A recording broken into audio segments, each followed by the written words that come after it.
Got me up like all night, and I'm thinking that we just might have something that we can't explain. Give me a sign, I'm wasting no time. I'm yours if you say the words. Show me your moves, nothing to lose. I think we can make this work all night. There's something we just can't contain. I got a feeling, babe, can you feel it? We gonna dance our hands to the ceiling. I like the way you're moving, yeah. I got a feeling, babe, can you feel it? Let's go. Baby, feel the beat, just let go. No, I don't know much, but I know there's something that I can't explain.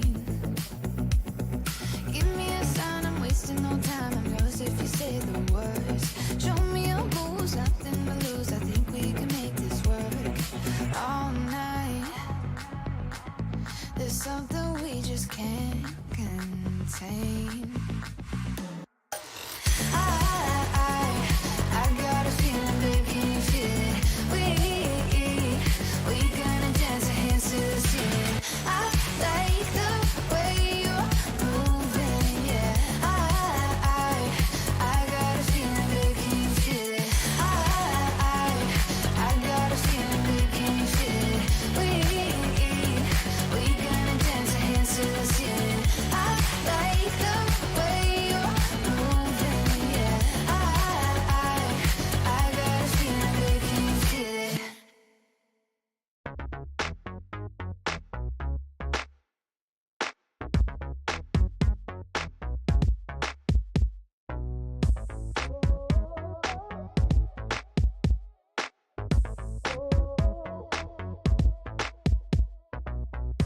Who do you think you are and what is this connection? I swear I can't understand, I don't understand. It feels so electric.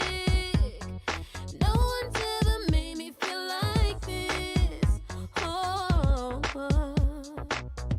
baby, I'm caught up in your mystery. 'Cause nothing about you makes sense to me. When opposites attract, it's automatic. I'm always coming back. You're a habit, I'm addicted to you.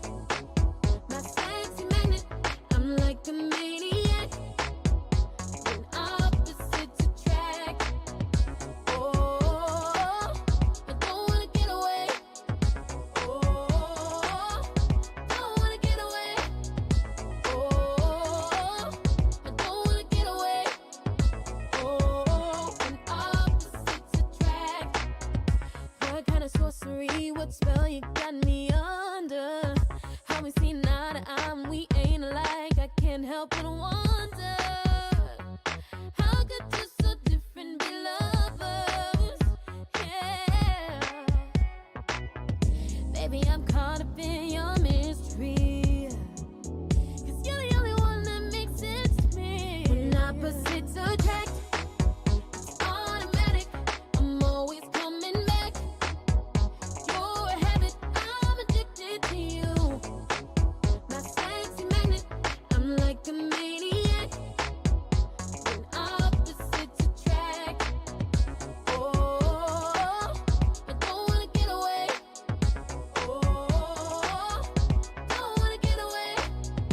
Oh, I don't wanna get away. Oh, when opposites attract, I wanna know every little thing about you. I wanna be the only pretty thing you cling to. I know keeping it to myself, it may seem selfish, but I can't help it. When opposites attract, oh. This wasn't supposed to be easy, you know. But what you're feeling, it will pass. In time. I know.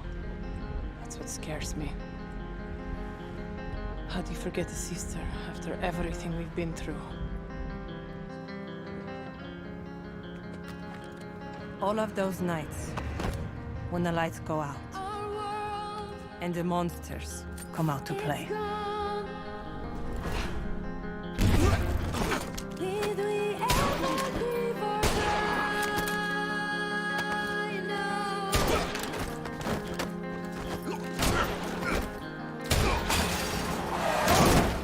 I could always count on Zofia, the strongest person I ever knew.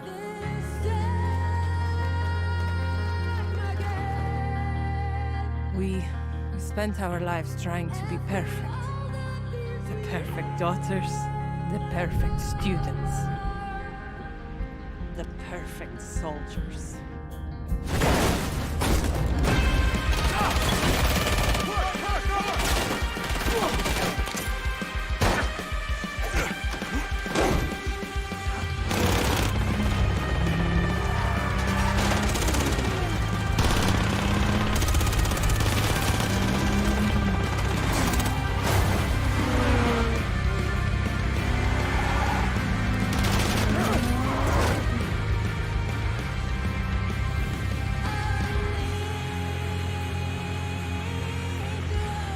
When Father left us, we mourned. But they also buried a part of Zofia that day.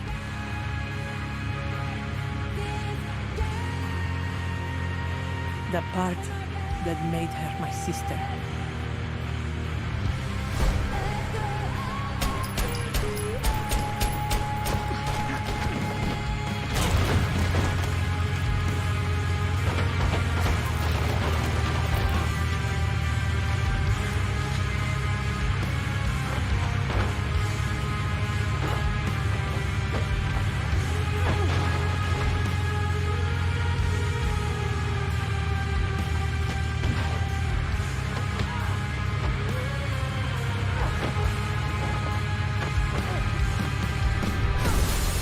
I spent years trying to reach her, but in the end, there was nothing left to say.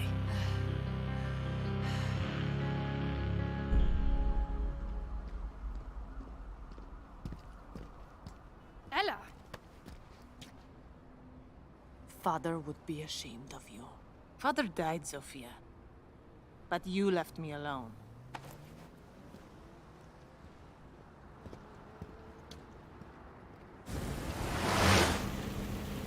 Let these children play their games. This is the adults' table, sweetheart. I've always been loyal to them. To her. Yes. But the question you need to ask yourself is, who's been loyal to you? It's all right, Ella. You followed your heart, and that takes guts.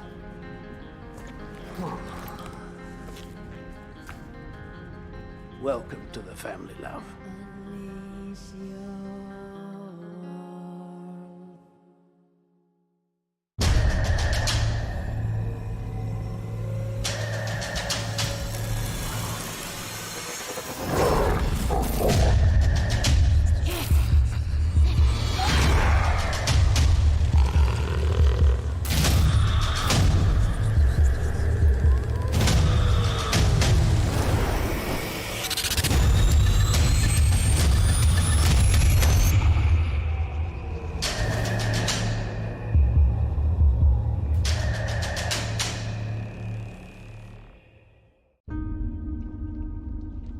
善と悪、凪と嵐、何が来るかはわからない。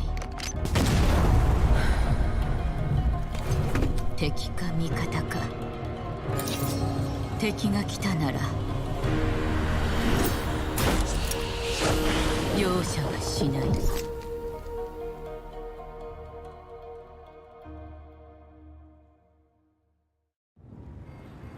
なぜいつもここに来るんですか？フルーツならデリバリーもできます。お金もあるんですし。金持ちはただ待っていると？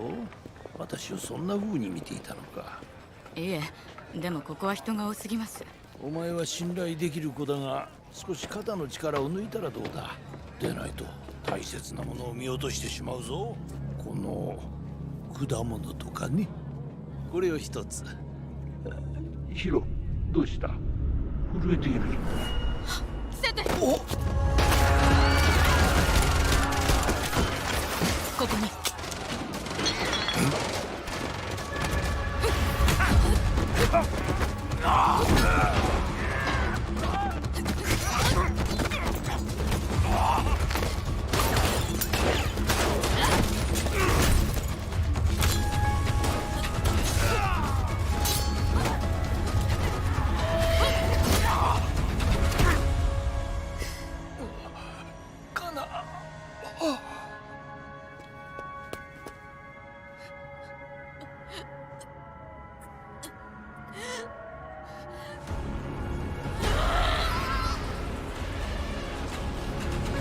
私の家に忍び込むなんて自殺願望でもあるの？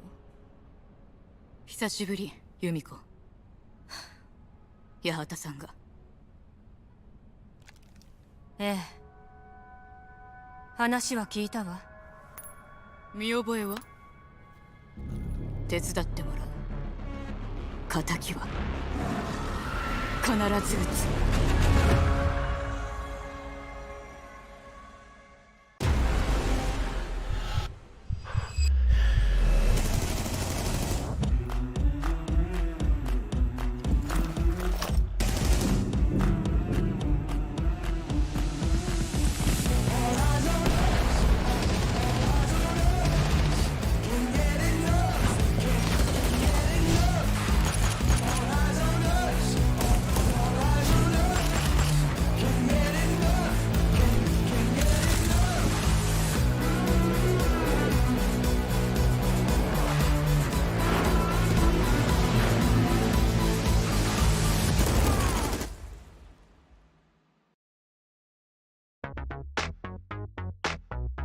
No.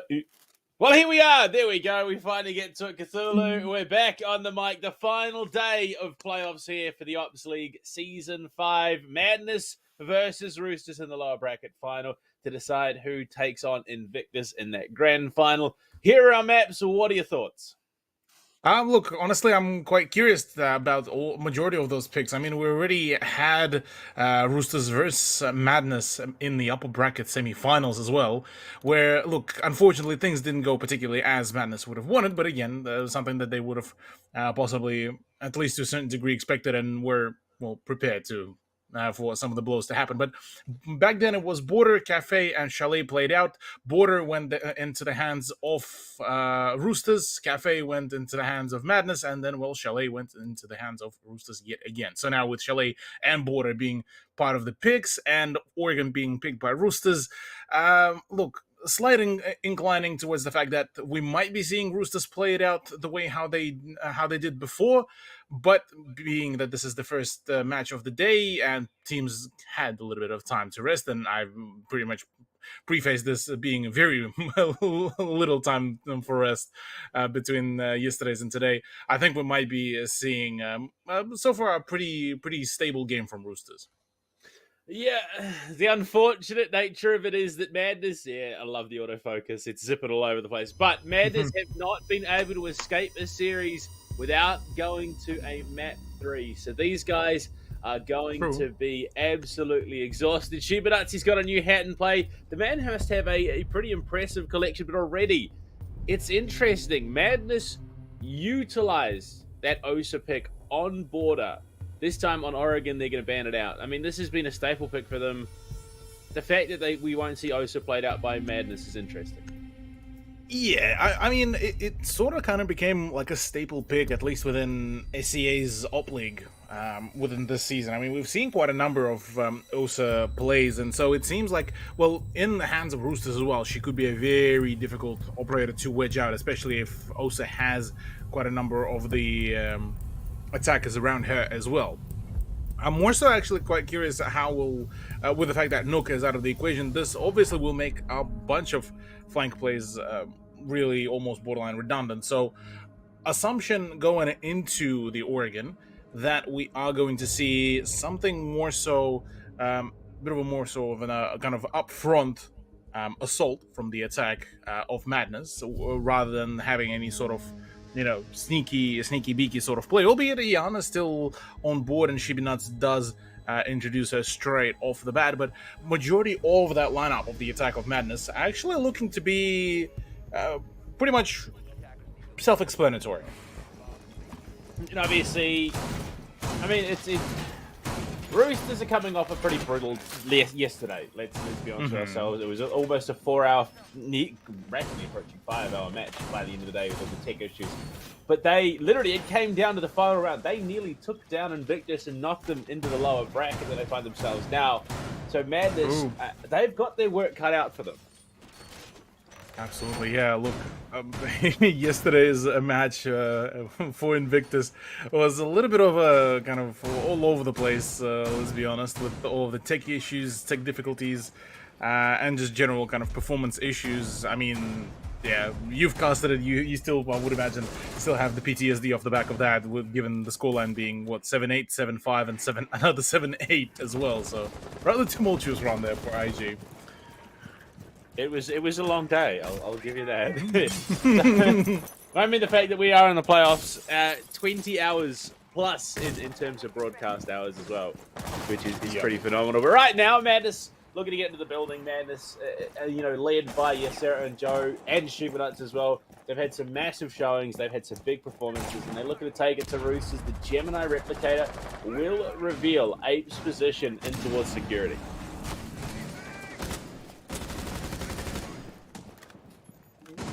Indeed, it will be. Shibinuts going to be trying to contest the Zulu with the frag grenade. Has an inkling about the presence around the security area, but with the rotations that have been set up, Ape will be able to rotate between the kitchen and the security quite rather well. But is there knowledge about the positioning of this freezer stairs, as Shibinuts seems to almost communicate with us as well?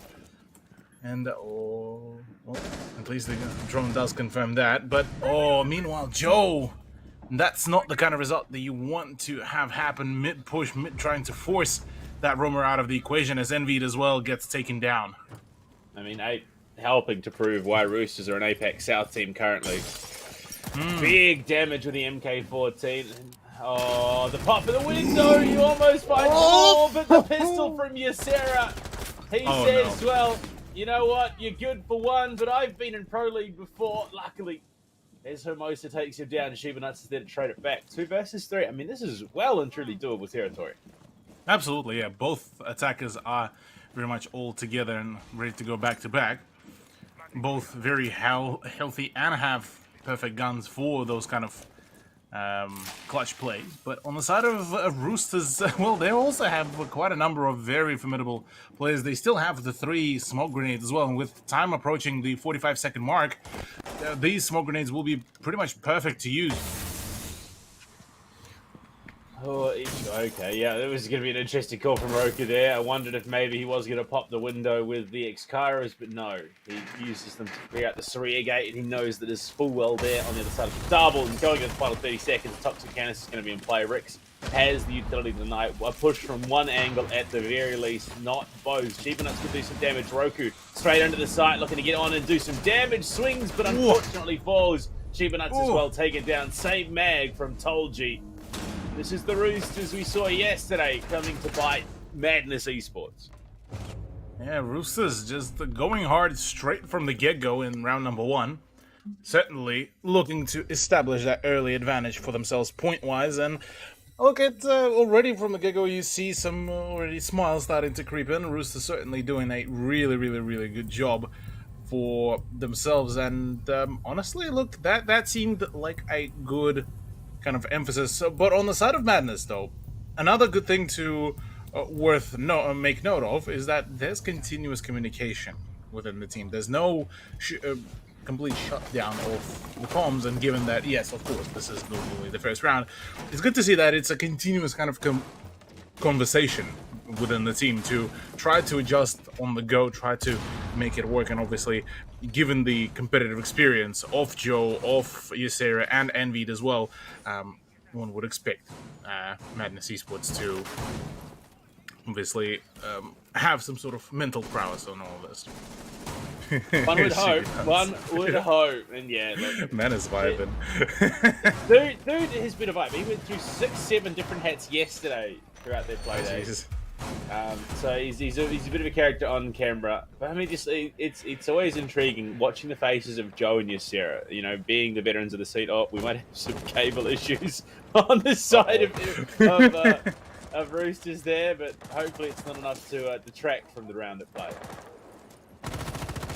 Yeah, seems that it's not particularly really affecting. Everyone's still walking around. Quite a heavy presence actually upstairs, interestingly enough, between I believe 2 roamers of Roosters. That would be, I would imagine, Hoven as well as Toji. Toji actually down. Now, if spotted by the camera, could be big, but actually Chibi Nuts shot everywhere but the body of Hoven, and well, that should be just about enough to pick the Melusi up. Now, Ape could be up to quite a tumultuous task. I say that though, Ysera just rids of him rather quickly. Ysera will fall back to Hermosa, but at the cost of, again, significant investment health-wise. And Oi, no. now we saw that happen to Jig yesterday, but it was because he was blocking a window and had disconnected. So I don't think Tolji's disconnected. I think the pre-fire just caught Tolji retreating back from Attic. That's unfortunate. Or maybe it was the drone that forced the TK as well, trying to shoot one of the drones and just connects onto the foot. Who knows? But either way, this does leave now Madness in the player advantage, which should make things a little bit nicer, but Hoven needs to start returning back because he's been currently checked out by both drones around the tower area, which gives quite a lot of confidence to Madness for the push. Hatch is open, but the player already on the laundry stairs waiting to contest is going to be Rix. Gemini will reveal the position. Esports might have the angle, but no. Unfortunately, the time taken between the Gemini dissipating and him getting back onto it is enough for the escape, and Joe just clinically takes out Hoven. Rix makes the call to relocate the shield. Going in the final 50, they've still got the tools to hold this off. So they are still a throw of utility. I say that though, Envy gets absolutely fraggy and absolutely cheeky on the swings. That's one. Nope, second one doesn't really come about for Hermosa. So a return to for investment by Madness, as they do manage to find their own win here. So far, so good. Look, back and forth game seems to be certainly looking rather promising here, given that Oregon kind of throughout the playoffs hasn't been particularly the greatest map for Madness to play about. Well, it's been a bit of a 50-50 as a matter of fact. 7-2 against Dewey, but against Trinitas, it was, well, lost in overtime. So the Roosters possibly looking at this and kind of saying, well, we did manage to win Oregon versus IG. Do we really want to take this against Madness? So far, it seems like, well, general consensus is that, yeah, look, no worries, all good. But whether they will be able to keep up this kind of momentum is absolutely a whole different question, and we'll have to wait and see until the further rounds if there's going to be any big progress gained. But I gotta say though, so far it was a good play from Madness Esports and just doing the general kind of counterplay, switching their playstyle around, and kind of just generally kind of going for a different approach, just how they push, how they use the drones. And it did kind of help that Toji ended up kind of just doinking on his teammate of Hoven, so I suppose... I have just noticed something, though. This pick that has been brute forced into so many lineups over the last 48 hours. Blitz for Ysera. So Proto and I, you know, we talked about it yesterday. We were under, we figured out that not a single Blitz Flash was utilized throughout all the rounds he was played. But I mean, Ysera, again, you know, talked about the prodigy of Lunar Metal, one of the greatest shield players our region's ever seen. So maybe, I mean, how many times does he have to try and make it work before it works? I think it's more so just the choice. Oh, no. Oh, hello. Oh, no. Oh, hello. That's a bonk. That's not good. And it works. The very counter to the shield plays is no longer a thing. Abe just completely been, yeah, look, caught slacking there. I think it was that he was sitting next to a bunk because he was asleep. I just how in the great world of Siege do you not hear a blitz running up white stairs behind you and think I might be in danger? Huh? I'm in danger. So is Hoven apparently. So is Hoven, yeah. You see, it's just that unstoppable train that just completely so far been demolishing the side of Roosters. But in saying that, Hermosa has been putting in the there we go. Maybe that's why. That will do the thing. That will be the issue, and that will be explaining why Ape didn't really react at all. But okay, unfortunate there, sound-wise, as well. So it seemed that it initially wanted to plague us as well as casters, but 3v3, Hermosa putting in the work. All I can imagine is the Biggie Smalls Thomas the Tank Engine remix playing in Ysera's head right now as he's chugging along, pumping away with the Blitz Shield. They've gotten down Laundry Stairs, they've got avenues of the site, and heading into the final 50. I mean, you can look at everything that's available to them. They could go for a smoke plant, they could just smash onto the site. The biggest problem will be Rix with those 3 toxic canisters. Yeah, Rix could be kind of the next big counter, but he's in general kind of a counter to a number of pushes that could be utilized here. So now with kind of a full-on projection as to where the push could be coming from, Roku will need to make sure that he's utilizing his position rather well and thoroughly, but with smoke grenades starting to come out from Rix, now it's time to push, and Ysera goes into the thick of it. Unfortunately, with Envy dead, it's going to be a tough time. No, and Nano Boost to come in. Rix will find the first on the show. Running towards Pillar. Ysera, no! You can't long arm the melee and will be shut down, but it's Oroku to find himself in the 1 versus 1 with Hermosa. Secondaries were in hand, but time is there for the reload, but not for Roku. He's got to make the plant go down. The pings, the fight. Can he do it? No, there's no time. No. And Hermosa will take the round for Roosters. That is like the 4th round we've seen end that way over the weekend. Boy, Hermosa has to be that big MVP so far for Roosters, just absolutely just holding on to that dream of just keep on pushing, keep on going. That grand final is just only 1 match away for Roosters to try to get some sort of a revenge onto IG. And even then, even if they do make it to the 2nd place, $4,000, that's a pretty still good chunk of money to gun for. Albeit, obviously, 1st place is even nicer, being 8K, but, look, yeah, there's still work to be done, and Roosters certainly are very much committed to acquiring the fabled dub. On the side of Madness, though, it's, look, formidable decision in the form of bringing in the Blitz, and it nearly worked out, just unfortunately the time management plus the fact that during a couple of the gunfights, well, unnecessary losses were suffered. Just things didn't really work out, and well, Hermosa was just at this point built differently. I mean, look at this. Look at the man's. He's basically in the monitor. Oh yeah, I mean, you've seen a few players like that. Full I American. mean, who was it? So yeah, we've had confirmation. It's not Raven, by the way. It's Runchi. I was baited by Twitch chat. And humiliated. So you were baited by Twitch chat, and then you baited me and everyone. Yeah, so we got confirmation it's Runchi, but yeah, it's literally all we saw his eyebrows, and that is it. He was just living. The man lives Siege. He's just the embodiment of the spectator screen right now. But Madness, again, these rounds are coming very, very close. Even the rounds that they've lost have come very, very close. So I think this is going to be an interesting series to play out. I'm curious about the zero pick by Yseri, given that he initially was intending to bring in the Maverick, but instead decided to opt into zero with the double hard breach charge. So technically, his job is still the same, and he will probably still utilize it more so for those breaches. But the fact that it's only one side of the wall that is soft kinda almost makes it redundant. Shibinaz just decides to solo try to get rid of the position by the trophy area. Could be big, I say that. Well, big is so far is the aim by Ape as he finally gets back into his own stride with the SMG-11. Sarah down, or wait, it's just he a pushes. flurry. Shibanuts and Envy, they're just gone, and Hermosa, yeah, getting aggressive to the walk-in wardrobe is going to do some damage. And Madness left wondering. They've got Joe and Roku, so they could get through any wall they could possibly want, but to back it up with frags, it's going to be a tough cut. They need to go deep here. They know that Hoven's up in trophy. Roku, the last alive, could fall, giving the perfect round. No, denies the flawless as well to boot, but Hoven's on the job. The Uzi at long range is just as lethal up close, and well, baits it out with a razor bloom, and my god, what a shot from the Roosters. Absolutely clinical.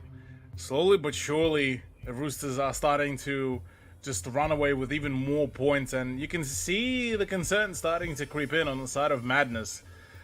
It's just, look, been rather unfortunate, and obviously, well, the defense has been a little bit more preferable, at least in the context of this run, but for Madness, they would want to at least get themselves something across the lines of maybe another point to go with, because otherwise this could be a rather difficult time. Yeah. Yeah, 3-1. I mean, it's Oregon, though, so it is...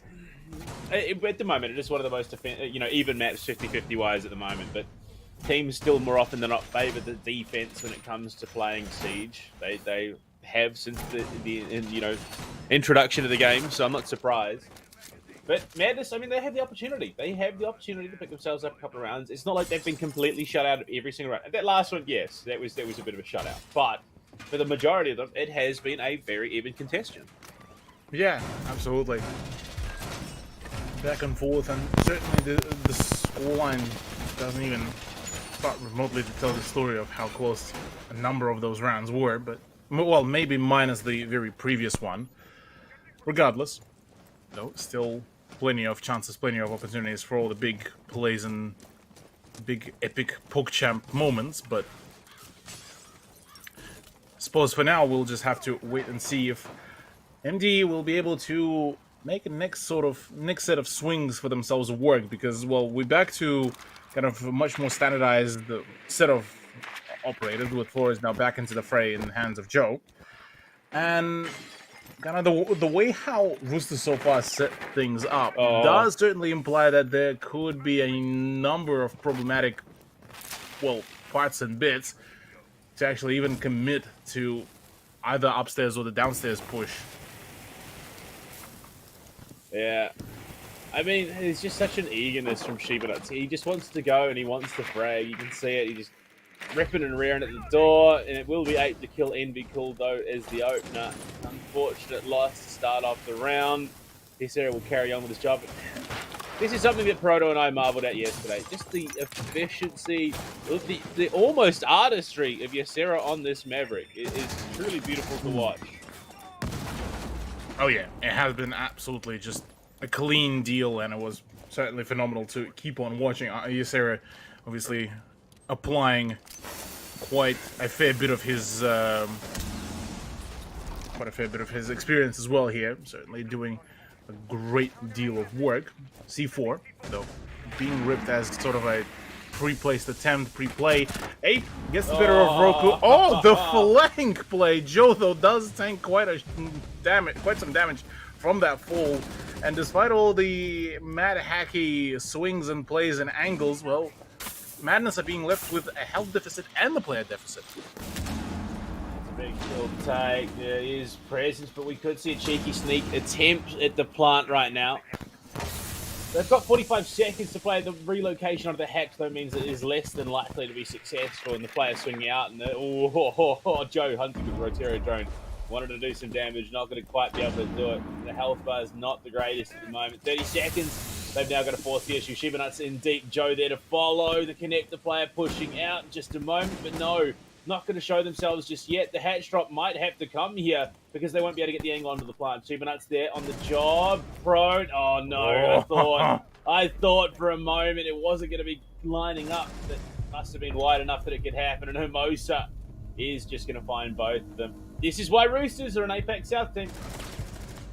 Absolutely, yeah. Look, the sheer control over their pacing, over the time when they need to push, how they want to push even, has been just absolutely phenomenal. And look, so far, I mean, the scoreline now starts slowly but surely speak even for itself. I've mentioned just before that doesn't tell the whole story, but at the end of it all, it is Roosters that are closing out the rounds in their favor. It is players like Hermosa who has been that kind of the big performer for the team that was able to do so many just absolutely outrageous plays that shut down all the last chance, I guess you could call it last chance, clutch possibilities for teams like Madness. Indeed. But right now, it's about getting, that 4-2 score. It's by drive, it's by power. Yeah, basically. It's they need to get the second point because they want to be able to make that run towards the finish line in the second half, and they head onto the defense. And we know, man, this can be a scary team in the defense. I mean, you look at Joe, his abilities, Shibanuts and Envy. I mean, they absolutely thrive on the defense. Not to discount what they're capable of on the attack, but they somehow just take it one step further. Yeah, just stunning kind of show a display of their performance. And yeah, look, certainly Roosters managed to acquire quite a fair bit of knowledge and experience from playing Apex South as well, so understandably so being able to apply here against the team of, well, we talked a whole lot about the legacy of the 3 players of Madness, but there's also a worth point to mention that, well, it's been a while since a number of them have been within that tier 1 level of competition, so almost like Madness being kind of I hope to retire the retirees kind of deal. Yeah, look,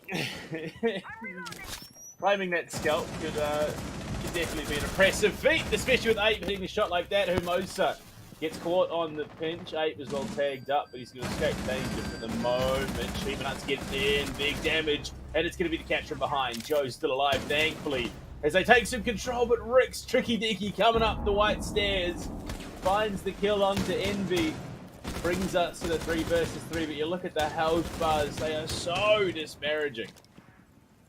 Yeah, Joe tagged up to all hell. Shibinuts as well tagged up. Roku is the only player on full HP, but a single headshot could really change the swing of things. And knowing Roosters, they've been rather clean on what kind of play that they've been introducing to the team and to the general play. So we'll have to wait and see if they will be able to keep up this sort of performance, this sort of play, because, well, things could really take quite a nasty turn for the events. So with minute remaining, Madness once again attempting to push the downstairs without a whole lot of chances of, well, thoroughly succeeding. Let's just call it that.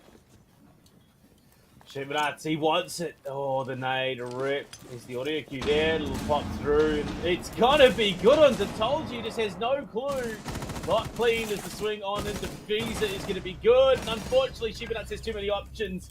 Rix will find 2 with the SMG-11. Roku as well, shut down by Hoven. Tricky Dicky on the smoke. He's a dangerous wee beast. My goodness.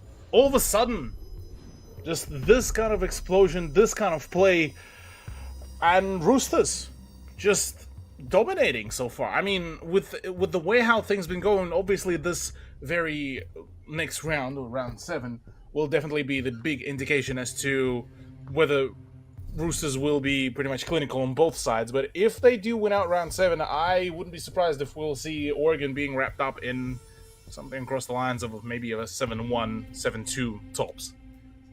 It's just been too clean of a performance, too good of a read from Roosters, and it's great to see that they finally were able to find their stride. Because I mean, it was also kind of a big point back during the group stages, because yes, whilst Roosters were able to, take rather clean 3-0 lead in Group A, their game, for example, against Dewey, definitely instilled a fair few concerns, especially in Oregon being a 7-8 victory in full overtime. So it's good to see that they finally kind of found their stride, found their pacing against Madness, and possibly it could also be at least partially attributed to the fact that Madness as well not particularly feeling themselves right now.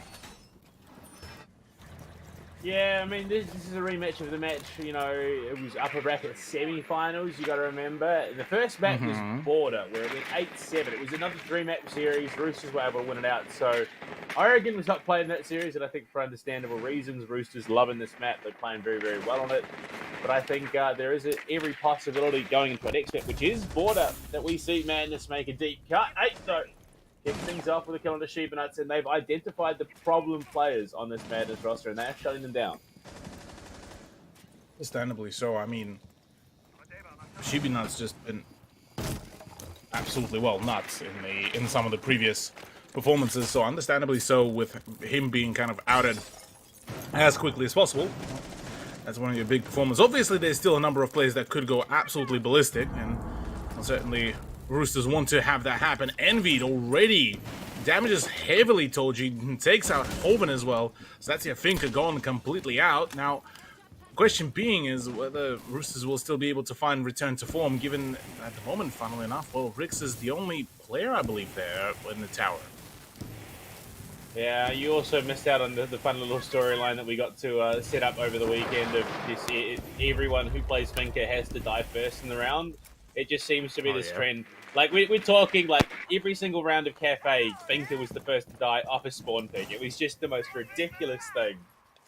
And so, every time we see a Finka survive more than, 30 seconds on a round, it's a good time. We're having a good time right now in this round. He's dead now, but he was alive for longer than 30 seconds.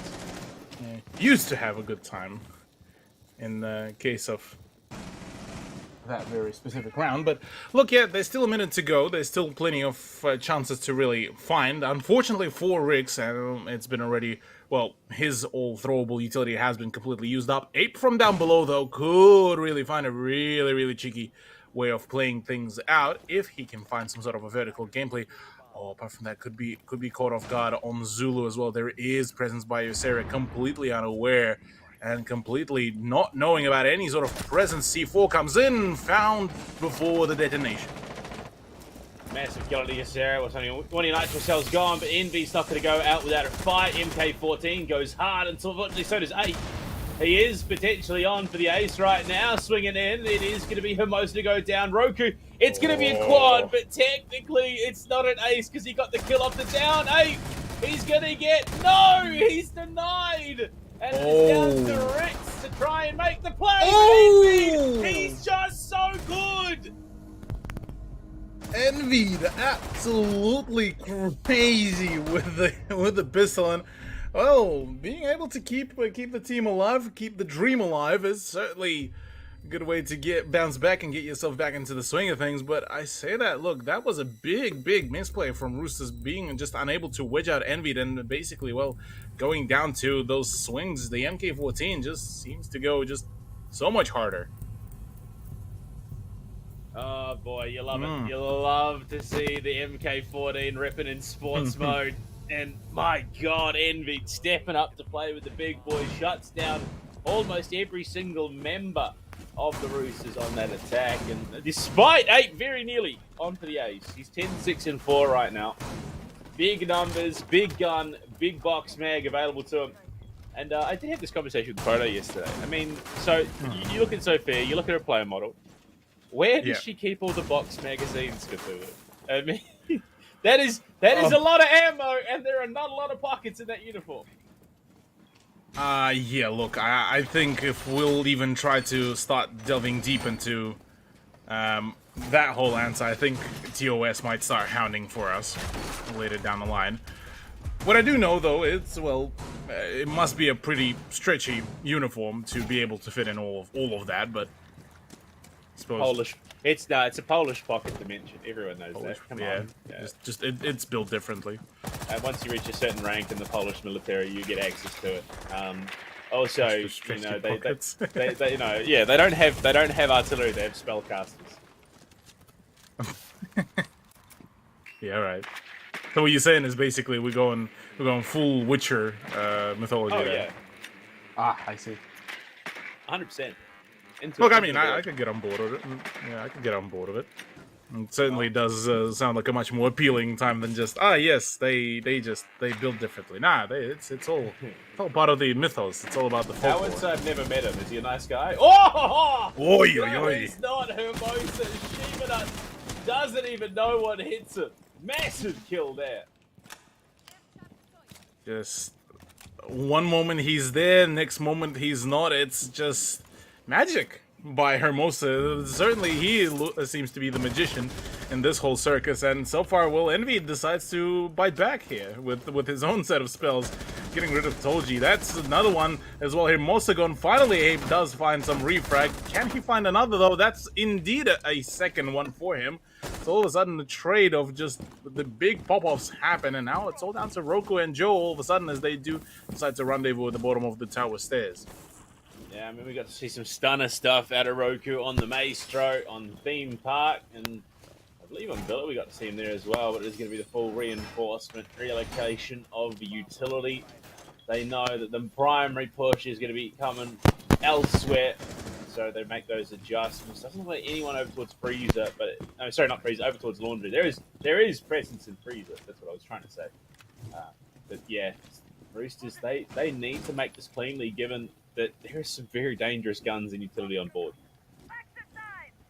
Absolutely, yeah. Look, there's still a number of possibilities that Madness could completely shut things down. Ape being barely on a whole lot of HP as well is not particularly instilling a whole lot of promise. I say that, though, we might just be seeing yet another return to big form here as Joe starts throwing off the smoke grenades, albeit that won't be just about enough to keep on, well, keeping them at bay. But with 25 seconds remaining, it's now time for push. Drone is going to be cleaned out. The drop into E-Box. Roku misses the shot, but the Nitro is good and deep. It's going to find the kill on the Rex. That's huge. 1 versus 2 as Joe does fall. Concussion through. Roku's got to back himself. What cover is there? Ape is low. It's not going to be the hardest of kills, but no. He looks left when the player was right, and Roosters, well, they take the round, and we'll move on to map point here, Cthulhu. Oh my, yeah, look, it did look a little bit dicey there, especially after that absolutely stunner of a C4 that was thrown out by the Cade, but unfortunately just didn't come to fruition as much as one would have wanted to see that happen, that achieved. And well, yeah, with match point on board, Roosters only 1 round away from locking in that first map of the BO3 before, if they do manage to qualify for the grand final, a BO5 against IG. And I mean, that's already as it is. You will be, as a player, you will be sitting there thinking, oh boy, well, that whole circus is about to happen as well there. So there's a lot of things on the line, and obviously Roosters will want to wrap it all up as quickly as humanly possible. But you will reckon they will be able to do that, though. Now that's a whole different can of worms, I reckon. Yeah, I reckon we might see 1, 2 more from Madness. Roku especially picking up this Maestro. Shibanut's though on the TCSG KD has been a bit hit or miss this playoffs. We've seen the TCSG a couple of times, but I mean, have faith. It's Shibanut. He's insane. He's got the hat drip. He's good at what he does. Oh yeah, the man is a unit, a legend. Understandably so. Well, could possibly do quite a big amount of work there for himself and the team now. The question being, though, whether this is going to be the case and whether he will be able to actually go. Not TCSG, like you said. It could be a formidable weapon in the right hands, but yeah, bit of a coin flip, especially in the current meta. Now, you're looking at the RTS roster. it feels like we kind of started things off a little bit, somewhat spicy with the way how Madness were playing their attack. And then you look at Roosters, it's a much more kind of by the book lineup. You have your flank watch, and then the rest is one or the other form of breaching or breach counter denial. Yeah. They know what they want to do. They want to cover their bases and they want to do it as cleanly as possible. Hoven pops the wall into Walken's door, almost loses the scapula. The long range angle on achievement for TCSG not quite connecting the way they needed to in the round, and that is massive stuff. EMP goes out, exothermic to follow. They are starting to press it down onto this side. It's rapid timing from them. Yeah, rapid timing indeed. Already with Shibinuts out of the equation, Roku could do quite a lot of damage here with the LMG if played in the right positioning, but given the fact that Toji already has a good long angle directly onto Kitchen, this could be big. I say that Yuseri gets rid of Hermosa, the big playmaker here. Now, this might be just ringing the bell for the actual time to push, but presence on Zulu could be a whole lot more difficult to wedge out. I say that though, you look at Yuseri, you look at Envy already out. The health differential is much cleaner in the hands of Roosters. Yeah, Isera low, the pings, the drone info. We've already seen a couple of drone hole kills come into play. They have the smokes as well to cover, and unless Roku can utilize those Evil Eye cameras to perfection, this more than likely will result in a plant.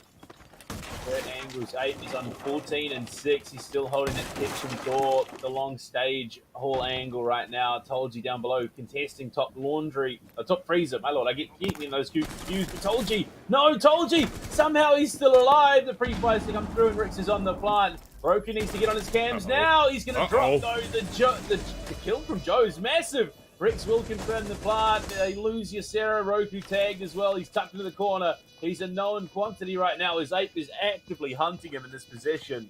Knows that there's another on the side. That's Joe down. It's all onto Roku, but Rix is there.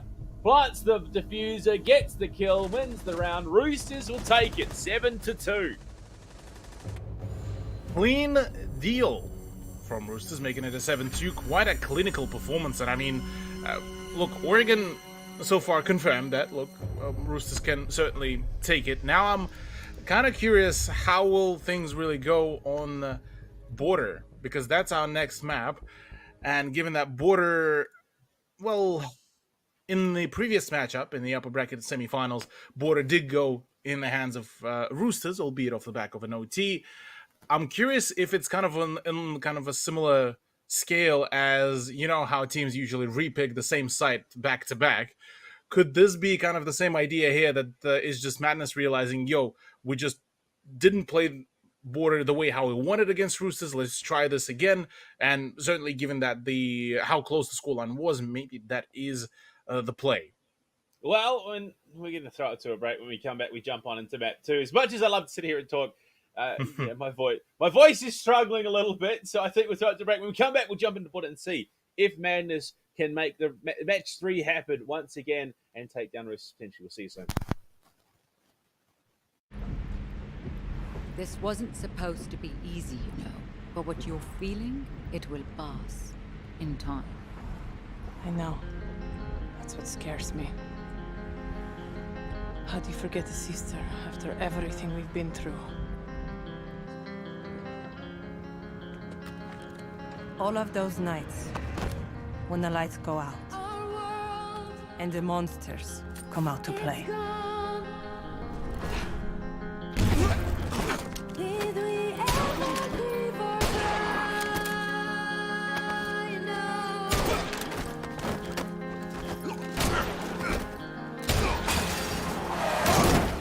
I could always count on Zofia, the strongest person I ever knew.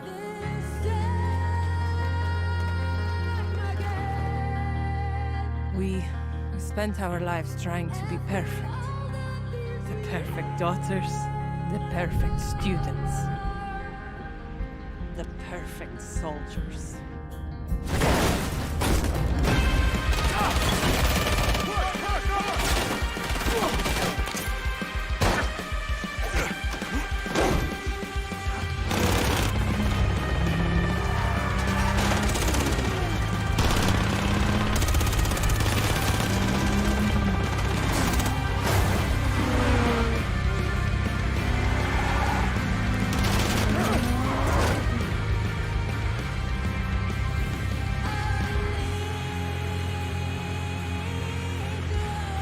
When father left us, we mourned. But they also buried a part of Zofia that day.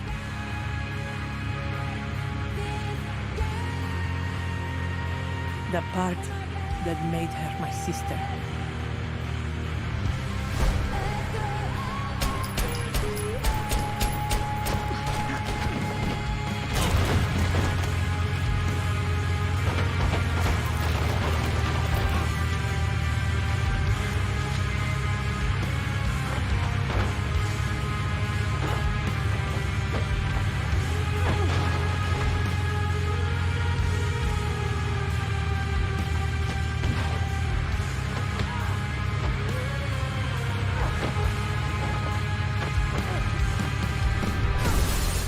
I spent years trying to reach her, but in the end, there was nothing left to say.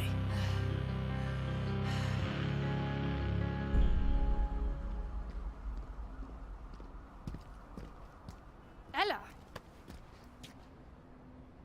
Father would be ashamed of you. Father died, Sophia. But you left me alone.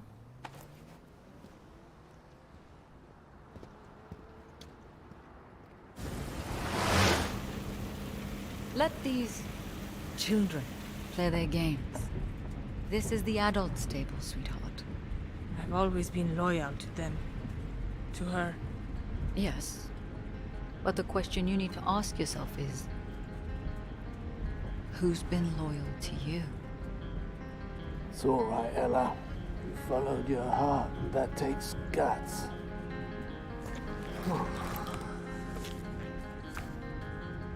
Welcome to the family, love.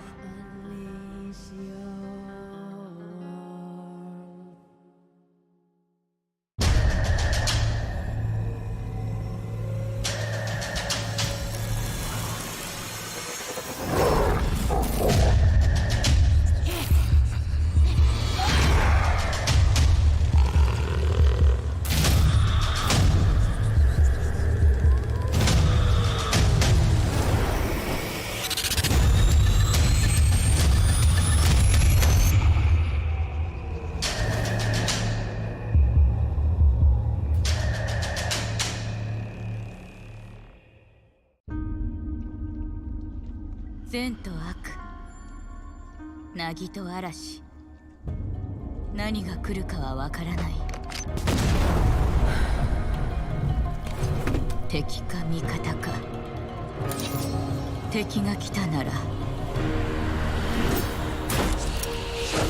容赦はしない。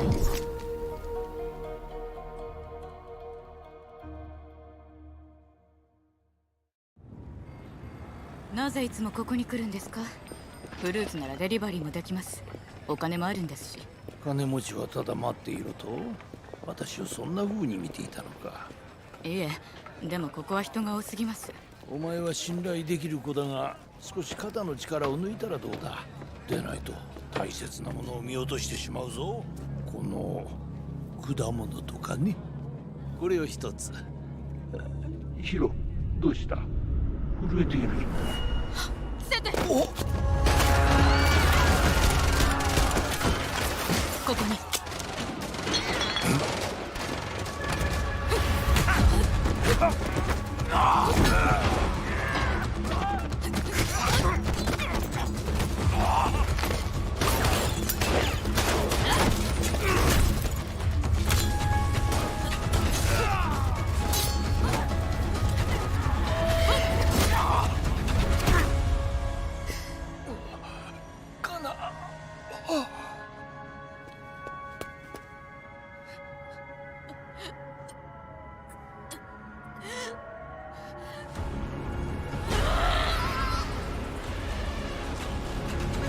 私の家に忍び込むなんて自殺願望でもあるの？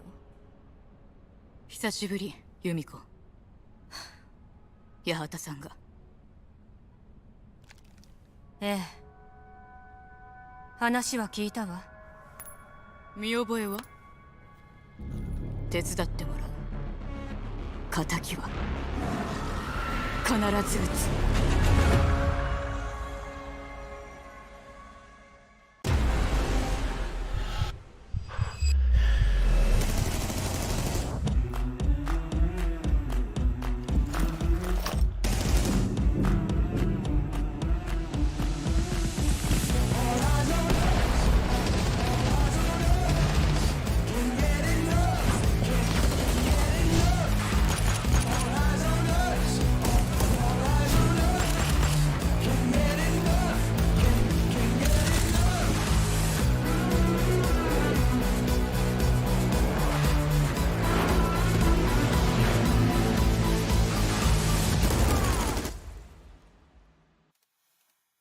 Coming back from the break, and Roosters take down Map 1 quite cleanly, if we're being honest with ourselves, Cthulhu. Now heading on to Border, which, I mean, this one went full 15 rounds between these two teams last time they played. Is there a chance, man, this can take us to a third map? Look, there is a slight possibility, but with the way how Roosters been playing, it has been a rather decisive play. It seems like Roosters have, came in the last play day of the playoffs and said we are here to not screw around, and well, exactly that has been done. A clean, 7-2 on Oregon, the map that previously they were able to yoink away even from Invictus, funnily enough. So, and it worked out pretty well previously.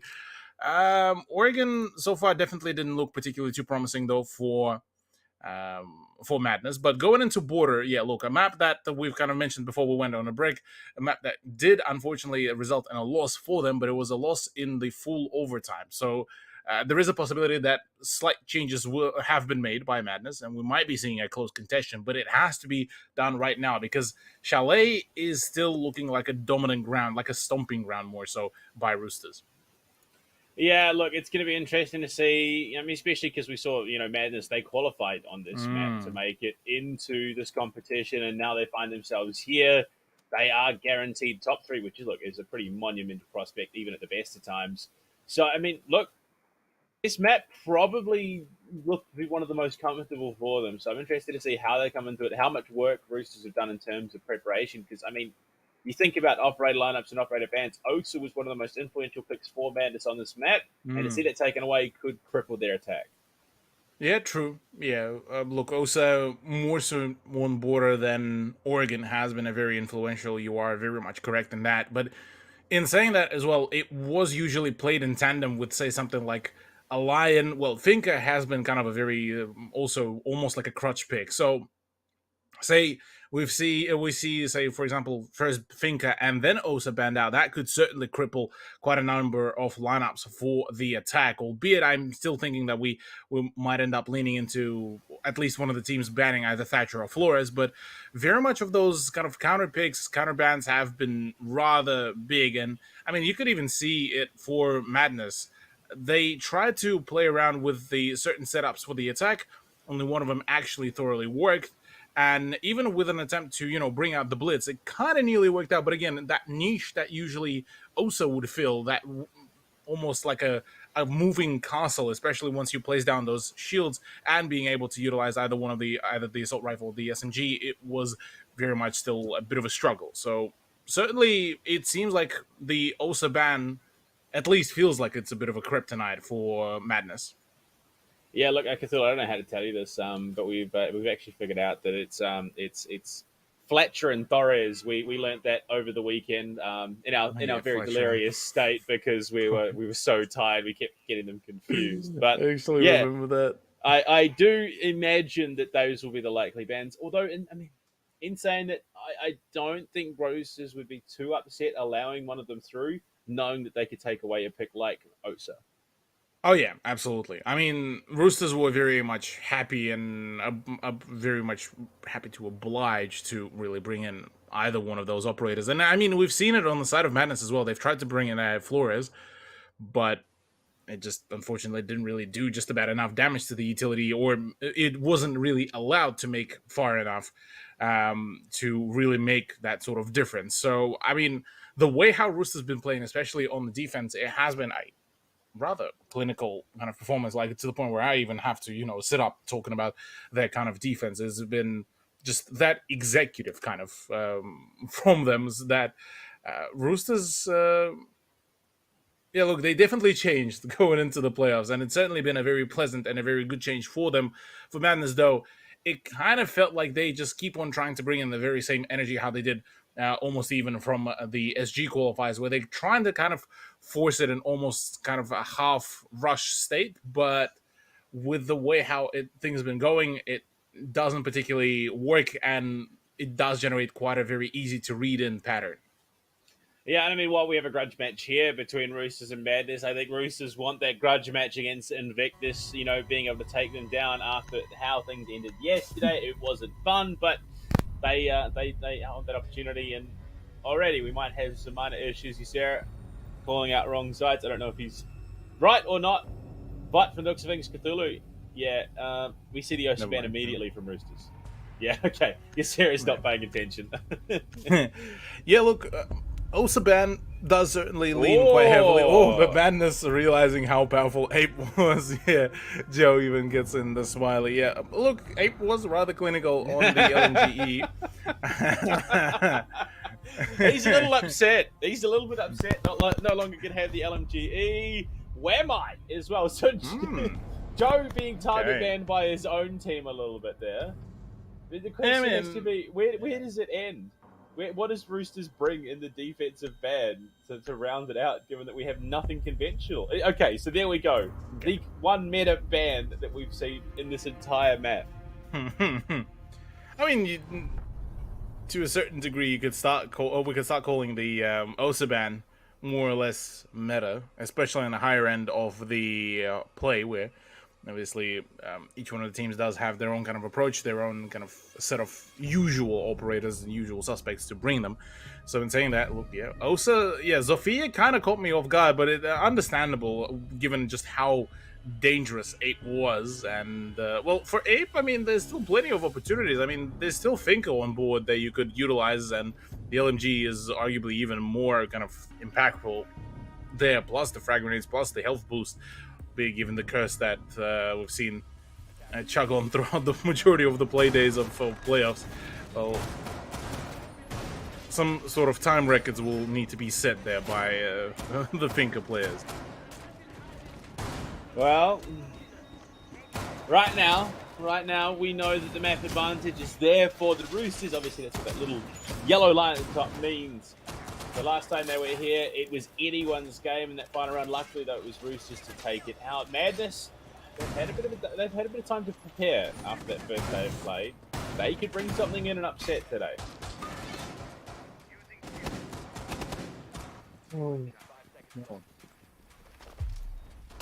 Madness certainly looking at a very chaotic round from them. And we've seen Joe a number of times on the bringing in the lineup of Ying, but didn't particularly bring a whole lot of decisiveness into this. This time it's a smokes Ying, so I lean into maybe a rush in under the guise of the E1D plus the Candelas. With Ysera going in for the plan, could be big. Ysera just keeps on, checking like, bro, you coming? The You coming? blatant rush lineup that they're bringing. Like, Yeah. The Chimera duo, Lion, Finka, they've got the Ying, they've got Ysera on the Monty. This is like a go-to backwards plant play. There we go. The pop, the utility dump, no scam. Where the E1D? Okay, so Roku's the one on the plant with the Monty covering with the shield, the utility dump, the Nitro goes deep, and Ysera will be tagged. Roku will go down, but there should be an ability to get him back up, plus the nano booster play. How? We've seen the plant go down with 10 players alive in the server. Roku is just going to lie there until the nano boost comes back up. A 1-for-1 NV down. Joe finds the trade. But Hermos is just on the job, and the plant is still down there. The Echo trying to do what they can to dissuade Ysera. But Joe, what can he do with Ysera? Joe for one. He's going to buy 2-4. It's all down. Ace and Hoban swings. Ace for Joe in round one. All in a singular magazine as well. The man just does it all. Oh my lord. Madness kicking things off. Well, with the madness of a round. My goodness. Oh, that's one way to reset your mental and the momentum as well on top of that. My voice is it's a time. Well, right now, look, that was impressive stuff from Joe, and we know there was no reason why we shouldn't have been expecting that from him anyway. He's just so good at what he does. There's a reason he was a member of Invictus, and now here with Ysera, yeah, there were very few opportunities. That obviously, I mean, the setup was telegraphed from the beginning. As soon as they knew what side it was, they knew exactly what they wanted to do.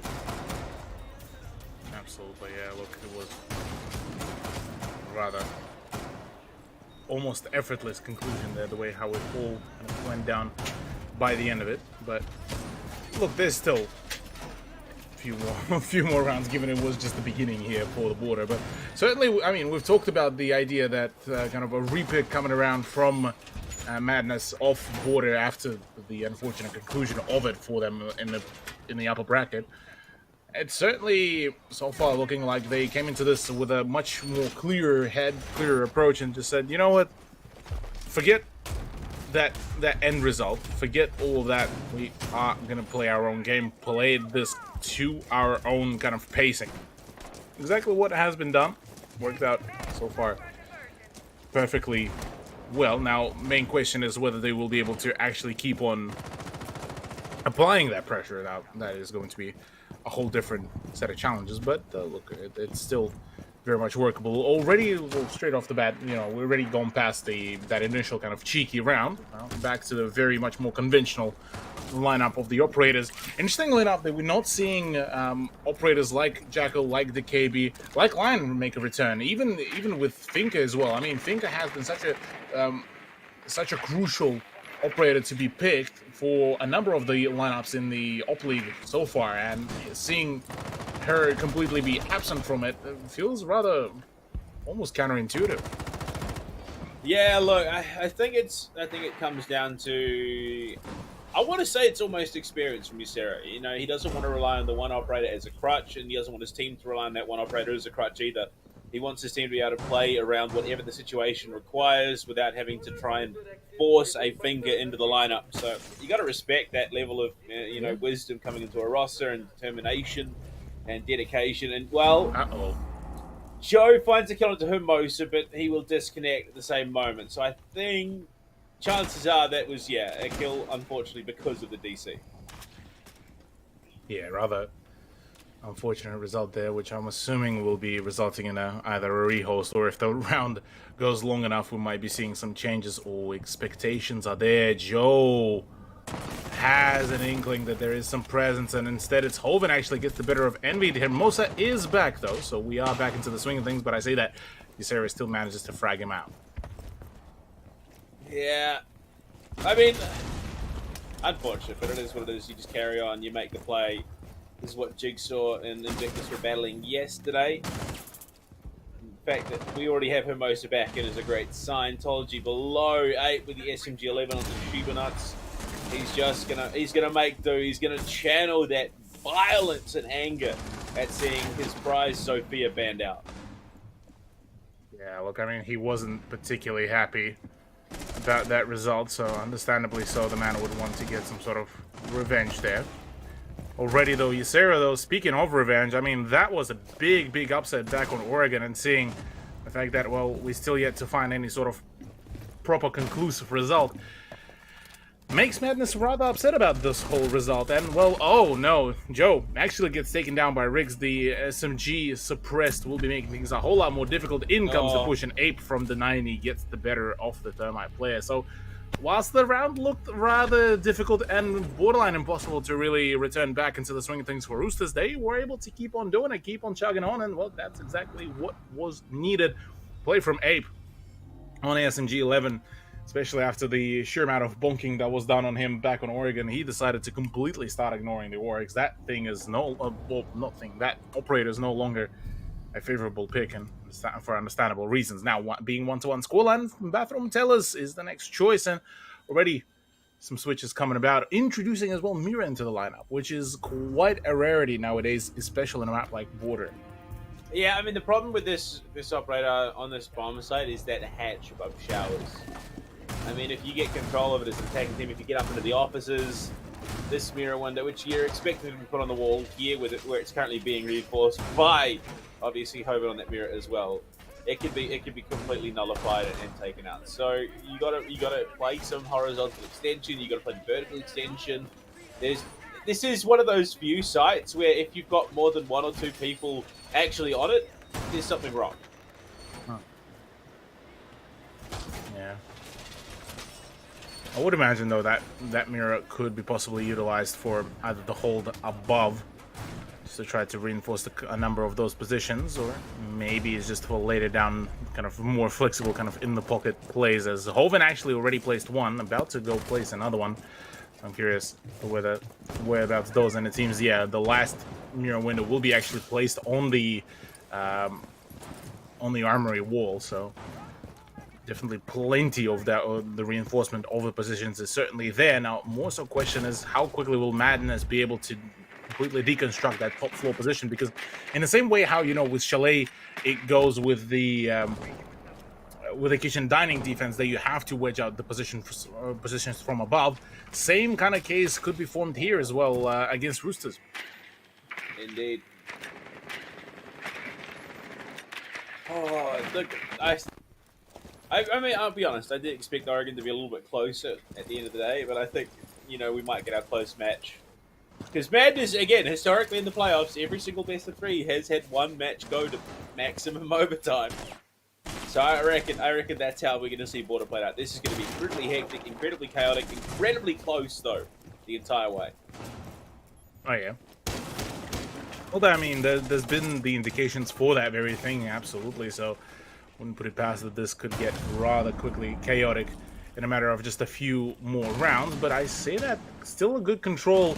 Position of Ape has been very much locked down and now became very much, well, expendable. Now it's all down to him to try to hold on to the fort, given that Toji also takes up quite a number of, well, HP damage, and Shibinats actually gets the better of him. So now with a vertical play coming about, Rick's able to, well, equalize a little bit that scoreline. It's still 3v4. Still could really make it work. Roosters still have all the utility, quote-unquote, necessary for their hold of the site. They've taken two big picks. Obviously, Ape and Tolji, that's one of your Nitro cells before, the other one having already been used by Hoven. So that's down to Rix to go for that plant denial should he need to. I'm just going to assume that was some sort of spectator bug, because I heard the shotgun shell go off. I saw him aim at the wall, but it did not connect with the wall. But you can already see they've got the hatch above shower. They've got the openings. They've got the drop down onto the first floor. Everything is coming together quite comfortably for Madness Esports. It's about them transitioning it into the site, though. Say that the avenues are open. Well, actually, yes, but they don't they only have one avenue, as a matter of fact, just open up there with already presence shown and showcased and forced off. Well, Roosters might just be able to introduce a whole set of problems. 10 seconds remaining. The push needs to happen. Roku needs to make sure that he connects his shots, but with Riggs going down, Hermosa being able to refrag out, this could be big. The re-swing is in. It's actually huge. 1v1. Hermosa, do you have the positioning? Do you have the gunfight potential to whip it out? Pistol out and going in. He connects onto Roku. Triple for him to secure the round for Roosters. Oh, the fact that Roku actually got a couple of shots up onto Hermosa, despite being at such a health deficit. That round right there is a visual representation of how close this matchup has been already. The rounds, while yes, have been majorly Roosters, have been that close. Absolutely. Something to keep on worth mentioning that, yeah, look, it's been very close so far, but Madness has been unfortunately just that one simple just move behind Roosters, and it seems like just Hermosa been that big, almost linchpin, really, with the way how just things been going. It's just trust in Hermosa to be the one to perform. Trust in him to find those openers and solutions for the team, whilst the rest just able to find one or two frags just to be able to force Madness into that almost crazed state. Oh dear. I'm excited. I'm excited for this matchup because I know that both teams are going to push each other to their limit. And then we've still got whoever wins this to face off against Invictus after the fact. Potential for 8 maps on the cards today, Cthulhu. I mean, unfortunately, we haven't had you here for the playoffs, and why not give you the full show? Oh yeah, I'll be absolutely keen to get on board for the full experience, and why not? Always excited to get a full day of casting in me. Roosters, though, going into round 4, changing things slightly around. Obviously, it's they do get to play downstairs yet again. This time, though, it is the vent and workshop, but very similar setup, with slight expansions towards the detention and the customs. Question more so though being is whether they will be able to, you know, get the breaches open as Roku is just a little bit. Oh, well, Who keeps how running do I- outside? Someone on the side of Roosters, like, have you seen two of them? Like, you know, defender is outside. We saw that in the first round. They had the alibi in play, and Yeah, one of the Prismas up onto the roof. You know, very reminiscent of a certain ANZ team known as Odium Esports right now. He finished second overall for Ocean, actually. Big stuff from them. But right now, this is C's. It's C's prime time at the moment. The drone from Joe is getting big information. They get confirmation, the ability to open up that wall. Sheepanuts wants to get in as well, tucked into the corner behind the half. Or Roku decides to get involved, but he's going to be pushed off the angle. A couple of shots hitting him in the shoulder.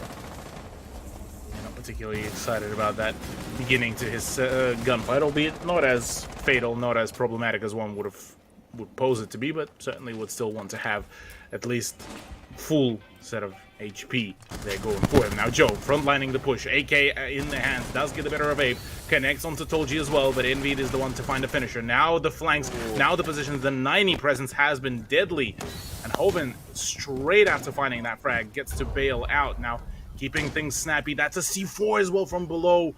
Sheepanuts as well gone. Now it's all down to Roku, Ysera, and Envid, and with the flank from Hermosa coming in about, do Madness know about this play? I would imagine probably not. Ysera in his break room right now. He's going to be rotating over towards Hermosa's possession, but he finds Envy. He's going to go deep. Might even catch attention onto Roku as well, but no Roku. Of course, he's going to back himself in the gunfight. He's not one of the standout performers. He's not consistently top of the table for Madness, but as a support, he's still one of the highest performing supports in this competition. Absolutely, yeah. Where it needs to be, Roku will be able to perform now in a 2v2 with 35 seconds remaining. Again, Madness have pushed themselves into a very uncomfortable position of that time deficit, and the time deficit would mean plethora of problems. So as long as Ysera can find a frag, at least on one of the defenders of Roosters, this could be still very much workable. Otherwise, this might just look like a full complete shutdown. The Older in the hands of Rix could be a rather deadly piece of utility, but flashbangs don't really flying too far in. Ysera gets the better of Rix. The rotation is there. Hoven is down. Roku does wrap it all up. So Madness do get themselves yet another point on the board. Like I said, I think this one's going to be a deep cut. 2-2 at the moment, going into the fifth round. Sheepanuts hovering the Carly there for a moment, but I don't think we're going to see that one come into play. It's more of an Invictus pick than anything. Customs, though, and Supply, the next site on the cards. And while we saw a large push through that position to aggress towards, Renatus on their defense. But I mean, Madness, this is probably the most evenly contested matchup we are going to see in this playoffs bracket. Yeah, look, Madness kind of been a bit of a on and off for me. I'll be genuinely honest. Given that on paper and on their performances, they've been good. Unfortunately, yeah, look, in Group B, they had one of those moments where it felt like a little bit of a group of death, being themselves the IG there. Oh, Bang and X Reality also didn't really make it a breezy run. So seeing as how they managed to already push themselves rather far, I mean, almost a full, actually, as a matter of fact, it was a full lower bracket run so far. If they get the better of Roosters, I mean, that's one hell of a kind of return and comeback story here from them. Indeed it would be as we get round 5 underway. Supply and Customs on the cards.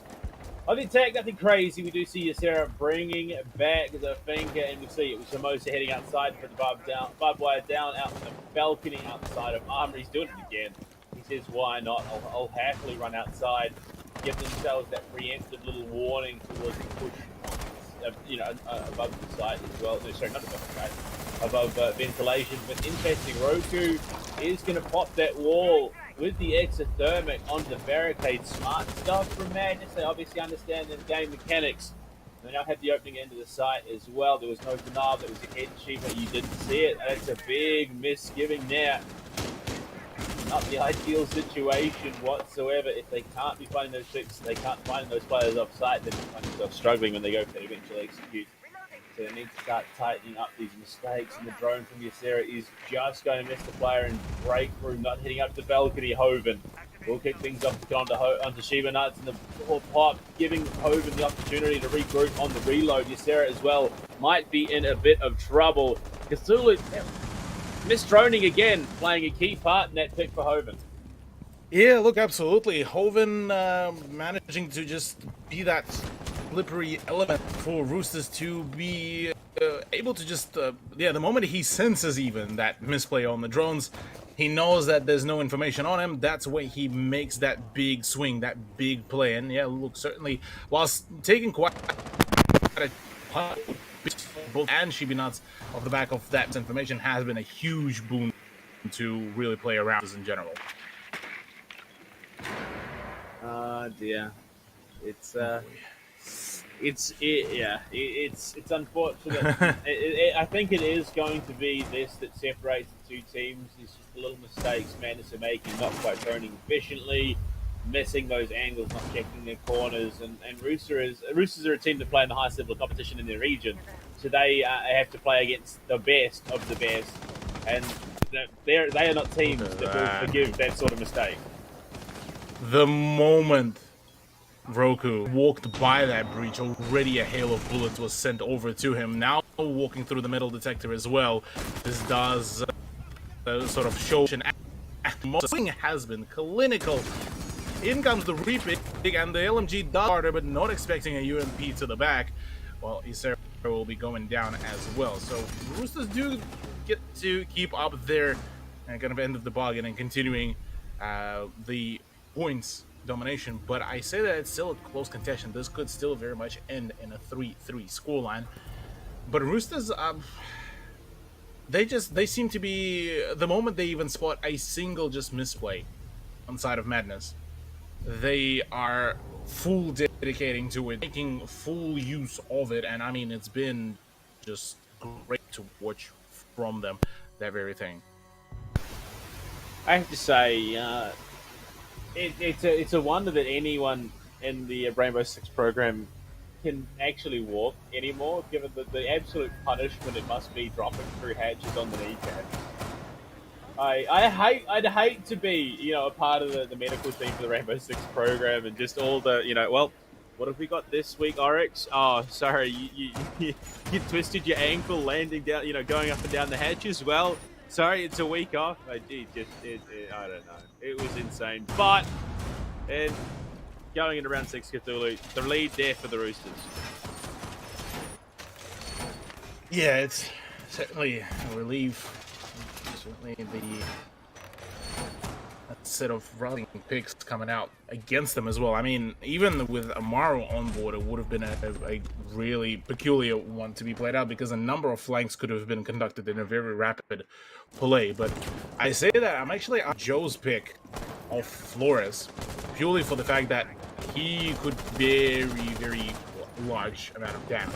But Ape's mute is on board. It will be rather crucial to get those first before any sort of utility play can be conducted. Now, solo push hasn't been particularly going too well for Madness, so one would want to obviously avoid those as much as humanly possible.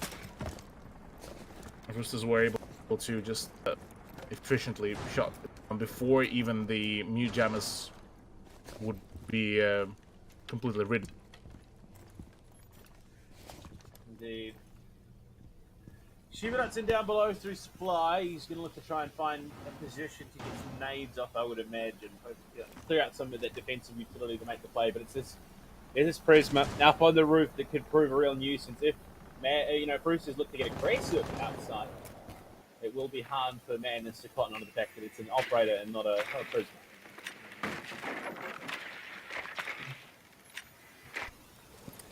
Already spotting the alibi, knowing full well about those. The beam is there, visible. Roku instead gets fragged out by Envied from below. Coordination, rather clinical there, which is a good thing to see, especially I'm talking about the missed drones, the misplays. I mean, so far, so good. All looking rather promising. Now it's more so just about the fact that he's to confirm their frags as well on top of that information they are gathering. Oh, Shiva Nuts, what a flick back down to home and take him out 3 versus 5. Madness look like they are in a good position to equalise the half, although in saying that things can turn as Tolji finds one onto your Sarah. That's your finger down. And again, another key operator off the board for Madness means that when they go for that execute, if they don't win their gunfights, they're going to be in a lot of trouble. Obviously, that's the case for most of the seeds, but the fact that they no longer have a finger means no more nano boost. And things can get a bit dicey. Shiva Nuts as well, taking some big damage. There's a Nitro in play. There's a lot of utility in play. Going to the final 38, they get the kill on 8. Oof. And that Nitro is now completely nullified. Tolji and Rix to try and clutch up here. This is looking like it could be a hectic push onto the side. Rick spots the back end of Envy. Big damage, and the chip is significant. Cthulhu, the lineup here could be huge, but Rix eats a nade from long range.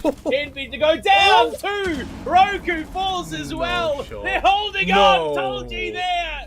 And the 2 versus 1 with 10 seconds remaining. Joe has to swing. That's one. He's got 7 seconds to find the other. Jump on through. But Rix holds it down, and Roosters claim the 4-2.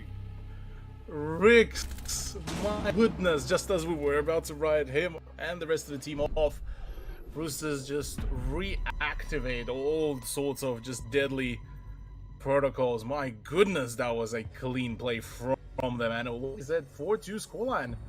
Certainly a very strong beginning for the map of Border, which funnily enough, well, if Roosters do win it out right here, right now, this will be the conclusion to this best of 3, as Roosters will be rather promptly advancing over to IG's grand final. Now, big question being is, how will Madness be able to respond on their own defense? Because, again, we've seen a couple of rounds that they were able to respond and kind of just run with that. If round 7 and 8 will be the ones to push them to an even ground with 4-4 scoreline, then we could be starting to eye out the possibility of map 3. If do continue their kind of march, yeah, this is looking to be, whilst very chaotic, very hectic, still very much Roosters side dominant. We did theorize that was likely the possibility, and it's good. Roosters are proving us right for once. It's not often that we get proved right in this line of work. But the most interesting thing to me, Madness now on the defense. Roku still has both his Antilla claws in pocket. So I would imagine one is going to be going down into detention right now, which is where he's kind of currently reinforcing. But where does he put the other one? Is it ventilation? No, he's still got both of them in hand. Assuming that they are acknowledging the presence of the maybe of Twitch and kind of the big deciding factor as to when the key pulls will be placed, but well, already I say that completely all been displaced and set up. Lots set up, as a matter of fact, interestingly enough, from MD's lineup. Now getting to possibly show us kind of a masterclass in just drone work and trying to find those early information gatherings plus the frags. So far, a really clean push, and I mean, very confident take of the whole way, fully expecting that the rest of the team will be able to cover should there be a swing out from the double door. And it's that confidence that could potentially bear the big results. I say that though, Joe, perfect read on Hoban's position, gets a good frag onto the sledge. 11-5 right now. I mean, he's putting big numbers in. Until it was in play, and most will answer back and find him after the fact, and avenge his fallen teammate. 8 luckily not the one to fall. Already has a long angle into that site as well. 8 has gone and found the kill. That's exactly what you're looking for. Wanting to take down multiple members if possible. Shiva Nuts and Joe, two of the standout players for this team. Sorry, not the site, not quite the site. That's right, we did head down. That's right. I mean, look, I'm just so... it's Armory and Throne. It's synonymous with Border. You can understand why I get confused. Yeah, absolutely.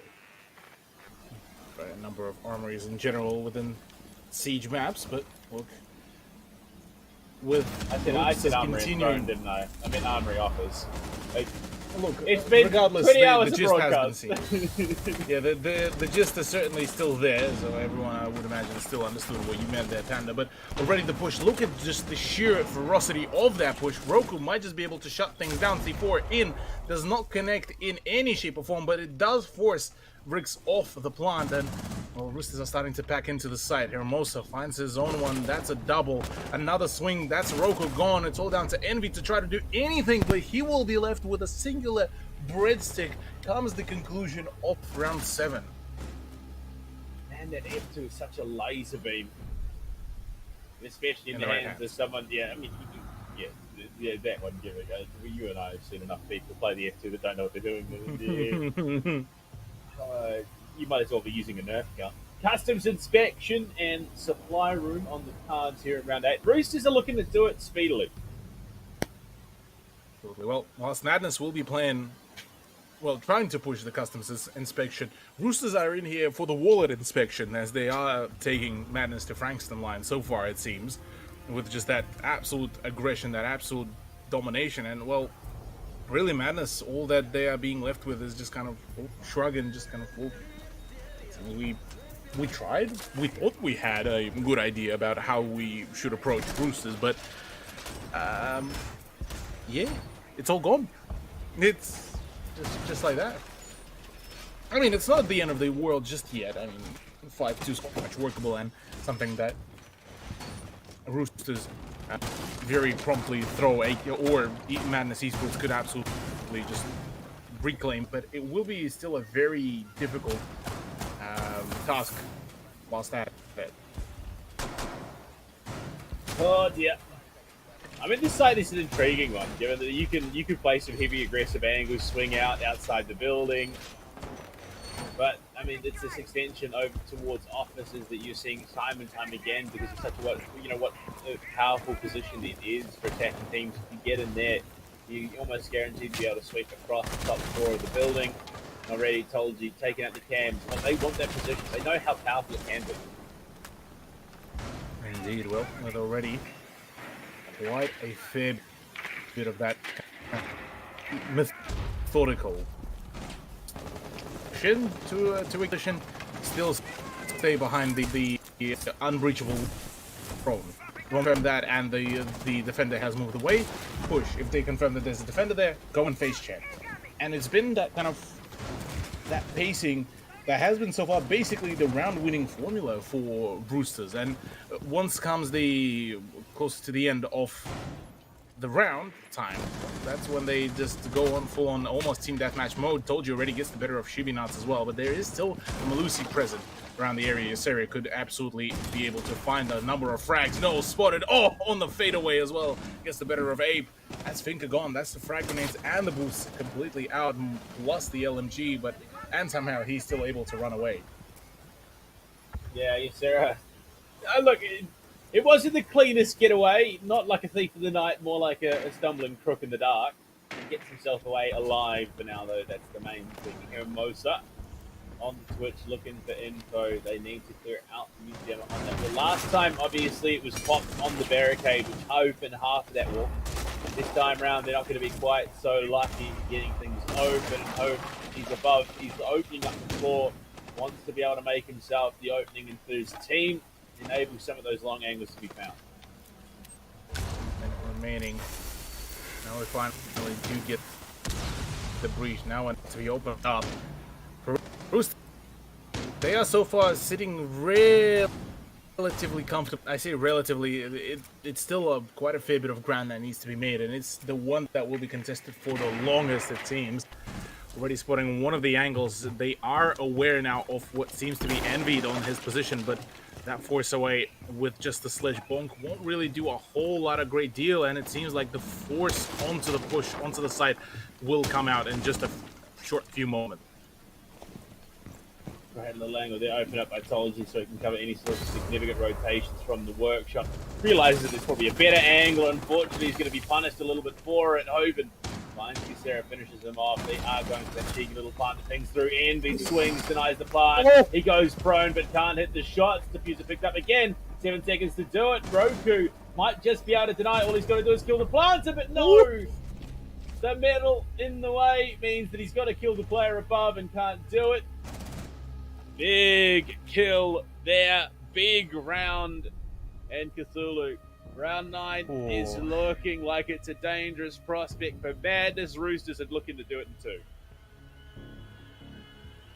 Yeah, we've kind of been talking about that look with the way how things been really looking closer to, well, going closer and closer to this, just the beginning of this matchup.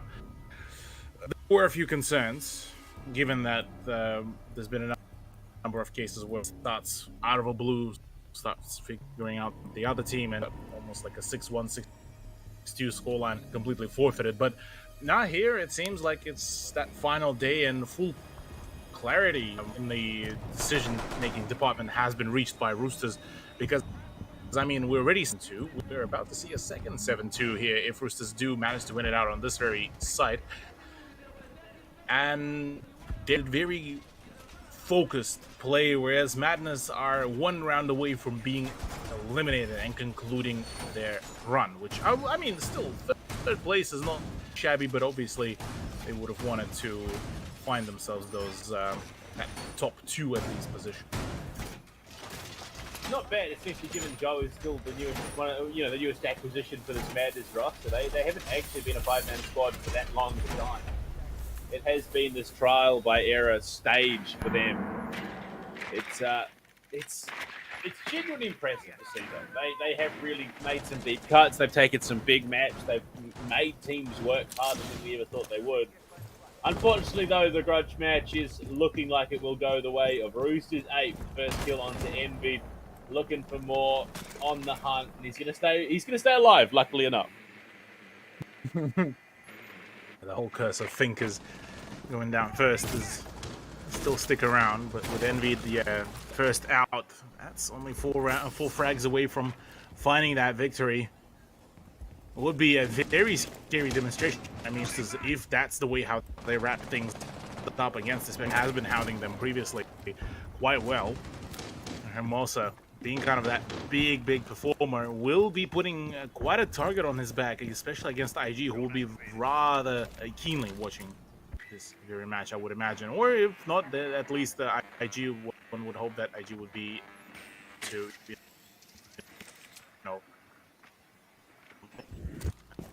much as possible. Quite a fair bit of infant gathered already. 8 pushed in rather deep, allowing the rest of the team to keep on moving and claiming an even bigger set of the sort of the ground to take. And ITS 4 versus 3 with a half a round to, and told you already starts getting to work on the floor. Yeah, Shivanut's falling as well. They do lose 8, but 2 key players off the board for this team. 2 players as well who have been shut down quite heavily and successfully by Roosters. Giving themselves plenty of time to work with a minute, and they are in above at the site, clearing out the utility. Not unfortunately, long arm the ADS there, but they're mostly back on the drone, looking at the info for the team. Oh, that's big, spotting Ysera over towards Customs, the pings to come through, the drone not going to be spotted for the most part. So they still have live info on his position right now, and Hermosa might use this to get themselves down in onto the site. There's just so much verticality available. Once again, showing that masterclass in the information gathering. Play on the attack, just doing huge work now. Toji giving the call out, then in comes swing Dara, but not just enough to get rid of him. Gets better of Roku. Push comes to shove onto the actual site. Ysera gets 1. That's a 2, and that's the wrapper. Absolute domination. Bruce keeps the dream alive, and makes a result of it all. 7-2, 7-2. Winner, chicken dinner. Roosters booked the rematch after yesterday. They will be taking on Invictus in the best of 5 grand final. Madness, you can do absolutely nothing but respect them for showing up and playing the way they did today. Unfortunately, they were just outclassed Cthulhu. And I mean, look, I think that's an ideal situation for Roosters. They want to make it a quick one. They want as much, energy left in the tanks to be able to take on Invictus. Oh yeah, absolutely. We're certainly making it a rather quick result and clean deal. Not as clean as my camera, it seems. Regardless of that, IG certainly will be starting to get a few eyebrow raises from this kind of performance, given that I'm next into a very possibly long BO5. Well, when we come back after the break, we'll jump into that matchup, the grand finals here for Operations League Season 5 to crown the champions and see who takes it out. A grudge match from yesterday repeating itself today. We'll see you back soon. This wasn't supposed to be easy, you know. But what you're feeling, it will pass. In time. I know. That's what scares me. How do you forget a sister after everything we've been through? All of those nights, when the lights go out, and the monsters come out to play. Did we ever grieve or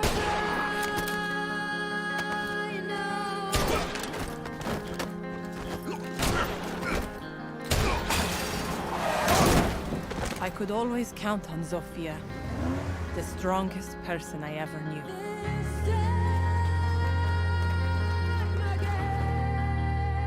We spent our lives trying to be perfect.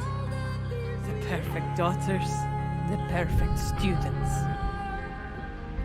the perfect soldiers.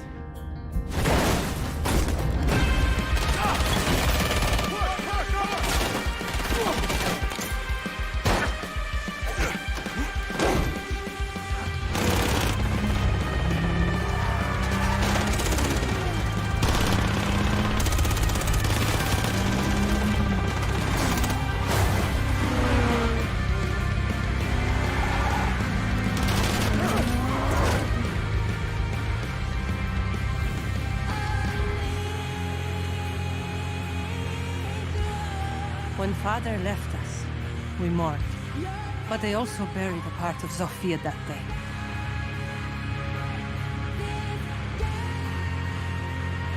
The part that made her my sister.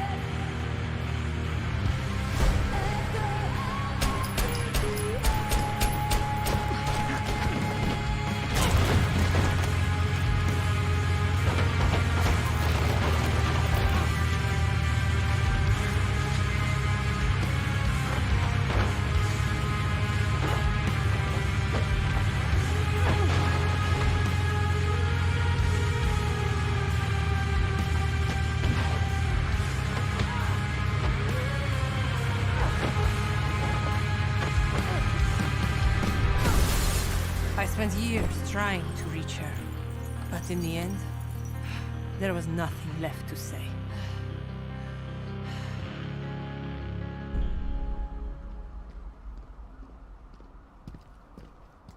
Ella! Father would be ashamed of you. Father died, Zofia. But you left me alone.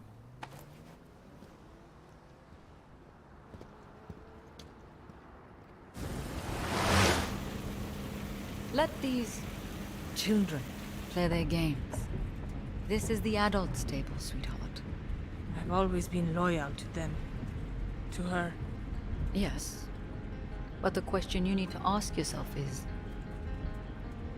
who's been loyal to you?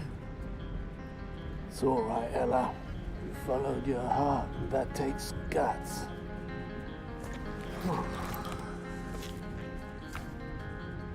Welcome to the family, love.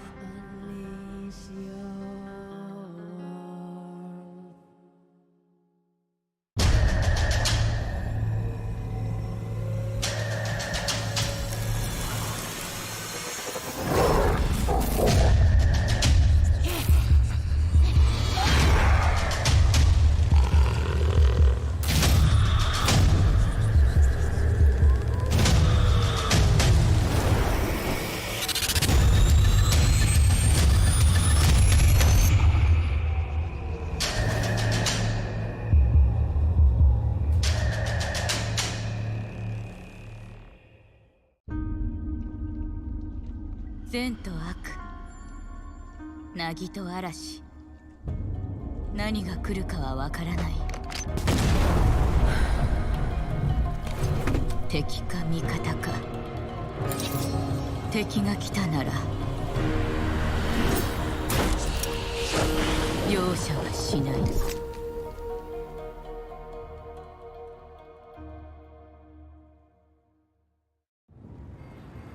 なぜいつもここに来るんですか？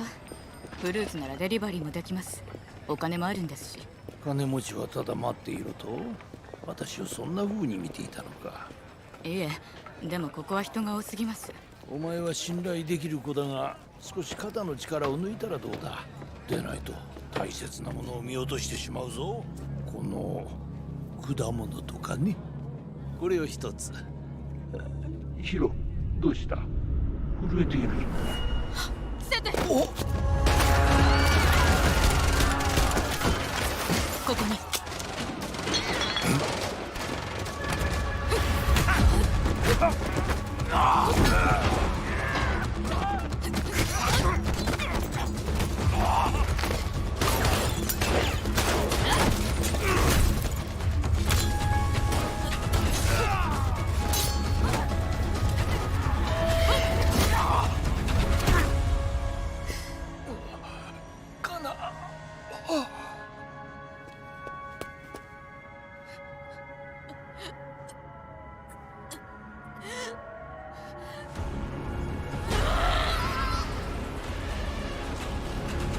私の家に忍び込むなんて自殺願望でもあるの？久しぶり、由美子。八幡さんが。ええ、話は聞いたわ。見覚えは？手伝ってもらう。仇は必ず撃つ。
Who do you think you are and what is this connection? I swear I can't understand, I don't understand, it feels so electric. No one's ever made me feel like this. Oh, baby, I'm caught up in your mystery. 'Cause nothing about you makes sense to me. When opposites attract, it's automatic. I'm always coming back. You're a habit, I'm addicted to you. My sexy magnet, I'm like a maniac. When opposites attract, oh, I don't wanna get away. Oh, don't wanna get away. Oh, I don't wanna get away.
opposites attract.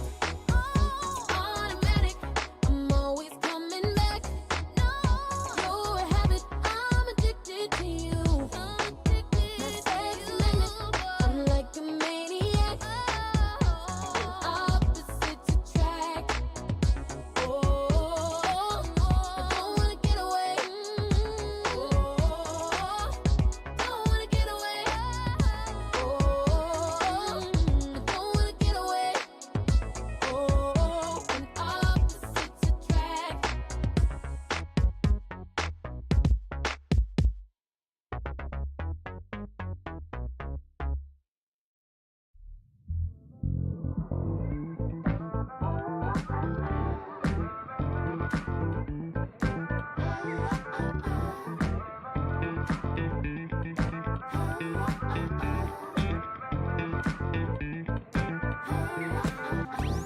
I'm a dreaming, I've been looking for you when I'm sleeping. I've been calling out your name. Hey baby, we'll be forever young. Wanna spend the day and night with ya. Oh yes I do. Na, na, na, na. I'll be right by your side. Na, na, na, na. I'll be right by your side. Na, na, na, na. You say, na, na, na, na. You say, dream with ya, come with ya. Dream with ya, I'll come with ya. Dream with ya, take me with ya. I'll come with ya. I'll come with ya. I'm a dreamer, I'm a dreamer. I'm a dreamer, I'm a dreamer. Hey baby, we'll be forever young. Na, na, na, I'll be right by your side. Na, na, na, na, I'll be right by your side. Na, na, na, na, you say, na, na, na, na, you say, dream with ya, come with ya. Dream with ya, I'll come with ya.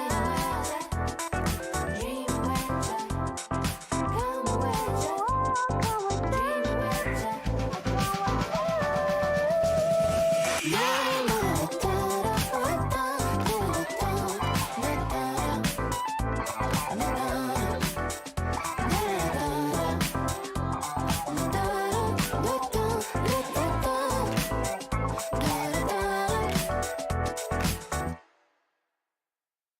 I remember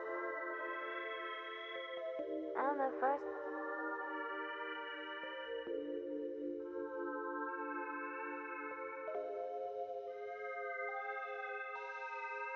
I remember when I was a child, and the first time I learned summertime.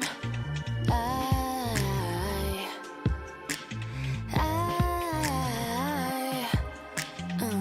get the feeling if I learn to fly, I'ma never stay here in this town.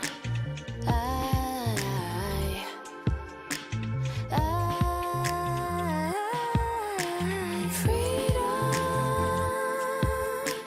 freedom,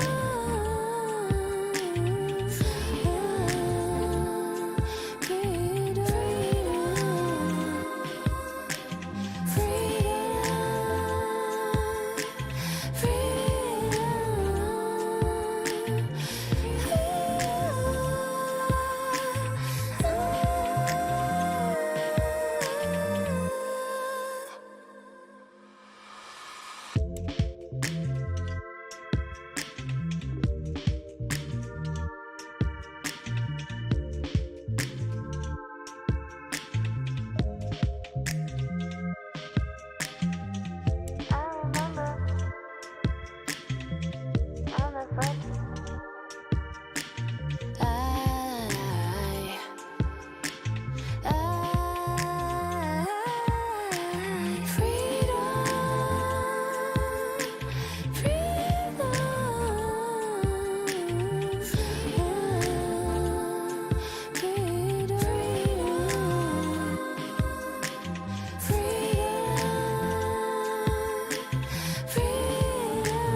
You got me up like all night, and I'm thinking that we just might have something that we can't explain. Give me a sign, I'm wasting no time. I'm yours if you say the words. Show me your moves, nothing to lose. I think we can make this work all night. There's something we just can't contain. I got a feeling, babe, can you feel it? We gonna dance our hands to the ceiling. I like the way you're moving, yeah. I got a feeling, babe, can you feel it? Let's go. Baby, feel the beat, just let go. No, I don't know much, but I know there's something that I can't explain. Give me a sign, I'm wasting no time. I'm yours if you say the words. Show me your moves, nothing to lose. I think we can make this work all night. There's something we just can't contain. I got a feeling, babe, can you feel it? We gonna dance our hands to the ceiling. I like the way you're moving, yeah. I got a feeling, babe, can you feel it? I got a feeling, babe, can you feel it? We gonna dance our hands to the ceiling. I like the way you're moving, yeah.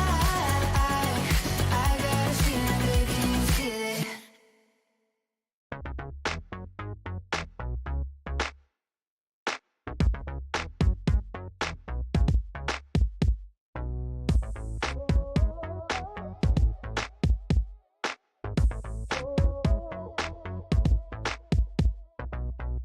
Who do you think you are and what is this connection? I swear I can't understand, I don't understand, it feels so electric.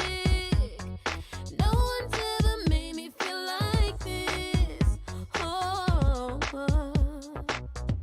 maybe I'm caught up in your mystery, 'cause nothing about you makes sense to me. When opposites attract, it's automatic, I'm always coming back. You're a habit, I'm addicted to you.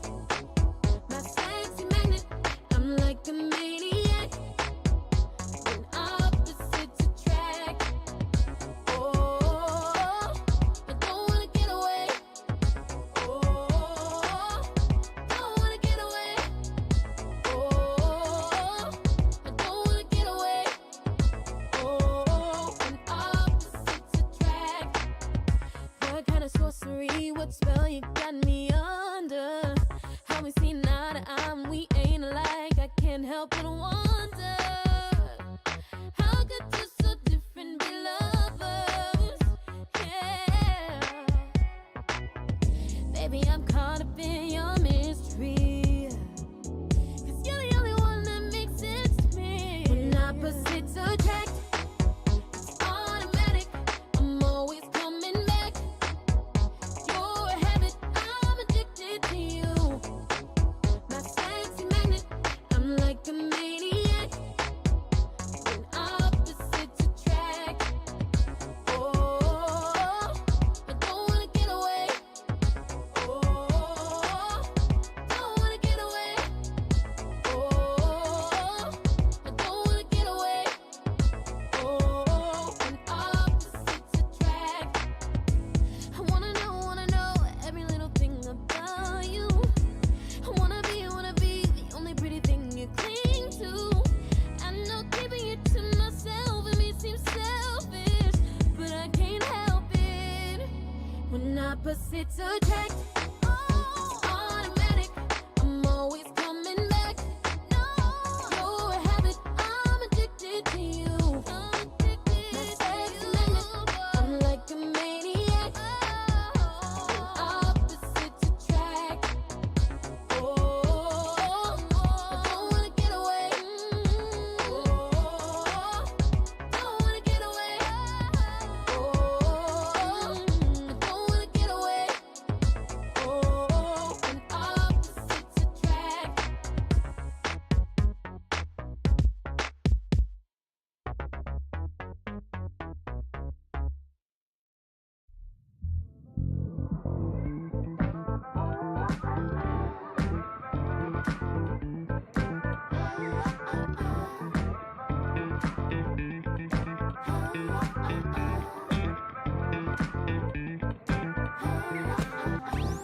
I'm a dreaming, I've been looking for you when I'm sleeping.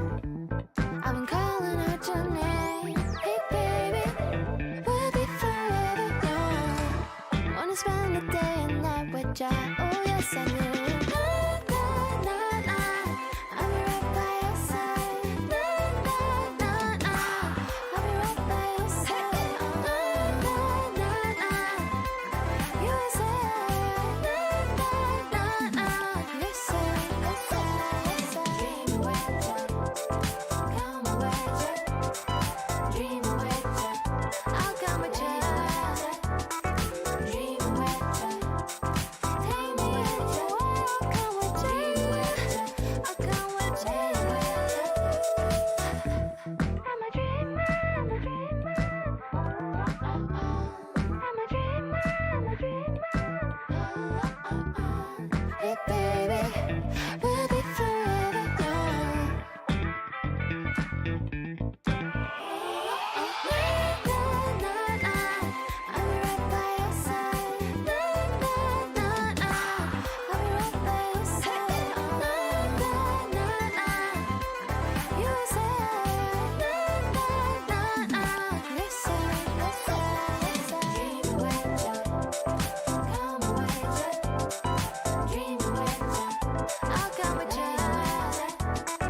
dream with ya, come with ya, come with dream with ya,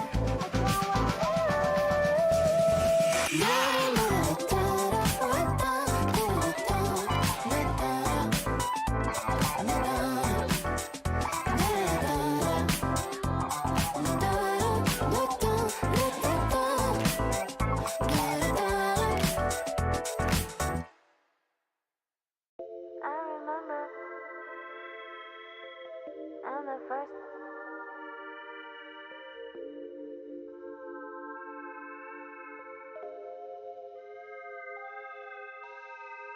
I remember when I was a child, and the first time I learned summertime. I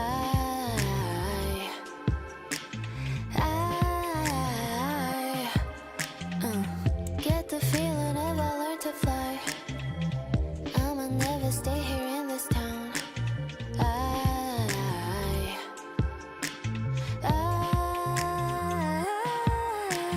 Freedom, freedom.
got me up like all night,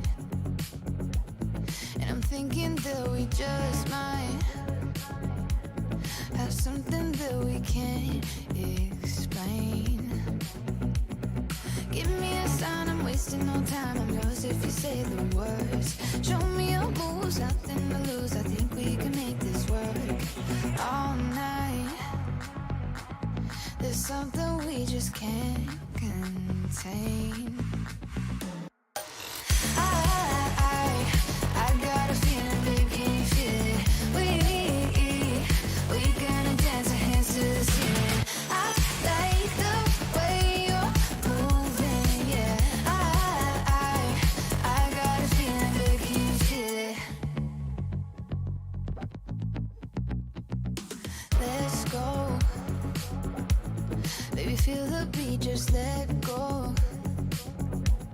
No, I don't know much, but I know there's something that I can't explain. Give me a sign, I'm wasting no time. I'm yours if you say the words. Show me your moves, nothing to lose. I think we can make this work all night. There's something we just can't contain. I got a feeling, babe, can you feel it? We gonna dance our hands to the ceiling. I like the way you're moving, yeah. I got a feeling, babe, can you feel it? I got a feeling, babe, can you feel it? We gonna dance our hands to the ceiling. I like the way you're moving, yeah. I got a feeling, babe, can you feel it?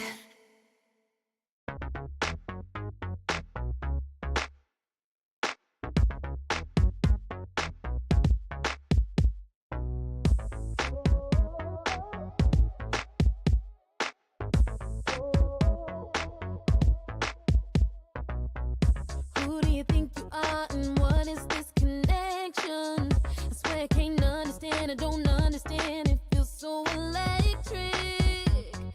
No one's ever made me feel like this. Oh, baby, I'm caught up in your mystery. 'Cause nothing about you makes sense to me. When opposites attract, it's automatic. I'm always coming back. You're a habit, I'm addicted to you. My sexy magnet, I'm like a maniac.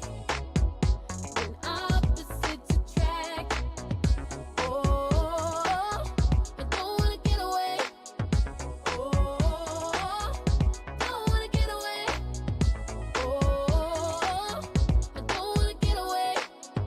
Oh, when opposites attract. What kind of sorcery, what spell you got me under?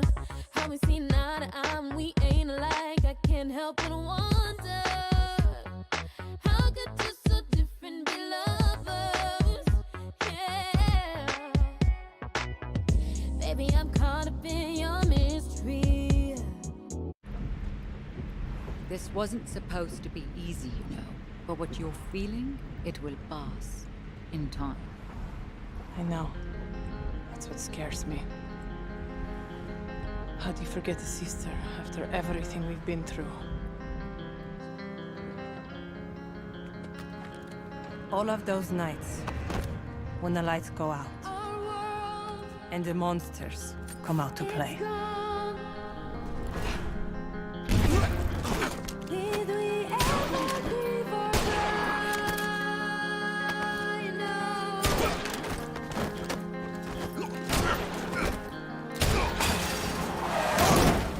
I could always count on Zofia, the strongest person I ever knew.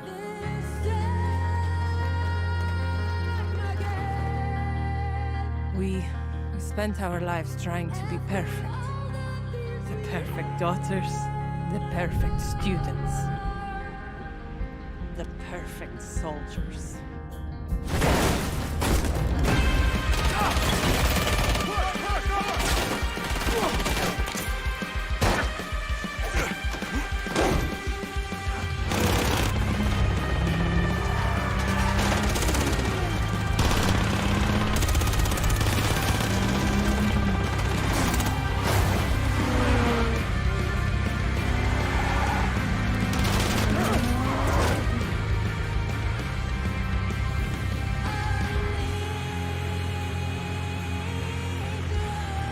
When father left us, we mourned.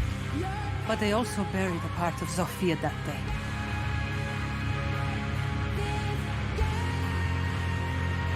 The part that made her my sister.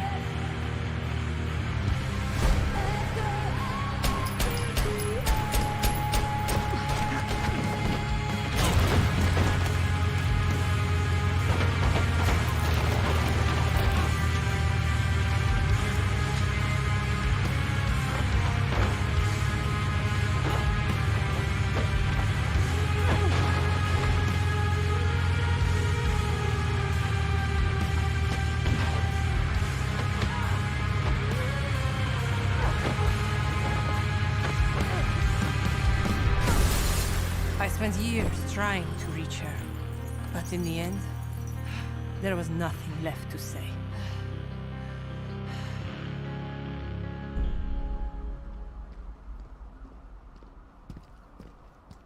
Ella! Father would be ashamed of you. Father died, Sophia. But you left me alone.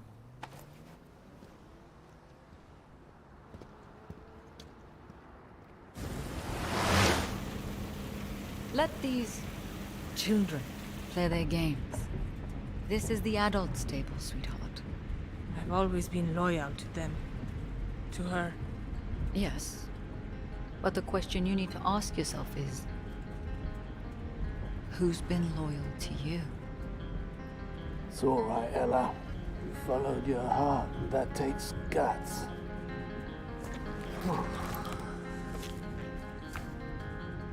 Welcome to the family, love.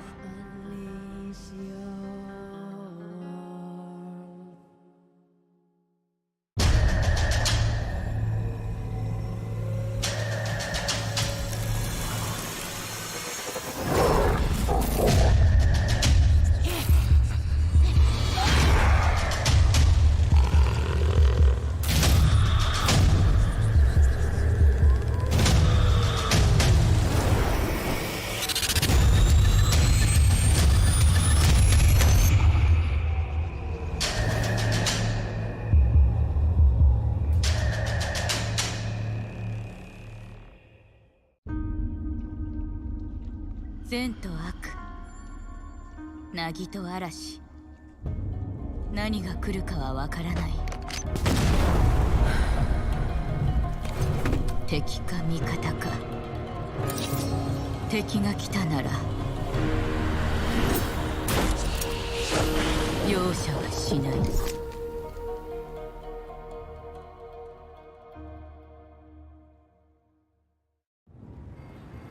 なぜいつもここに来るんですか？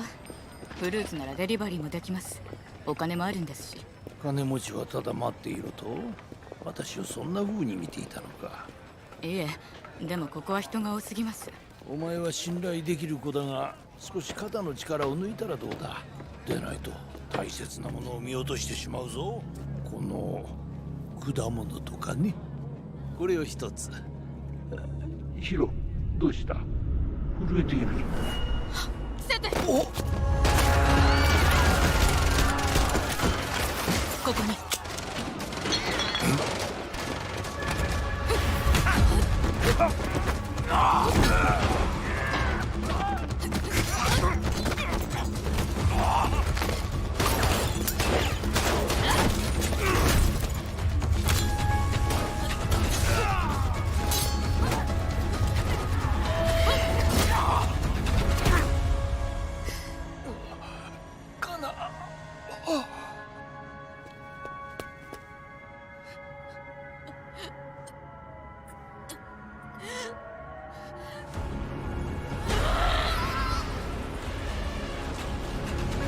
私の家に忍び込むなんて自殺願望でもあるの？久しぶり、由美子。八幡さんが。ええ。話は聞いたわ。見覚えは？手伝ってもらう。仇は必ず撃つ。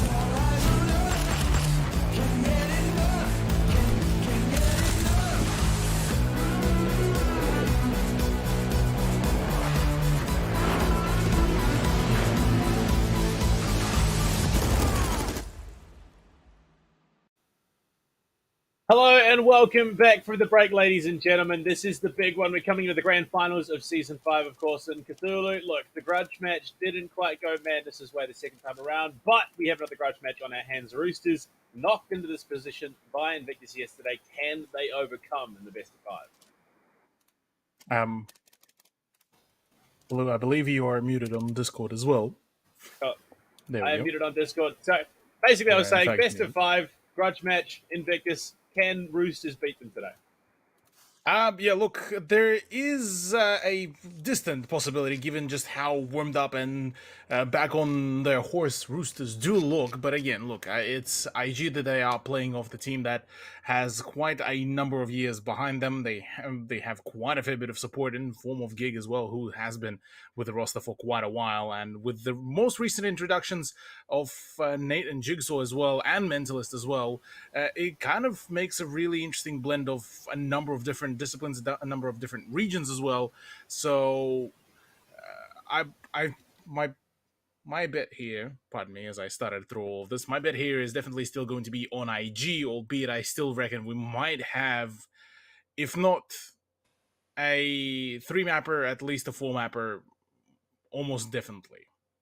Well, I mean, kicking things off, Oregon, we then hit Theme Park, Border, Villa Clubhouse. So, like, in the middle portion of the best of 5, it's going to be some fun maps. We get a bit of a snoozer at the start and a couple of snoozers to close it out. But, I mean, we've already seen both these teams play a bit of Theme Park, play a bit of Border.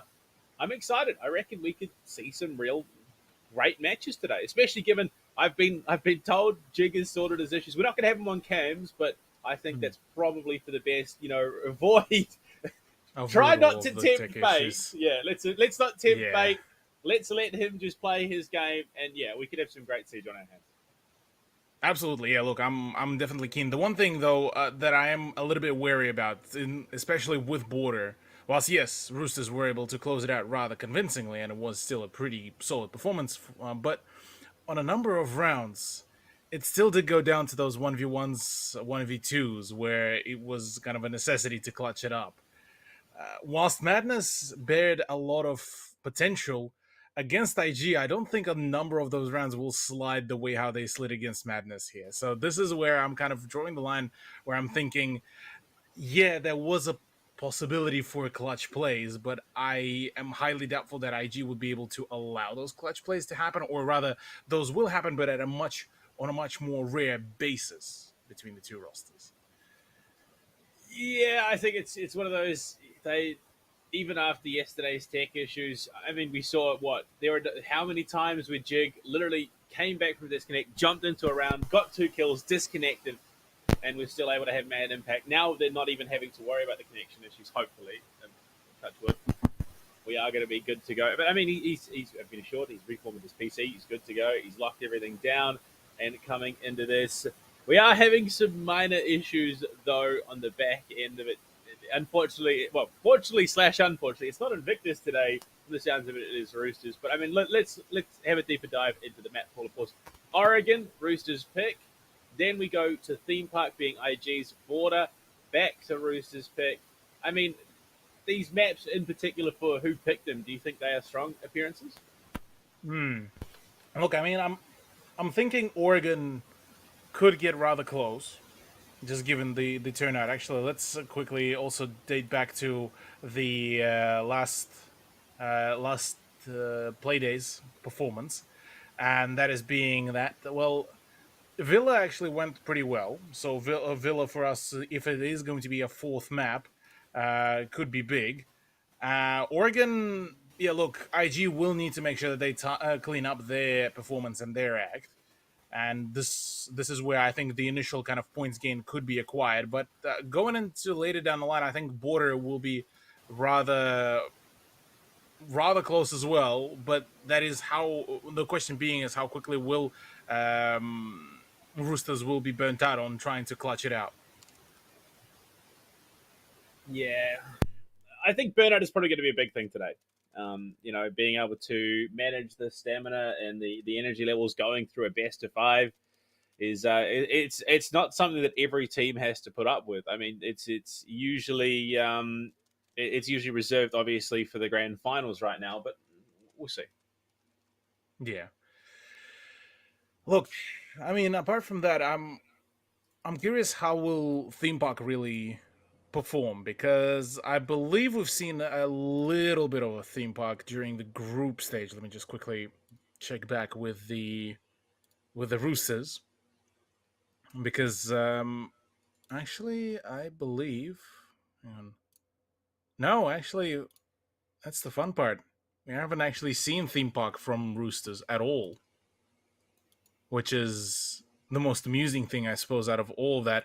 IG, I believe they teased that pick once, but it never got to it. I'm just rechecking. No, pardon me again. Theme park only now just actually being brought out. So obviously both teams haven't really shown a whole lot of performance on that. We've seen kind of the general gist of how ICA kind of plays it out, and kind of the name of the game is usually very momentum based. Sorry, I missed out on the word.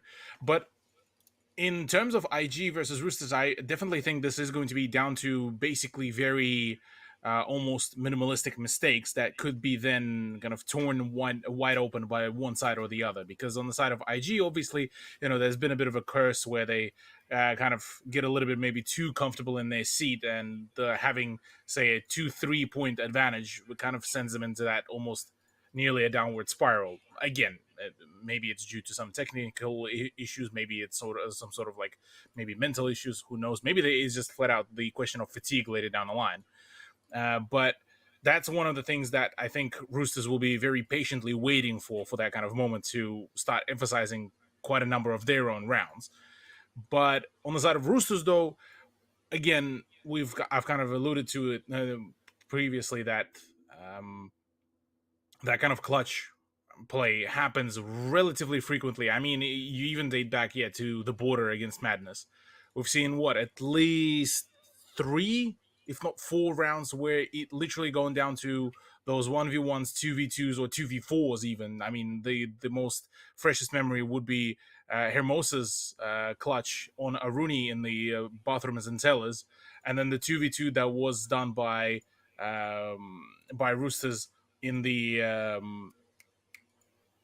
Armory and Archives, where it was an Echo and I believe a Mute, and it's just off the back of just the sheer anchor play by the Echo and the rotations through the 90 hole by Mute that just it all allowed to funnel essentially Madness into the same position. Whilst I don't think it is going to be the same thing here by IG, and I don't think we're going to be seeing a whole lot of funneling unless it's like full-on intentional drone down, and that is kind of the game plan.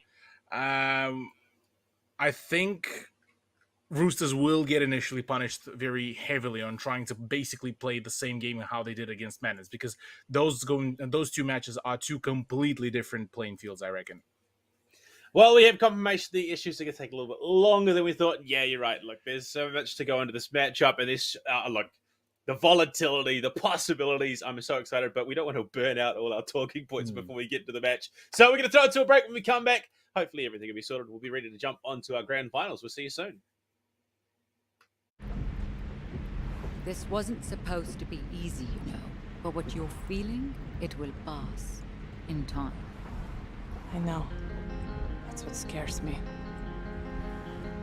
How do you forget a sister after everything we've been through? All of those nights, when the lights go out, and the monsters come out to play.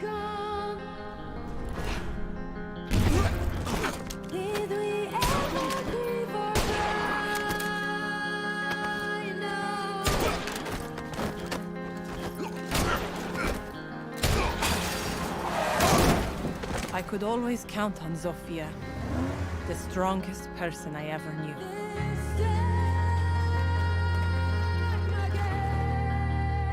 We spent our lives trying to be perfect. The perfect daughters, the perfect students, the perfect soldiers.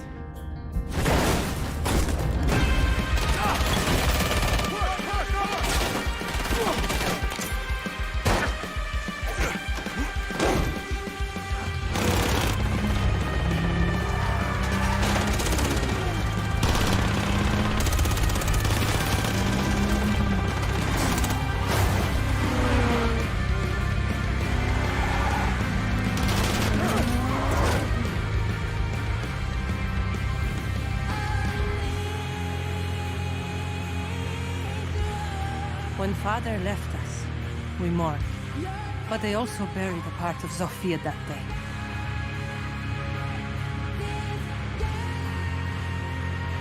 The part that made her my sister.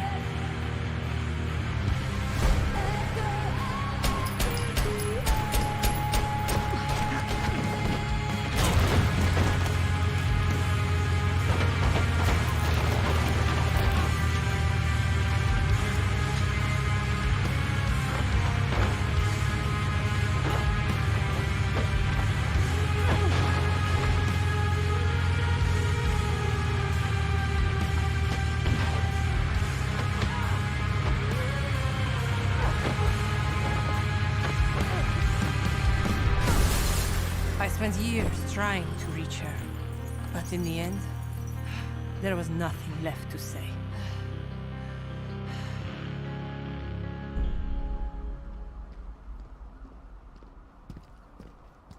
Ella! Father would be ashamed of you. Father died, Zofia. But you left me alone.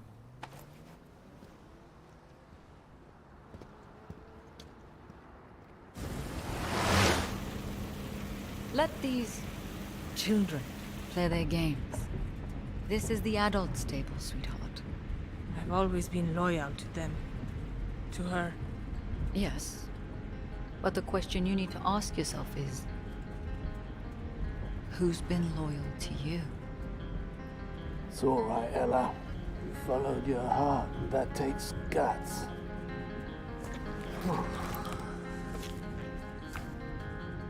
Welcome to the family, love.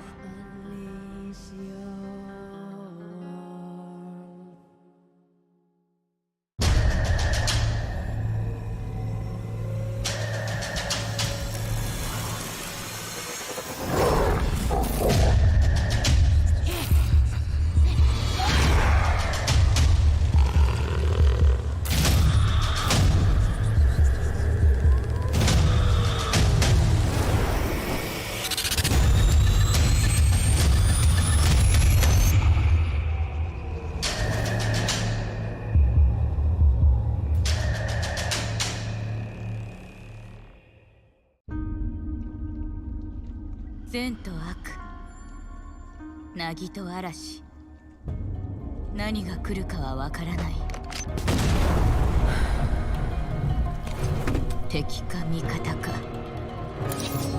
敵が来たなら容赦はしない。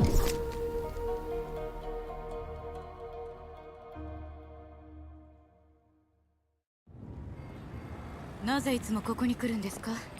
フルーツならデリバリーもできます。お金もあるんですし。金持ちはただ待っていると？私をそんな風に見ていたのか。いえ、でもここは人が多すぎます。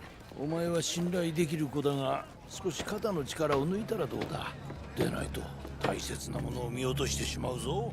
この果物とかね。これを一つ。ヒロ、どうした？震えている。お！ここに。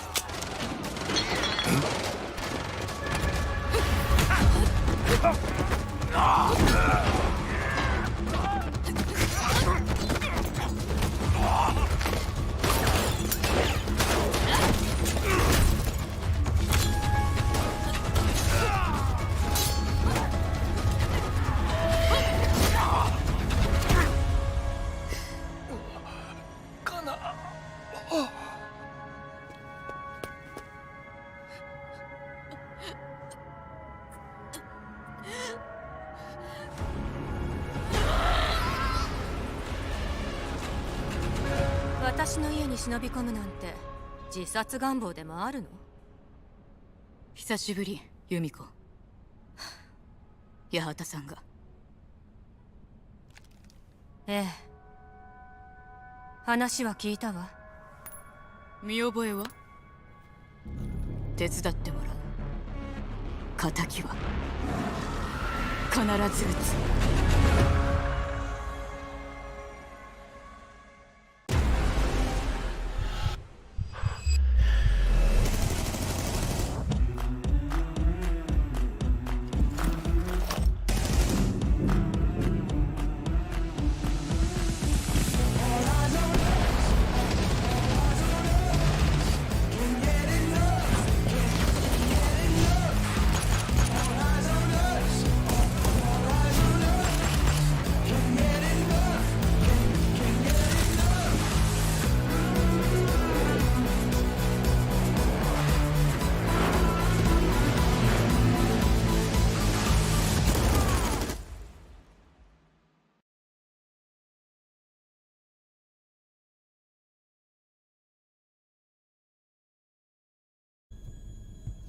We're coming into a Cthulhu. We're jumping straight on into the game. Oregon, you can see our 10 combatants on your screen at the moment as we jump into the operator ban phase.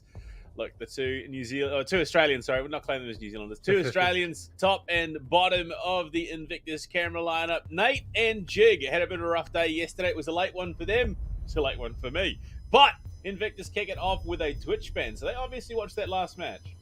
Yes, they fully acknowledge how impactful that Twitch was. And in general, look, I mean, the OG kind of electronic utility disposal operator, kind of on par with the Thatcher, both of them, as a matter of fact, out of the equation, will make things a whole lot more interesting because, well, the F2 is no more a thing, and understandably so. Roosters will be maybe a little bit upset, albeit not probably as upset as the Zafia ban, as it was previously. But, I mean, going into the defense, Valkyrie band, understandable. Look, it's an operator that is extremely powerful, extremely able to have a very flexible game as well. So, with her out of the equation, it's all nice and tidy. Now, the last one being Cade, actually. Okay, I initially wanted to say Mira, but yeah, Cade is one of those operators that does make things a whole lot more easier, let's say, for the defense. So, with that said, obviously Invictus don't want to give a whole lot of ground to their opponents, so understandably so. Well, Roosters will have to cope without the Cade once they do go on to their defense. Now, Roosters, last matchup, they did get to start things off on the defense. Yeah, sorry, I almost let that slip away. Yeah, on the defense, they managed to actually put up quite a solid amount of numbers, but the offense was looking a little bit shaky. So now, going into this matchup, I'm curious how will Invictus be able to slow down this whole onslaught of the Roosters players.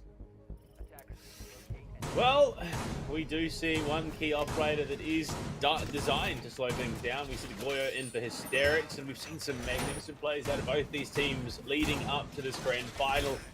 So you could not ask for a set of teams to be doing it today. Best of 5 as well, so we are going to be going the full distance, hopefully. I'm excited. I'm keen to see what Roosters have brought in preparation, given that it literally came down to a single round yesterday as to who made it to this grand finals off the first. Oregon, we're underway on Dorms Cthulhu. I'm excited. I'm so excited. Likewise, I am excited as well. This is going to be a great just series to watch in general. Already, well, first action phase of the grand final, the best of 5 with the possibilities of going full 5 maps between Invictus Gaming and Roosters. But again, we've already seen a very decisive, very concentrated and focused play from Roosters where they were ready to take on everyone and everything. Now it's down to Invictus to try to match that energy because Roosters may just be able to yoink away quite a number of plays from them. Now, pretty early damage onto Nate, and the Wamai player will certainly not really be enjoying this kind of scenario here. Interestingly enough, though, Hermosa is already in. He's going further for the push and about to go full centered with a G8. He's also popped that wall into Attic, getting in, realizing that there was no breach denial. We have seen a surprising amount of Armoru play, paired with the Finker, a pretty potent combo. Hermosa doing the job of a Maverick in the situation, allowing them to get that long angle open towards Pit. This is magnificent speed that we're seeing Roosters do it at. Hysterics, though, the first to fall. Hovid as well being found by Jigsaw. So it is a 1-for-1 across the board. That's your Finker, though, for your Goyo. You take that if you're Invictus. Absolutely, but with Jigsaw now gone, the trade charade keeps on going down. Mental is being able to get the better of Rix again. Hermosa is still alive and ready to frag, and that is a very dangerous operator to let live, especially, well, him and Ape as well. Those two players have been extremely potent when things did go down, well, to the last moment, and things were needed to get a little bit down and dirty. Told you. Already going in for the rotation. Will be just about notifying. Yeah, there's a push might be coming around towards the white stairs. And funnily enough, well, Nate could have actually had the angle. Should have had that floor opened up a little bit wider. But in hopes of not risking really a whole lot of positioning, it seems like we are going to be playing for it out a little bit longer. Hermosa now looking to take contention of the double window. Ape actually getting a double tap with the impact onto Mentalist. That is not particularly the way that you want to go. Oh, Oh Nate my. failed as well. It's all down to Speakeasy, but we've seen him clutch these up before. No more toxic canisters, just the SMG-11 and the wayward utility placed by Hysterics at the beginning of the round. Those Vulcan det packs can be hugely detrimental. The concussion and spray is good onto one, but no. Ooh. 8 swings into games. We'll find the kill. This is why his Zofia was banned. Yeah, there's a reason why this man is kind of deadly on that very operator, and well, for understandable reasons. Well, the first round has been granted to Roosters. Very nice, clean approach as Invictus tried to match it in the beginning, and the trades were looking good, but unfortunately positioning and unchecked defensive spots were pretty much serving as a double-edged sword there for, rather against Invictus for Roosters. And now laundry and supply room does indicate that Invictus are not particularly intending to really stick around for too long on the same side. They want to keep up the rotation, they want to keep things running nice and snappy. And that does keep kind of the idea that Roosters will have to be very much adjusting things on the go, and that eventually could introduce a little bit of a kind of chaotic point to all the things. So now with RTS changing things around just a little bit, introducing a Decade out of all things, and Hoven now grabbing the reins of the Amaru. I am curious if that is more so just going to be played together in tandem to try to just isolate certain positions and maybe take control of the top tower much quicker, given that Toji actually just swapped off from the KB onto the Nomad instead. I would imagine it's something that we're seeing so much more of now out of Seas, so it must be a core part of the roster. The other thing we're seeing is Mentalist on the Thorn, another key part of the roster for this defense, especially on this basement site. Nate in aggressive, found by Hoven, and that's the power of the Gara hook up onto the 3rd floor of tower. And they find their offsite presence. Nate, I mean, he's going to be kicking himself up for that. Absolutely, yeah. Look, not the kind of result that one would have wanted to see, but look, it is what it is. With Nate gone, that's, well, now going to be forcing the rotation to come out from one of the Romas as well. Well, Hysterics down, but at least Jigsaw is able to get the better of Toji. Finisher, though, on Hysterics does come about from 8. So once again, IG are kind of being pressed for the position as Hermosa and Co. are just continuing their rampage. Speakeasy and Jigsaw. They're in the site. They're in the side, yeah. They will have to now play for the retake, and that isn't the last thing that you want to happen, albeit I say that. Finds him Hermosa. Ape is also taken up from the Thorn charge, and Jigsaw is able to find some sort of rotation, and there's actually a double 1v2. Speakeasy could make a play here. Oh, he's going to swing aggressively, but he's going to tuck in as he's full white screen. Could go for the shotgun play, spots the player at range. Hoven, unfortunately, it's Rick's close to do it. Roosters. Big round 2 from them, and well, they're actually pushing Invictus. We knew this was a possibility to see it culminate in the grand finals. You love it. Absolutely, yeah. Look, that's the kind of performance that we wanted to see and we're hoping to see, and well, exactly that has been given to us. Well done. Well done so far by Roosters. A very well-paced gameplay from them, which is something that is great to see, albeit, look, there's still a number of questions that need to be answering, namely, well, what is happening in the IG camp? Because it seems like their kind of whole approach to this was just, as long as you know your own positions and how you need to play it out, basically their idea is that one player should be able to just do just about right, but having some sort of extra positioning obviously does help, and certainly, well, there was a possibility for that. It's just maybe a little bit too far apart, meant that IG basically were stuck in that perpetual kind of loop of going in 1vx gunfights. Yeah, and it can also not be understated just how impactful Ape on the Sophia has been throughout this entire season of the Operations League. There's a particular reason that Madness opted to band it out in their series before this. So, I mean, Invictus, the last time they played Roosters, it was, I mean, before, obviously, Operations League, their best one on Bang and Apex South. It was a complete shutout, so now that we're seeing them go deeper in the series, Invictus being contested, I think this shows a more accurate representation of what Roosters are capable of. Oh, yeah, absolutely.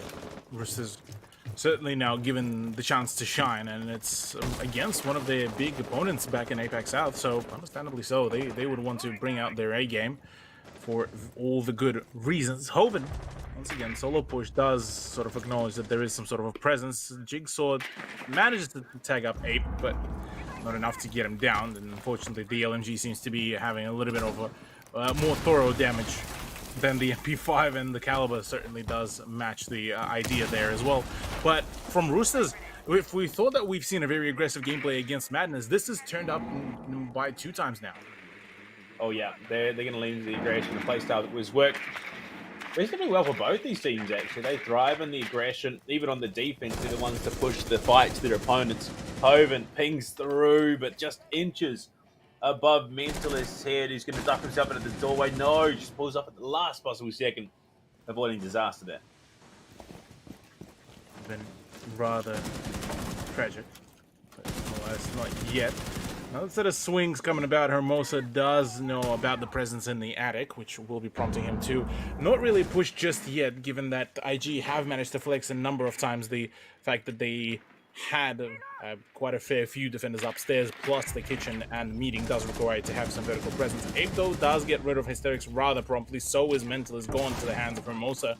All of a sudden, look, this defense, I've been thinking, saying that, look, this might be a little bit of a shaky one, but I said instead it's actually been Roosters through and through. Speakeasy, though, at least doesn't make this a flawless round, but 1v4 for Nate looks like a bit of a tall order. Now, what do you mean? He's got this in spades. This is the 11. He's going to swing aggressively. Unfortunately, not so easy. Told you we'll lock down the angle.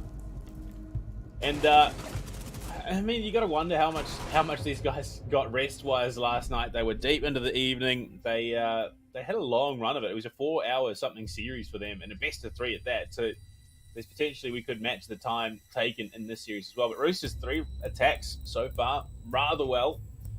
Now heading back down to the basement. I mean, on a map like Oregon, which is basically 50-50, split down the middle, both attack and defense, you'd hope Invictus can get a couple of rounds on the board. Well, now they're kind of stuck at basically the position where they essentially need 3 back-to-back rounds.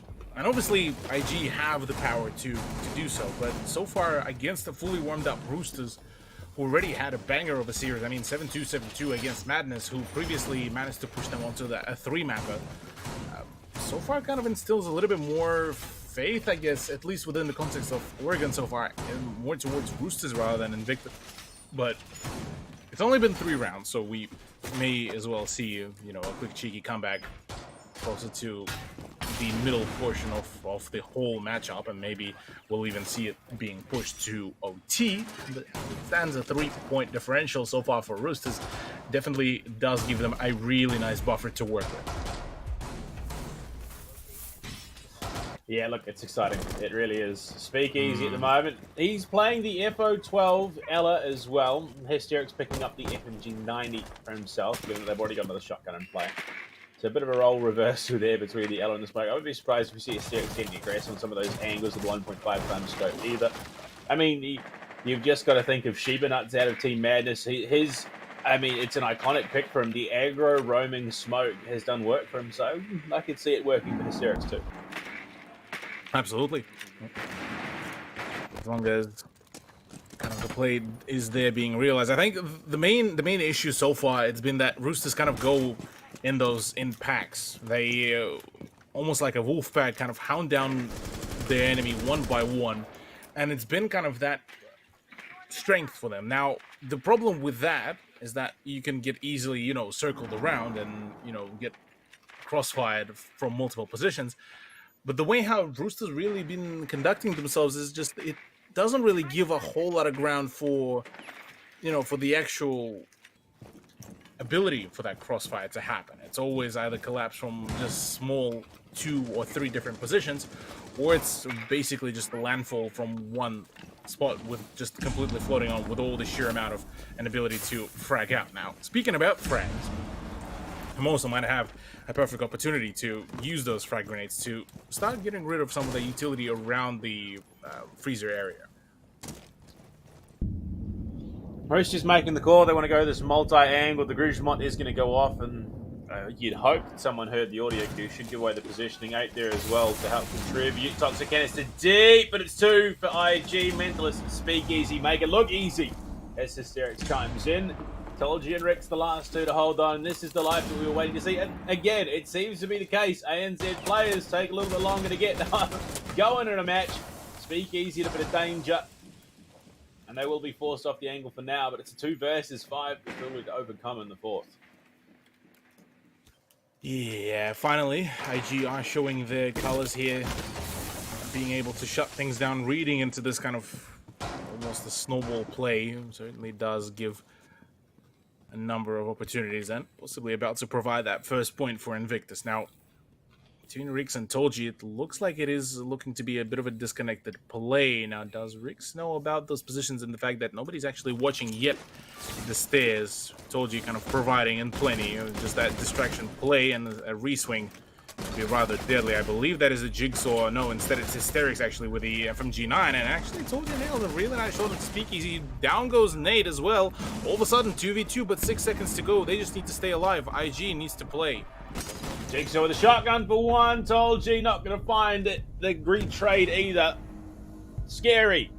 Again, we see another opportunity that could have slipped out of control. They had the player advantage in a significant way, and all of a sudden it starts to come apart. Yeah, look, Nate, he's rubbing the brow a little bit. It should not have come that close. They're making these little mistakes that are allowing Roosters to get the foothold into the round. But luckily, Jigsaw holds on. Oh, yeah.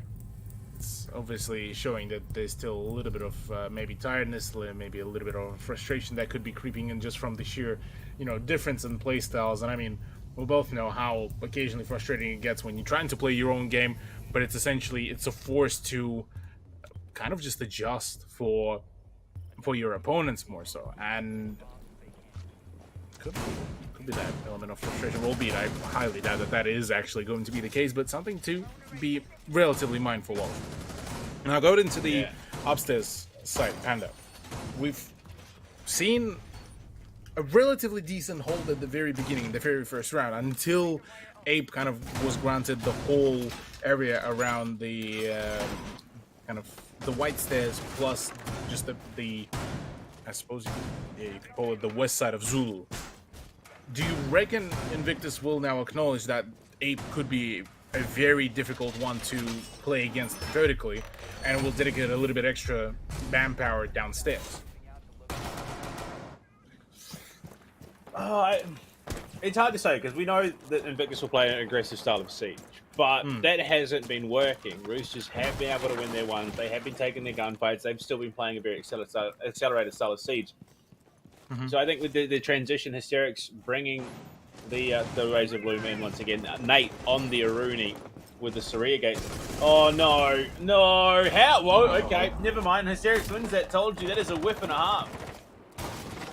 Yeah, that's a bit of a problem. That's a bit of an unfortunate turnout, and something that might just end up continuing to hound later down the line a Rooster player. But without the sledge, that's the frag grenades, that's the self-breaching for the majority of it gone, apart from Ape. But Ape, you generally speaking, is the type of guy who would just go on his own kind of adventures, whilst the rest of the team do their own, team utility. And yeah, as expected, the man is on an opposite side of the map in the kitchen corridor, awaiting to cut off the rotation. And that is actually a huge way to play this around, because Jigsaw already takes quite a punishment as well.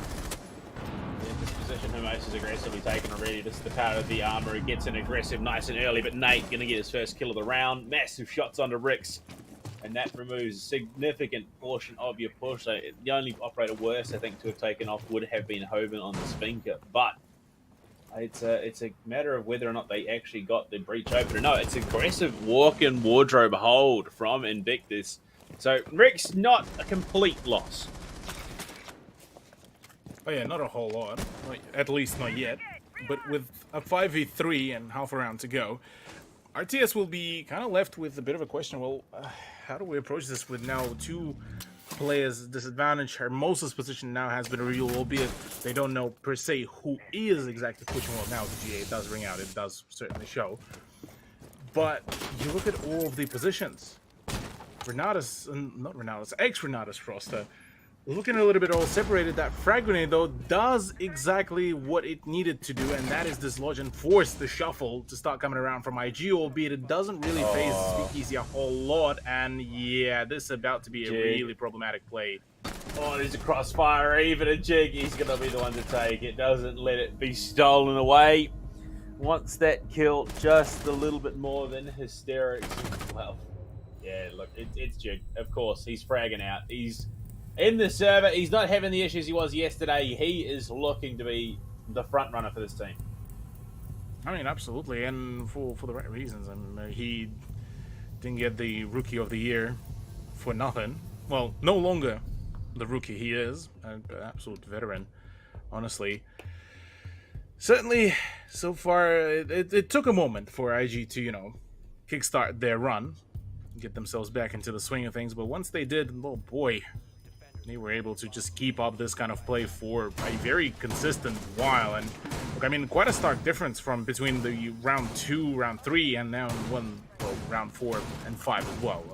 Quite dominating ability to just keep on having that and enabling that sort of player numbers advantage has certainly instilled quite some confidence into Invictus once they kind of figured out the general pacing of Roosters, once they figured out that Ape is playing on his own, and they kind of don't per se need to focus on him. It's more so as long as you don't put all of your resources towards getting Ape out, or rather just pick the team around him, it will make things a whole lot easier in the later stage of the game. So now in the final round of their defense, Invictus are looking to equalize the round count, but again, something they probably would have preferred to avoid, even though it is map 1 out of the BO5, so in the grand scheme of things, it won't per se matter. Well, what matters is Ape being taken off the board early. Jigsaw, the Ripper headshot with that MP5, and as you would assume, like, I mean, he has to be one of the best players our region's ever seen, and he's just, it's going to be amazing to see him play on land eventually with this team. He's 7-3-1 right now. He's not done for the moment. The ping's coming through. Satolji has some info on his position. There is Frost in play as well, so that Matt would be spotted. Hysterics to 4, okay. So the equalizer is there. But Tolji, oh, does he know there's a player? Oh, he does! He absolutely pre-fires the living hell out of Speakeasy. Yeah, now also spotting a shotgun player of Nate on the smoke.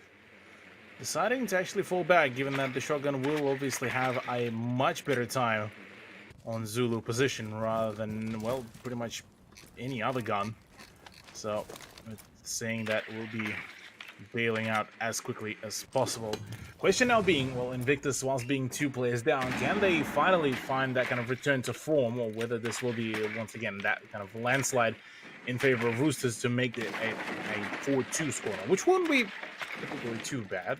Still very much workable for Invictus, but on the attack, it will be a little bit problematic. Hoven down through the floor, but able to get revived, and unfortunately Nate won't be able to get the finisher just yet. But Hoven just spammed with those explosives, and it's a gas grenade to finish it off through the floor. Nate, phenomenal usage of the utility, fully forcing now it back to a 3v3 with a minute remaining. Once again, Roosters starting to get separated yet again without the ability to refrag each other.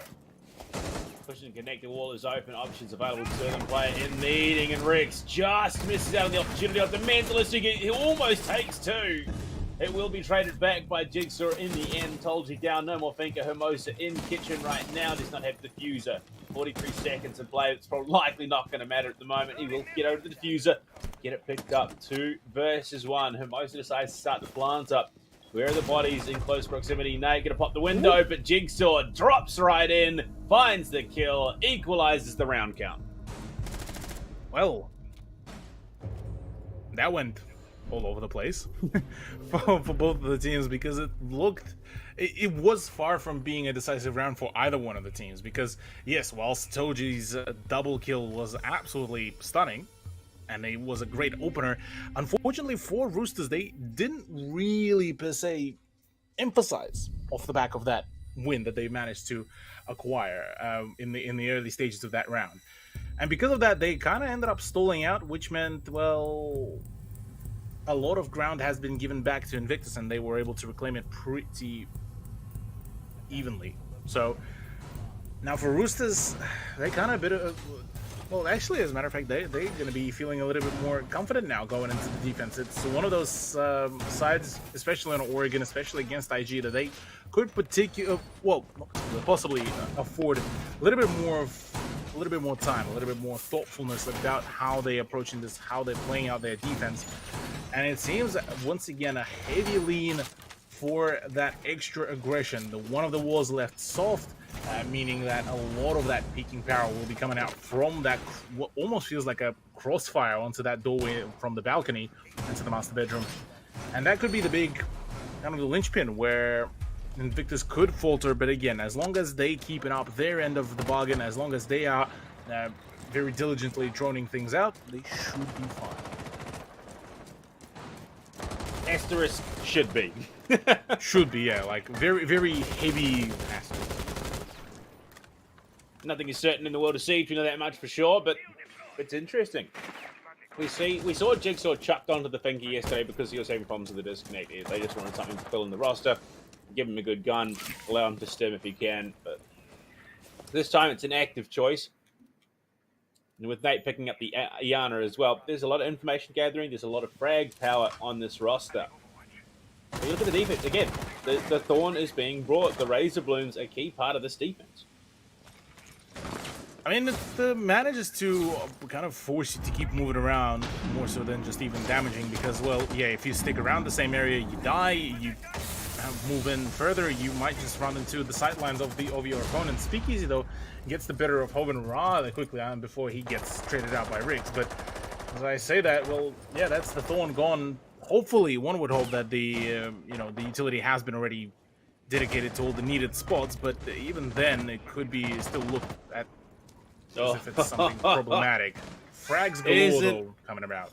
Is it that ironic? Hysterics on the Zofia taking down 8 with the LMG. I bet he's absolutely spewed. He's saying, that's my operator. Why are you doing this to me? Mentalist baiting out Hermosa.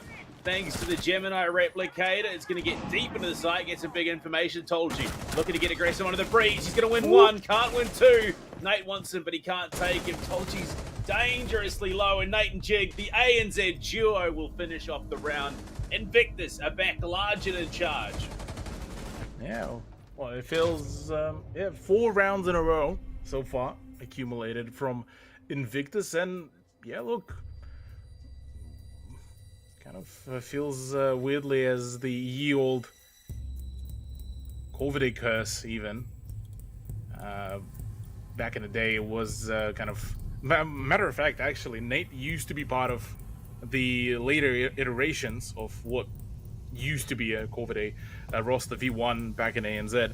There was a whole curse talk about that the team needed to lose 3 to 4 rounds to only then start, performing.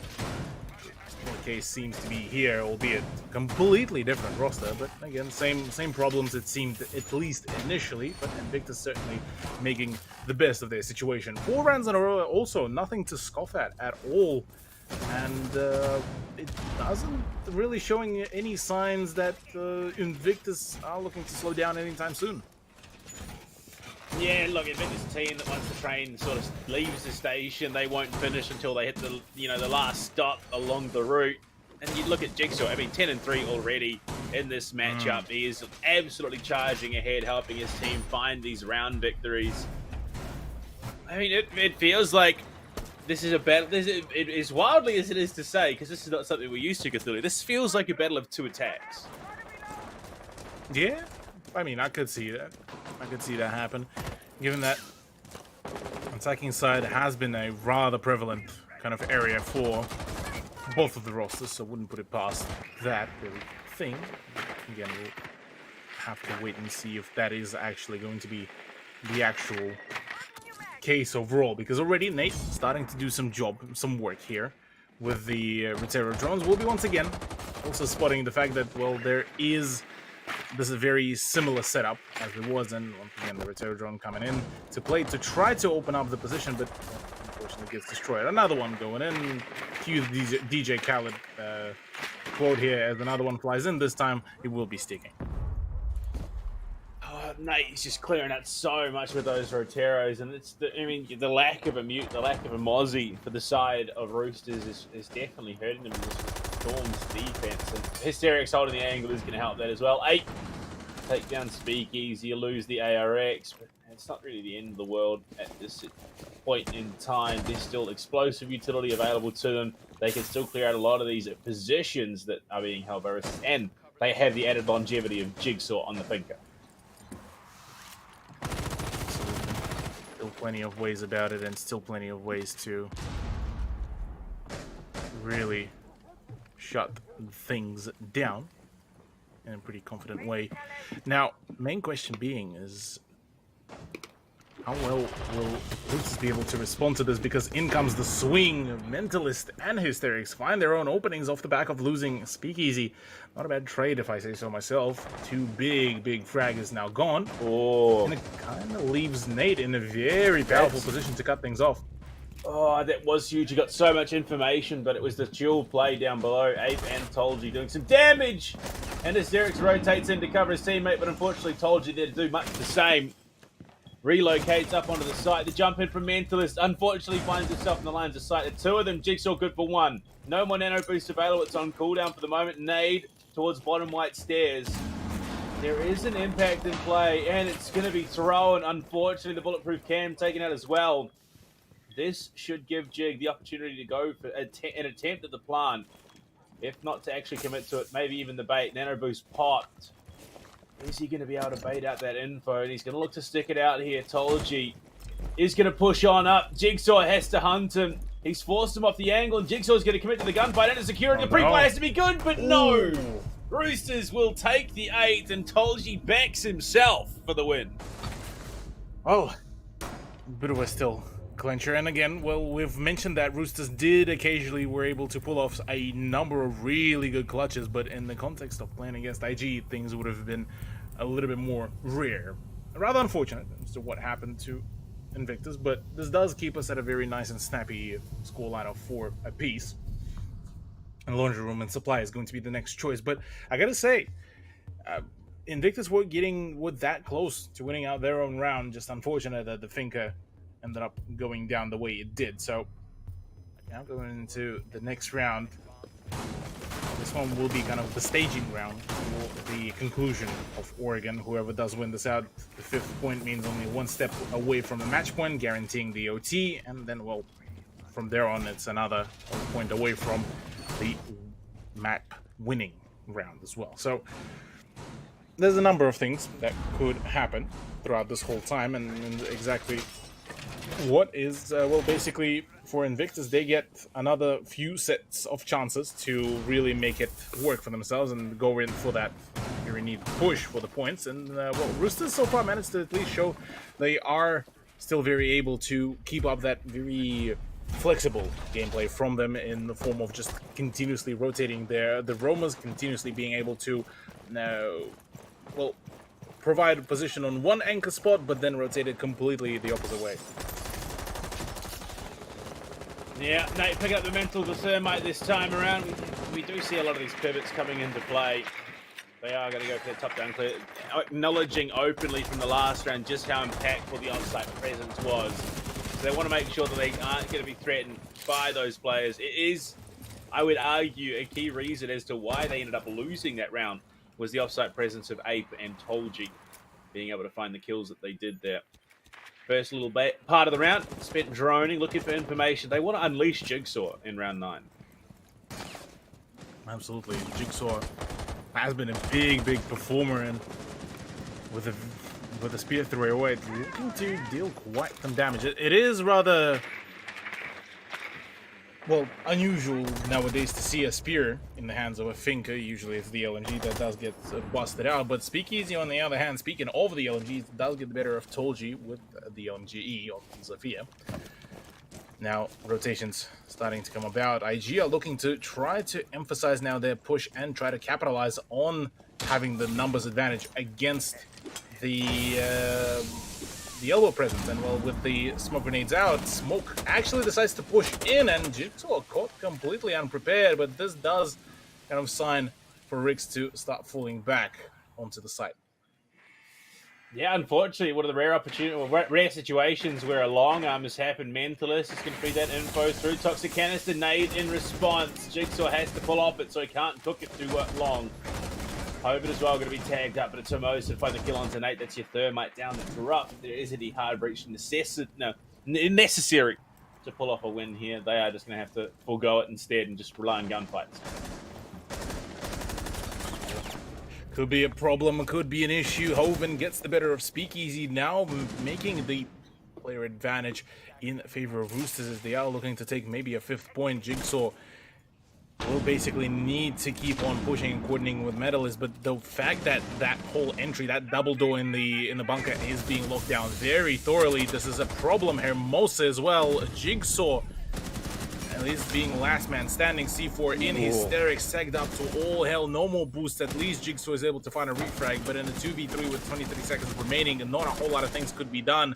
Lineups are there, frags certainly still could be gained, and that continuous just flurry of kills, well, Roosters will be scoring their own frags. Yeah, they lock out the round. They take the round lead back once again, pushing themselves within reaching distance of overtime. You can see the faces on the side of Invictus. They're a little bit stern, a little bit focused. They want to lock this one out. Nate not giving too much away in the player cams. But right now, into the 10th, we head to Meeting Hall and Kitchen. Invictus, they want to be able to put on a solid attack. They want to be able to equalize at 5-5.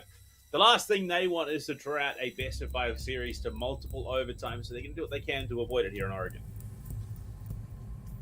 Yeah. Invictus obviously, given that it is going to be quite a prolonged series, would want to obviously try to steer away from any sorts of overtimes, of any sort of just strains on themselves as well, all things considered. But if you look at the general play, we've just talked about, the flexibility and the mobility of the players, and it certainly seemed like Roosters were able to keep up that pressure once they kind of also started figuring out their own opponents. Things started to look rather promising there, but I mean, almost kind of weird how that last round unveiled, because Invictus almost felt like they've just dedicated a little bit too much of an effort towards the whole play around the bunker and didn't really want to fall back from it in any shape or form. So maybe a practice in that kind of fluidity would be an idea, but Nate, unfortunately. It is what it is. Completely unfazed though, in his face after missing that throw. Yeah, look, I mean, it's going to go the same place either way, so it's not the end of the world. But Speakeasy, bringing out the Kali, Osa for Hysterics as well. This is an operator lineup that we've seen, well, not necessarily the Kali, but the operator, the play around the Osa we've seen a number of times.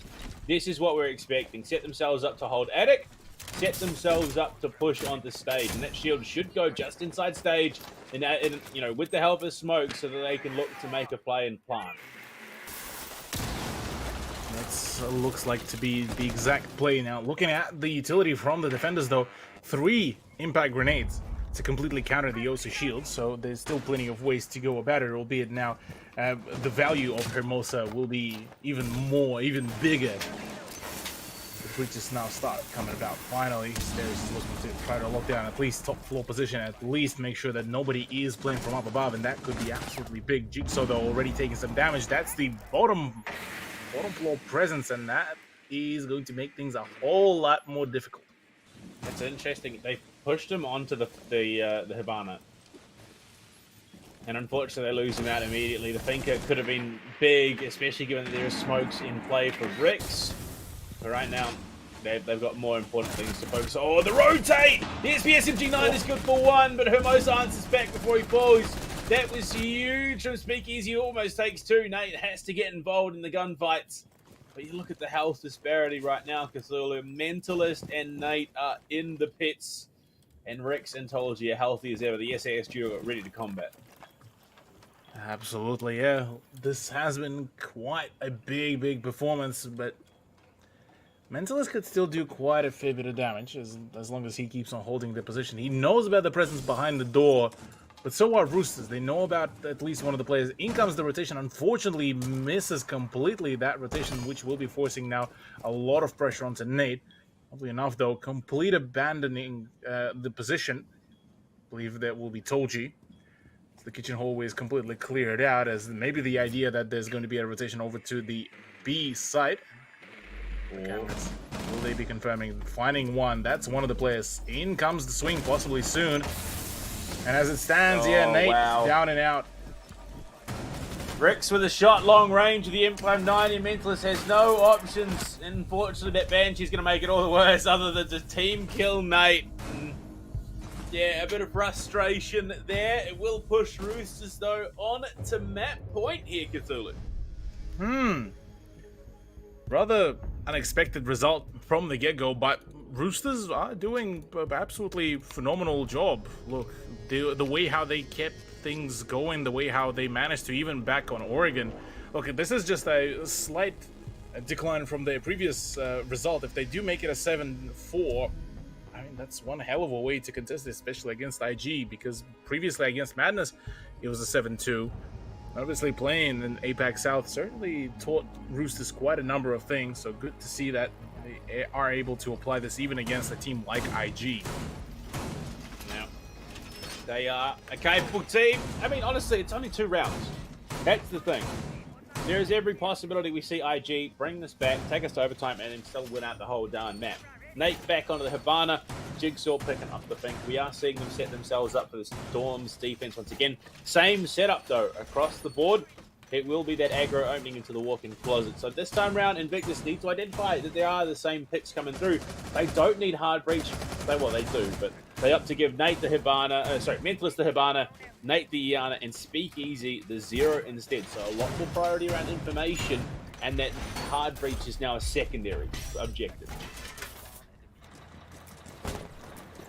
Yeah. Look, still got a number of rounds to figure out what is going to be the end result of it all. Once again, the introduction of 0 this time on Speakeasy being done here by Invictus in the hopes of finding some more of the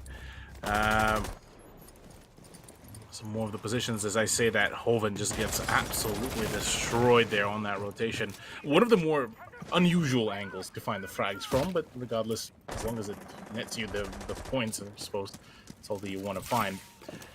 Meanwhile, a relatively standardized push into the armory does signal for the fact that, well, it's poised to be very much kind of a 2-point push with the ability to push and apply pressure on the attic, as well as the armory push as well. And finding the second frag onto Ape will be making things a whole lot nicer, especially given that it's Hysterics that still has full HP. Jigsaw's drone, with the help of those 2 kills already found from Hysterics, means that they can identify where the weaknesses are. They've got 3 players now, make that 2 as Nate gets himself involved to cover multiple angles, multiple points of egress into the bomb site. And Rix and Pet with that smoke is going to be a key operator on the defense. Tology has proved that he can hit some absolute ripper shots. So for him to have to step up, it's going to be a big push.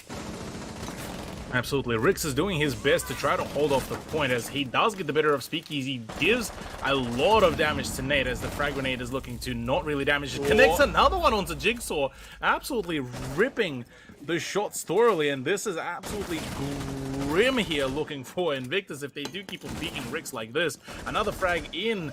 This one was nearly good, but needed to be a little bit more cooked there, and well, I say that the plant has gone down. 1v3. Nate has been tagged up. Mentalist is only a couple shots away from death. It's all down to probably the most healthiest out of all of them, Hysterics, and I say that he is the one to go in for the swing. So, round 11, certainly going to be possibly confirming that we might be seeing OT. One more. They're getting full regulation here in match 1, Cthulhu. Invictus, if they put on another attack like that, they could well and truly do it.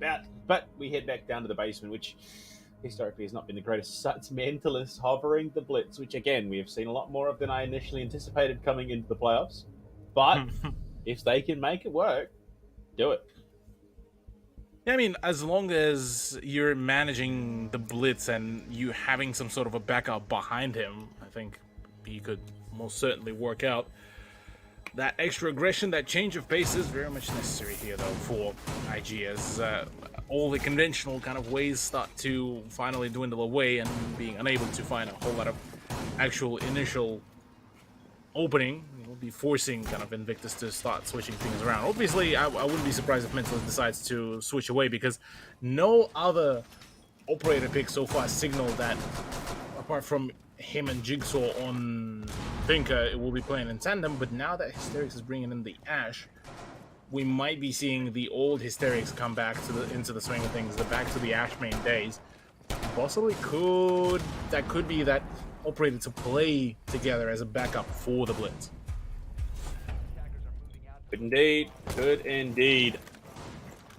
But, I mean, they always have a plan. They've got the Finker in play. They've got the Yana to set up for that push as well. And it looks like there might just be a straight bum rush. They want to get straight into elbow. And they're ready to go on. Six is gone. Mantle is tagged.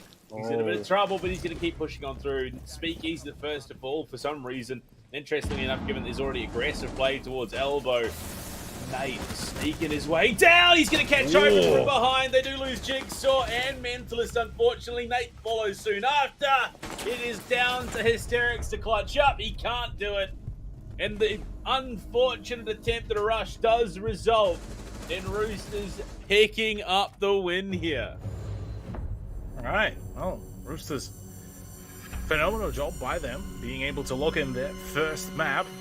Well, it was a much closer scoreline than one we were initially thinking to predict, but a 7-5 victory for them over IG is certainly looking to be like a very good scoreline to really work around with, like a scoreline that still kind of tells the story of quite a close game. Unfortunately, though, for IG, a number of just unfortunate picks happened. And yeah, look, that decision to pull a rush wasn't particularly the brightest idea, but something tells me that it was just one of those means to if you win, well, that's a good reset for the mental and for the momentum. If you lose, well, that's the next map that you get to start thinking about and just kind of go next. And the next two maps are rather interesting ones at that theme park and Board are the two newest maps, or two of the three newest maps in the pool. I mean, having seen what we saw on Oregon, do you think that maybe these maps could play out reasonably well for Invictus? I actually think, yeah, at least the theme park should be able to get Invictus back into the swing of things. This is their map pick as well. So, given that we kind of looking to possibly just trade the team's map picks, and just so essentially for Roosters to win their own initial map pick and then for IG to win their own, I think this is where we might see that return to form from IG, because otherwise it is looking to be a bit of a kind of a rough run, because I mean, if two maps will be taken by RTS, basically each and one of the maps is a game of sudden death, and that's something that IG wouldn't really want to put themselves in, especially including the fact that each one of them lasts about almost an hour. So 3 hours, absolutely just what needs to be a perfect, flawless run, will be taking quite a toll on the mental and just general exhaustion. Well, fun fact, that's actually the second time in 2 days that Roosters have taken Oregon off Invictus. When we come back after the break, we jump to the theme park to see if Invictus can break that trend and keep the run going in their own favour. When we come back after the break, we'll jump straight on into it. See you soon. This wasn't supposed to be easy, you know. But what you're feeling, it will pass in time. I know. That's what scares me. How do you forget a sister after everything we've been through? All of those nights, when the lights go out, and the monsters come out to play.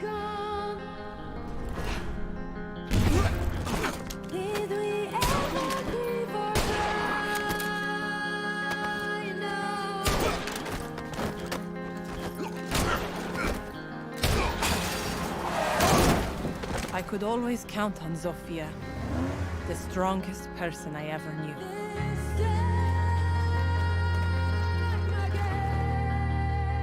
We spent our lives trying to be perfect. The perfect daughters, the perfect students,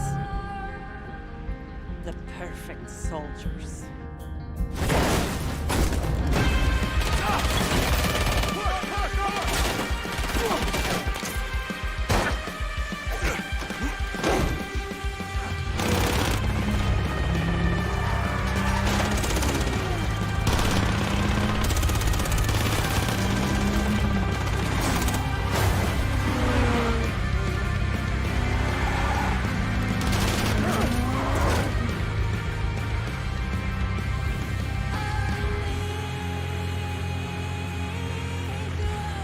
When Father left us, we mourned. But they also buried a part of Zofia that day.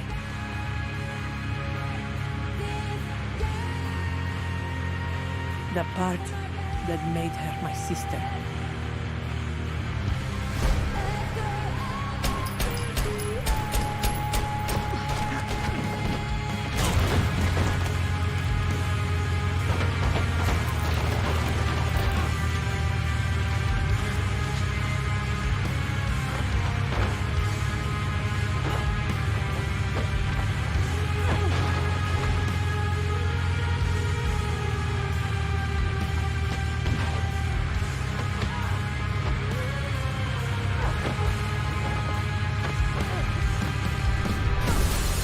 I spent years trying to reach her, but in the end, there was nothing left to say.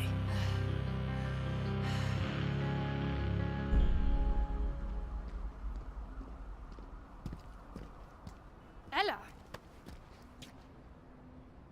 Father would be ashamed of you.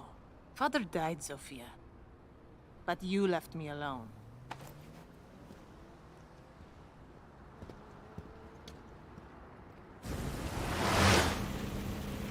Let these children play their games. This is the adult's table, sweetheart. I've always been loyal to them. To her. Yes. But the question you need to ask yourself is, who's been loyal to you? It's all right, Ella.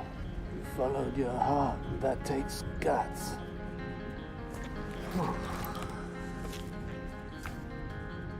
Welcome to the family, love.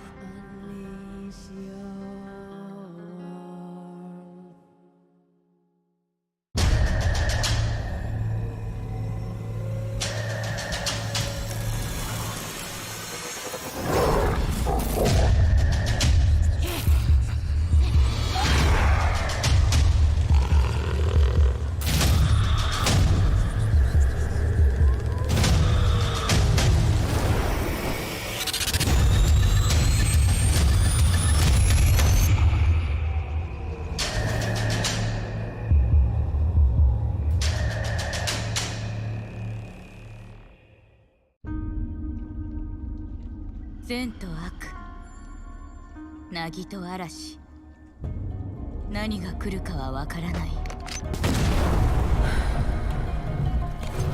敵か味方か。敵が来たなら容赦はしない。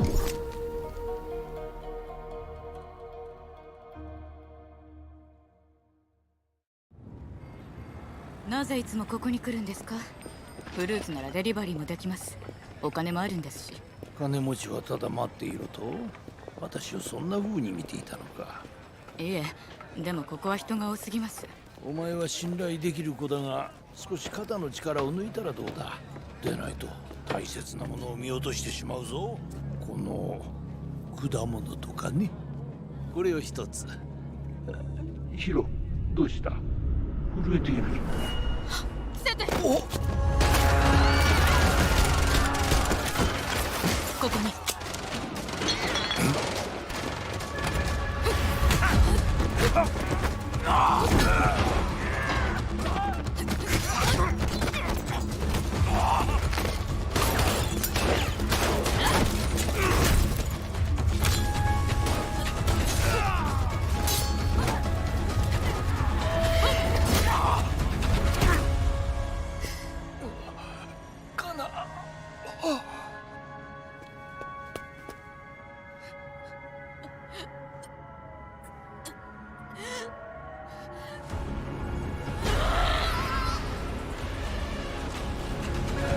私の家に忍び込むなんて自殺願望でもあるの？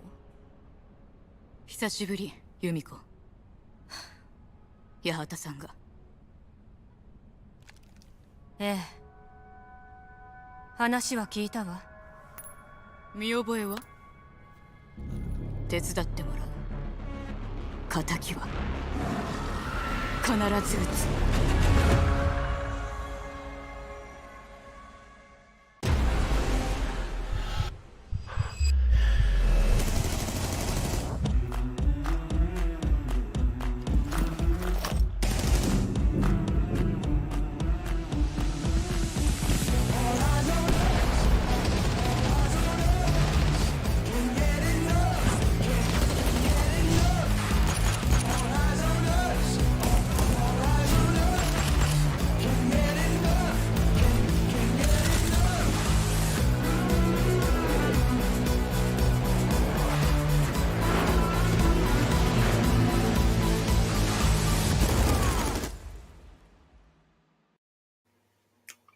Welcome back from the break, ladies and gentlemen. Getting on into map 2, of course. It's Theme Park up next. Now, like I said, Roosters twice now taking Oregon off Invictus. So, obviously, a map that works out quite well for them, hence why they picked it. Theme Park, though, is Invictus's map pick coming into the pool. Cthulhu, do you reckon that signals that they are coming in more than prepared?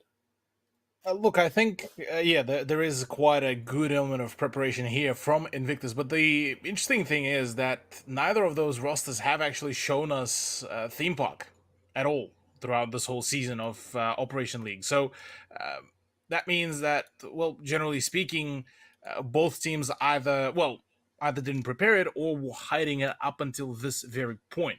And it seems like since no bans came from Roosters as well, given that they banned only Bank and Cafe, well, it seems like they were, at least to a certain degree, were happy and very happy to oblige to play out that very map. So some form of confidence is certainly there in the department. But on the side of IG, don't forget that there's also quite a fair few of the VODs from Apex South as well, albeit it has been, quite some time. So for IG, they could have developed quite a number of strats, quite a number of ways to play it. So I'm definitely thinking that we might be seeing IG domination here going into map number 2. I mean, it's also a case of these maps, well, the next 2 maps that we're about to go to haven't actually been played a heck of a lot in Apex South. So as much as, in fact, ironically enough, there is probably more VOD availability for Skyscraper than there is for either Theme Park or Border. So this one's going to be a bit new for Invictus. I do want to say that Roosters have played it, although I'd have to go back and check. So at the moment, Roosters, no, they didn't play it yesterday. They played it. No, they didn't play it there either. Okay, so this one as well, a bit of a new territory for ex-Renatus now Roosters. This one, I mean, this is going to be neutral territory for both of them. Yeah. So both teams haven't really shown us a whole lot of those plays, and could certainly, well, really help with in that kind of form to see what they could bring instead. So let's see if that is actually going to be the case here. Well, already with the bans coming about, Flores and Orsa being banned out, understandably so. Look, Flores actually on Theme Park could actually do quite a number on the utility in general, and given that a lot of flexibility could be unleashed here on Theme Park, whether it's vertical or horizontal, both him and Osa could be rather problematic to deal with, especially, actually, matter of fact, with Osa, who could lock down quite a fair few of the positions. So that said, Mira and Cade are going to be the last 2 defensive bans, and understandably so. I mean, Mira does borderline make a number of the positions completely impossible to get rid of, unless the Twitch that managed to finally slip by the ban phase could be there. And Cade will, just in general, would make things a little bit more difficult to get passed by. So with him out of the equation, it's all down to very much rudimentary kind of dealings in the form of the Mute and the Bandit. Yeah, you love to see it so far. We're going back with a bit of spice. Osa, I mean, yeah, I like to see it. Unfortunately, we're not going to this time around. Roosters attacking. I mean, So we've gone from a map which is I think, I remember seeing the CGG stats, it's literally perfect down the middle, 50-50 across the board, across the, globally.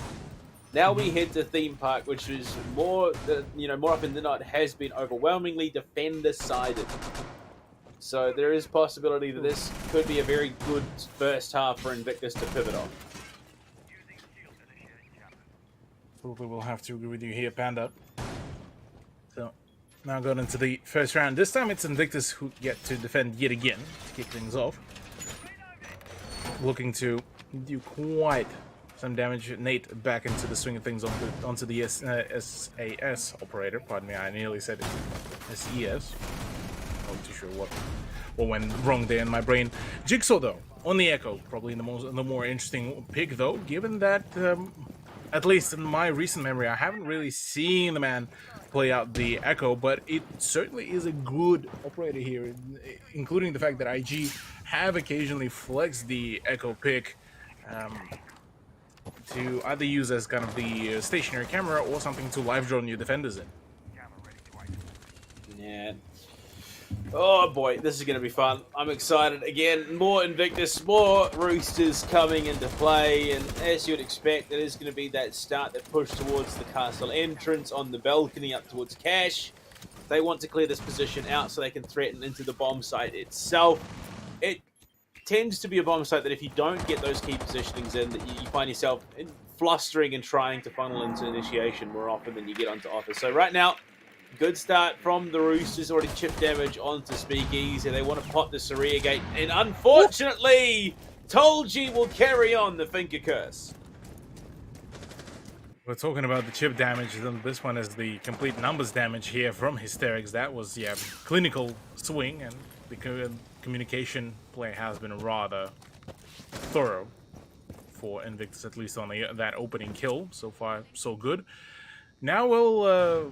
Hoven will need to go and contest against basically Hysterics and Speakeasy's Jaeger, but Jaeger keeps on consistently, revealing his position by just a couple shots here and there. Oh, the reaction speed just unfortunately not really allowing Hoven to find the shot onto Speakeasy, but as it stands, what a good drain of time by Invictus.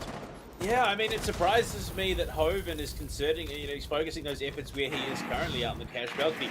I mean, you're a Nook, why are you not pushing in through Glabs or something along those lines? 8 falls him so quickly after the fact is that 416 goes absolutely huge for Speakeasy. He's not done just yet, though. Primed and ready, answering back to the initial transgressions of his opponents, and there we go for a third. And Invictus laid down the gauntlet with a flawless to start off theme park. All right, yeah, not even allowing any sort of solid entry for Roosters does sort of pose that idea that Invictus certainly coming into theme park very much prepared, and basically the pick should have really revealed that very thing. But yeah, look, a much better result, much better play, and a good start to kick things off. But again, we've talked as well before that Invictus were able to accumulate a really good momentum, but once things switched around back on Oregon, things didn't particularly look too happy, too good, albeit do keep in mind Roosters just in general on Oregon been feeling rather confident, so it's more so feels nowadays it's more so on IG for letting that pick to come by. Indeed. We had to bunk daycare, so we can transition horizontally rather than vertically right now. And Jigsaw sticking out this Echo pick. Obviously, they've got some, deep pocket preparations to make happen with the Yokai drones. We didn't get to see it because Roosters did more or less funnel into a meat grinder in the first round. This time, though, I say that there's going to be change. But there's not. Potentially, it may not change. They might just do the same thing again. I'm hoping we get to see the full extent of Invictus's defense utilized. Oh yeah, I would hope so. I hope to see as well all the juice to come out, because, well, this is where basically one would want to see some of that juice to really start being busted out. Roosters Once again, now going to attempt, obviously, not to fall into this unfortunate loop of them getting into the meat grinder, as Ape just rather promptly decides to dodge away from the position where he could have been swung upon and where the C4s and the alley cloaks could be start flying out of. But instead, so far, it's been a relatively kind of paced down. You know, open up a couple positions, make Invictus think that there's going to be a swing. I say that, though, in comes the swing from Ape as he's being rendezvoused with Hoven. And, well, finally, some entry into the building has been acquired, but already the drone game will be also confirming Jaeger's position with completely no understanding of, or rather by Jaeger, that he's being watched. One Yokai down. Hoven is going to spot that one over towards waiting room. Nade prepped and thrown. Will be eaten by an ADS as well. Hoven wants this position. Wants to be able to make a push from control.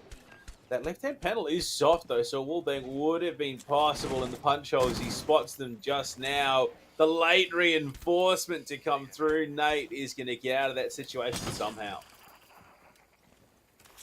Almost surprising how that all worked out, but all in good ways for Nate. Another position, another congestion. No frags have been found, which is probably the most amusing part of it all, as things do start coming about. The pre-fires and everything are starting to get a little bit more dicey, as I believe that is towards Mentalist's position. We're sitting around the vault area now. For Roosters, this could be rather problematic because that vault position could really introduce that unnecessary crossfire that will be draining a lot of time and utility as well. Flashbang in. Oh no, that's not what you want to have happen. And Toji trying to wedge out that defender with the air jab as well. Won't really be finding a whole lot of things as that drain has been so far phenomenal, but by then, rotation already came. Yeah, oh, this might be the last Yokai drone spotted as well, so Jigsaw is going to have to rely on the guns. He's trying to get it out of danger for the moment. You can see him on it. Yeah, pings are going to be big, though. They get so much information. Roosters, though, will transition the drones of their own. They have the opening into bunt. You look at all 5 members of Invictus tucked into a corner. Hysterics might die to the toe shots, but it's 2 aggressive picks found. Tolji, Hoven, and Ape will get involved. It's down to Jigsaw to clutch up. It's 4. It might be a flawless, and it will be at that. Roosters answer back with one of their own. Oh, yeah, that was a really clean pick apart by Roosters. Very good job managing to isolate and, well, that continuous pressure really even just throughout their whole push so far forced kind of IG to either get into the positions and the spots where Roosters will be able to shoot them out of, or just that general kind of caught on rotation moment. But unfortunately for Invictus, they couldn't really find a whole lot of things really. Again, not the end of the world, at least just yet, albeit wouldn't want to give away as just too many rounds given the track record of Invictus. Unfortunately, just getting initially to a really good position points wise, but then due to one reasoning or the other forfeiting that as well. So round 3 is upon us now. The Throne and Armory, the one that you almost called out back on Borgen, well, not Borgen, Border. We're both doing it now. yeah. We're both lost in the bit, sauce. Bit all over the place. My delirium has infected Cthulhu as well. But I mean, nah, it just means it just means I need to get back on the energy drinks once again. We need some more caffeine here. Where's the shipment at? But the thing that I'm most interested in, we've got 2 camera operators here for IG. The lesser of, I suppose the lesser of 2 evils. It's not really. Mira and Valkyrie can be quite potent. But one of the 2 staple bands, well, I think it has had a 100% ban rate in the Nationals for ANZ as well. Hoven will kick things off with that kill on the Mentalist, though. Making quick work of it. Hoven, that's massive to start things off. Yeah, absolutely. With Womai no longer a thing in the early stages of the round, a lot of that grenade utility completely being denied is absolutely huge. So, yeah, look, will make things a whole lot more difficult as there's only 1 or 2, I believe, magnets remaining to work around for the defense, and certainly this will be forcing IG to play a little bit more of a flexible. C4 is in comes the swing. No, Ape just lands that shot cleanly onto Jigsaw, but meanwhile off screen, Hoven is the one to get the doink. Yeah, we are seeing a bit of a pivot here from Jigsaw on the defense. Usually we used to see him locking out the Malusi, but bringing some new stuff into the fold, not quite working the way they would have hoped. Hoving off the board, though, that's a big one. You want to see that, like, you removed, it means they can hide some more of that gadgetry. Hysterix does have one more Black Eye Cam in pocket. Interesting that he hasn't placed that one down, and we're halfway into the round. Could be utilized later on to potentially enable the Nitro Cell play, but there's still 90 seconds in which Invictus have to hold on. Yeah. Not the best kind of setup, losing out on one of your big, impactful players, but that's an interesting angle that the Sledge of Ape could have done there. Attempt for the impact trick to also happen. Won't particularly be doing a whole lot of good, and well, the breach is going to be happening, which is going to be making things a whole lot more difficult as, well, the older player, Nate, will be now forced to hold back behind one of the positions at the throne, but revealing his body to a completely different flank where we might just see the push to come from. As it stands, Roosters might just have the positional advantage to completely shut things down. I say that though, Speakeasy just creeps up on his opponent, but unaware completely about the push from the yellow stairs as well. It's one of those, wait a minute, that hallway was clear last time I checked. Told you we'll find the trade back. Hermosa is in. Nate as well shut down, but it's Hysterix finding one to answer back. Needs to find two more. The plant is going down. Player there to cover the pings. Somehow he doesn't die outright, but the re-swing will be successful, and the Roosters will take a second. Oh, well.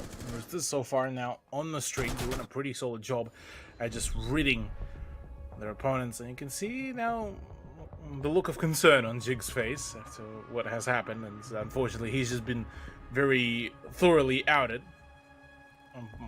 so far for the majority of the gunfights, which is something that he obviously would not have wanted to see, but alas, it is what it is. 1-2 scoreline, now round number 4. This would be, I reckon, the big one for Invictus, at least within the context of this half, because if Roosters score themselves another point, well, we're back into the same kind of storyline of how Invictus would lose out essentially on 3 rounds and then, well, battle and struggle to just equalize it all back to a 3-3, which, I mean, back on Oregon, they were able to equalize it rather well, but it was off the back of that 3-round streak that was taken away from them. So, for Roosters, though, they are looking pretty good on their approach, pretty good on their play. The set of swings have been good, albeit minus a few, hiccups here and there, and not acknowledging that there may be still a menace of the late roam. But even that would be usually traded out pretty consistently by Roosters. Mid initiation office once again. I mean, this is where their initial hiccup was felt by Roosters on this map. They did struggle getting themselves into cash because they all sort of focused on the one balcony and all died. This time they changed the approach. We will see Tolji bringing the twitch into play. They want to get some of that utility cleared out so they can make more aggressive pushes in. The Aruni's still there, and Nate felled immediately. Oh, Invictus is slipping a little. Yeah, I wonder what is happening, whether it's actually just ping issues that so far just not really been particularly too favoring the ANZ duo. But even in saying that, the rest of IG just kind of feeling a little bit almost shallow. Again, a possibility that is just mainly them more so still attempting to focus on the next season of, say, APAC South, and well, not really wanting to reveal too many of the strats and setups and positions. But even then, almost surprising to see how much kind of Roosters just handing in all the L's to Invictus players. Indeed. Hoven down an arcade. We've seen him do damage here before. He's gotten himself into a safe spot, and it's obvious Hermosa and Jigsaw find themselves in an odds and an engagement. Drone play. I mean, there's just, again, so much working against Invictus. They're not doing as clean a job denying information. Yes, there are only 4 drones in, but those drones are dead because they've already gotten and got so much information. Maybe we see the Mozzie come back. I don't know. There's just so much to go into it, and unfortunately, Jigsaw losing that Yokai drone there is not going to help. Not at all, yeah. Not the kind of result that you would want, which will be forcing Jigsaw to, well, get back to his weapons, to his utilities. Toes spotted, forcing, I believe that's Hysterics, out of that position. Already, I mean, look how up close RTS already is, and their whole roster, and it's fascinating the way how they've been doing, the way how they've been conducting, even on their opponent's map pick so far. Look, they keen on just using and abusing all of those nitty-gritty small angles that Invictus kind of acknowledging only at the last moment when the Trace is starting to fly past them, and Ape once again shuts down Hysterics. IG looking almost kind of toothless when I say that. Jigsaw is at least being able to fight back, but that's about it. Mentalist going to be tagged as well as Rix is on the plant. And Jigsaw, nice little one tap onto 8. 2 versus 3. This is well and truly manageable right now, but Jigsaw is going to have to hit some more ripper shots. Mentalist, unfortunately, for long range, courtesy of Hermosa. Needs to figure out which angle he wants to take to get into the site. There's a player in Showers, player in Vault. We can see it on our screens. The pre-fire is massively detrimental to Jig. He's going to have to hit nothing but heads for the remainder of the round. The pixel angle, he spots the head. That's Rix. He needs 2 more. He would be on for the ace clutch too, but Hermosa from long range is just better at it. And unfortunately, another round falls by the wayside for Invictus, handed over to Roosters. Oh, that's a bit of an interesting turnout so far, I have to say. Roosters so far keeping it nice and comfortable for themselves whilst they are in a 2-point lead. But last time we remember, Roosters, the moment they took their 3rd point, well, the rest of the half has been kind of very cleanly given to Invictus. So Oregon concluding a 3-3 scoreline. Now, if Invictus can push this to 3-3, well, they still can make it work. But again, one would think that the defense would be very much favorable for Invictus, especially on Theme Park, given just the sheer abundance of positions that could be played around, the sheer abundance of the angles as well. But it seems like the angles don't really per se matter here for the IG roster, as yeah, just the sheer swinging potential that Roosters been bringing out has been kind of nuts. Yeah, I mean, it's just that confidence. They know that they almost took down Invictus yesterday, so they come into today, they know they can do it again. I mean, what's to say that they can't? At the moment, they are doing it. They are about to be, if this continues, up 2 maps in a best of 5. Will be the first time that IG get bested like this in even just a best of 5 series, because I mean, you mentioned that they managed to take away a map away from IG yesterday, and both of the IG's victories were off the back of the full OTs as well. So the question kind of from me being is, how much does it feel daunting for IG to verse Roosters yet again, knowing just the results of the last day's performance? Yeah, well, maybe. And this is, you've got to hope that IG are a team that can just sort of brush that off. They are a tier 1 team, tier 1 competitor with some of the best players in their region and ours as well. Yeah. And I mean, not to also go past the idea and the fact that Roosters are actually the first team in at least 2 seasons that are able to take even just a map of IG. Because last time we've seen IG play in the playoffs, their run was flawless. Now going into these playoffs, Roosters were the only ones to initially do that. Holven, the phenomenal play, he actually lands another one onto Hysterics out of nowhere. And it's just these kind of plays, this kind of very impromptu information game that Roosters been able to achieve has been granting them those frags almost effortlessly. Hoven, what are you doing? The Magnet gonna eat the nade, they're chasing Hoven, he's on the reload, he gets it, that's a 4th.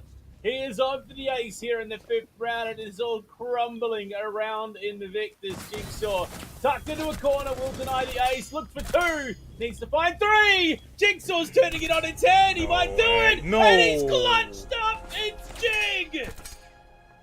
Ace, Jigsaw just stringing those frags. You would not think, looking at that base, that he had just won before clutch. I mean, you could see the cheeky smirk. They're like, oh yeah, all right, I could still pop off. I could still make it work. I could still make it play. But even then, whilst yes, this is a good time to celebrate and a good time to get back into the swing of things, this is still very much alarming, because with Hoven being able to acquire the frags the way he did, the fact that Mentalist unfortunately potatoed there on that push where he had the drop onto the Nook, that kind of play shouldn't have had the room to happen. Unfortunately, well, it is what it is, but definitely hints at the possibilities that still there's a few problems here and there for Invictus, at least, and more so just getting a read onto Roosters, because Roosters so far have been kind of switching things around here and there, and whilst generally speaking the changes were rather minimalistic, it was off the back of the very same problems. It's the fact that IG are not being very mindful of the drone game that has been so far done by Roosters. Yeah. This And maybe time it's around, though, they look, they're changing things up. If they bring Jigsaw back on the Mozzie, no mute this time. They went to Bandit instead. A little more security. Unfortunately, I mean, I say unfortunately, there is a Thatcher in play, but with the new changes to Bandit, Speakeasy still could do something about it. The only problem being, of course, they've got a Wemai, and there are still potentially frag range to deal with. Yeah, there's a number of things that need to be very much cautious about. I think this is still going to be kind of an attempt to just frag out, as long as, again, the drones will be there. That's one of the drones. Okay, good. You've managed to shut down one of the drones. Can IG do the same thing a few more times? Because this has been kind of, the drones have been the bane of their existence, basically. Yeah, safe argument there. I don't think anyone's going to deny it. But Hoven, this time, he's a man of many talents in this Roosters roster right now. It's still criminal that they haven't been picked up just yet. The cams, everybody utility is being spotted out. Well, they will clear out the black eye. They will clear out the default as well. Even the second black eye in play. And Roosters they know exactly where the cards lie, and they know which ones to pick up. Absolutely. Already, attempt to make a play here is being made for the plan to bait out the position, knowing full well that that's where the bandit is. That's where the C4 play could be coming around. Now they should, by method of elimination, should be able to isolate at least a few more positions to know exactly where to strike and when to strike. But again, question being is how well can they emphasize off that very case. Win and aware is a key part of this game. Right now, the win is probably very, very soon, and where is, well, the side. Armory and Drone. Hoven looking to go in. Speakeasy with a magnificent Nitro. Spots him stepping back into the hole between the throne and the pillar. They lose Rix, though, so they won't be able to get this wall open. Speakeasy probably taking the best pick he could have before he fell to the grave. 8 up 7 waiting. With the angle footholds, Jigsaw in a bit of trouble. Absolutely. Oh, man. Already a bit of a rough timing there. Already Jigsaw finding another one onto Hoven does make things a whole lot nicer. Nate also picks up a kill into Hermosa. Ape is down. It's all down to Toji to try to make a play. All of a sudden, Invictus still looking all very much activated. So, well, we are going to be finding the very same scoreline here for the first half, Panda, on Theme Park. But again, this was a bit of a closer contention between the two rosters, and something that needs to be very much kept in mind about that. Look, we've thought that Invictus will be rather, scary on the Theme Park, but so far they've been brought to a very scary kind of positioning. Yeah, I mean, it's so hard to gauge where they're going to be at any single point in the round. But Invictus, look, at the minimum, they take the 3-3 in the half. They then look to go into the second and play for their aggression play, not what they know works well. And I'm anticipating, Jig back onto the Iana, go back to what we know works for him. Nate as well, bringing the Maverick. They're not going to mess around with the Thatcher Thermite combo. They want to get this wall open. They want to make sure they do it properly while providing themselves the opportunity to contest. And here we go, concluded round 7. Roosters on the defense. They bring the SS duo, the Valkyrie, and the Alibi as well for information. Indeed. Curious how will this alibi really play out, because usually, I mean, for Toji, alibi play here would be kind of neat and kind of good, but I would be usually expect somebody like Hermosa to maybe play around with the alibi, or maybe even Hoven, but instead it's a completely different operator, different player. I'm curious though, on the side of IG, how will they be able to deal with this kind of setup? With the set of operators that they've also brought out, it doesn't really allow a lot of per se roam clear apart from the drones. Oh, what a shot from Hermosa. Jigsaw is already dead. Unfortunate start to the second half, but it speaks to the frag capabilities. Hermosa again.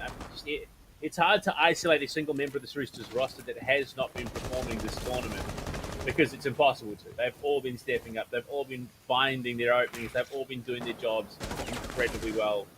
So Hermosa is just going to keep that going. Man, Hermosa, speaking about him, he's just absolutely going ballistic there. And getting rid of Speakeasy now, too, is just going to be absolutely soul-crushing there. I mean, you look at the lineups, you look at the kill counts. Jigsaw has been the one to keep on pushing the team so through and through between himself and Speakeasy, and 16 frags. And then, well, you look at Mentalist, Hysterics, and Nate, and it has been just kind of just an unfortunate set of timings there, and it's just seized timing maybe, but certainly not the kind of result that one would have wanted to see. No, not at all. I mean, it's not ideal at the best of times, but already IG looking to get themselves in, clear it out, but Hoven on the job. It's not the ideal situation at a deficit. It's even worse now. Mentalists will find one, and somehow they punched on through in a pretty significant way. They own the site. They could look to make a play. Where is the positioning? Where are the players to try and deny this push? Side control has completely been given up. Hysterics is going to find himself yet another 2 versus 3. Make that a 1 versus 3, as unfortunately Mentalist can't follow up on his teammate's fragging ability. They're locked in workshop rather, and the relocate out is just ringing around the rosy. 3 angles to worry about, and the air jab and play. Unfortunately, Hysterics has now missed out on his opportunity to get back in. That's 1. Can he blink for 2? Almost does get it. It's a big shot. Almost finds the head pistol out. 38 seconds. He's got time to reload, and he's got the gun to do it. Big mag size, jumps off, pre-fires galore. Needs to find the opening. He's going to run straight into the sight around the chassis. He hits the head. I told you! Hysterics is just on another level. My. Needs to find the headshot onto Ape as well. Time is going to be a factor here, though. He cannot waste too much of it. He's going to bait out with the plant attempt. Has no air jabs, has no stuns, gets himself in behind the throne, further deeper, better plant position. No nitro for Ape, he's going to walk himself out, steps up and will with the headshot. But that was so close to being an Invictus clutch. Yeah, look, Hysterics would have just been going huge there if that would have been the frag, if that would have been the win, but yeah, man. Oh my. 45 round mag just utilized to the full extent there by Hysterics. That was quite a showing from the man, but despite all the efforts, unfortunately that's well, unfortunately for Invictus, fortunately for Roosters, as they're nearly thrown away their round, they managed to score themselves a 4th point. And look, being able to take a very valid control of the scoreline on your opponent's map pick, on a theme park, the map that neither you or your opponents have shown in the Operation League, is already such a huge now boon and such a huge performance from Roosters that, look, comes the next few rounds, we might be seeing that 7-4, 7-3 scoreline appear in front of Roosters with them winning. And if that's the case, going on to the 3rd map, man, it could get really rough really quickly. I mean, Border 7-2 just before now against Madness. Yeah, I mean, even at the best of times, it's a spooky prospect. But as it stands, I think this one is probably going to go a very long way out. You reckon? I just don't even know. Coming to this matchup, I would have said, yeah, it's Invictus. They made the upper bracket run. They were in the grand finals waiting for their opponents. But right now, the way Roosters are playing, I could not call this if I was paid to. But if you wanted to pay me to, I would not say no. Well, you're already getting paid for casting.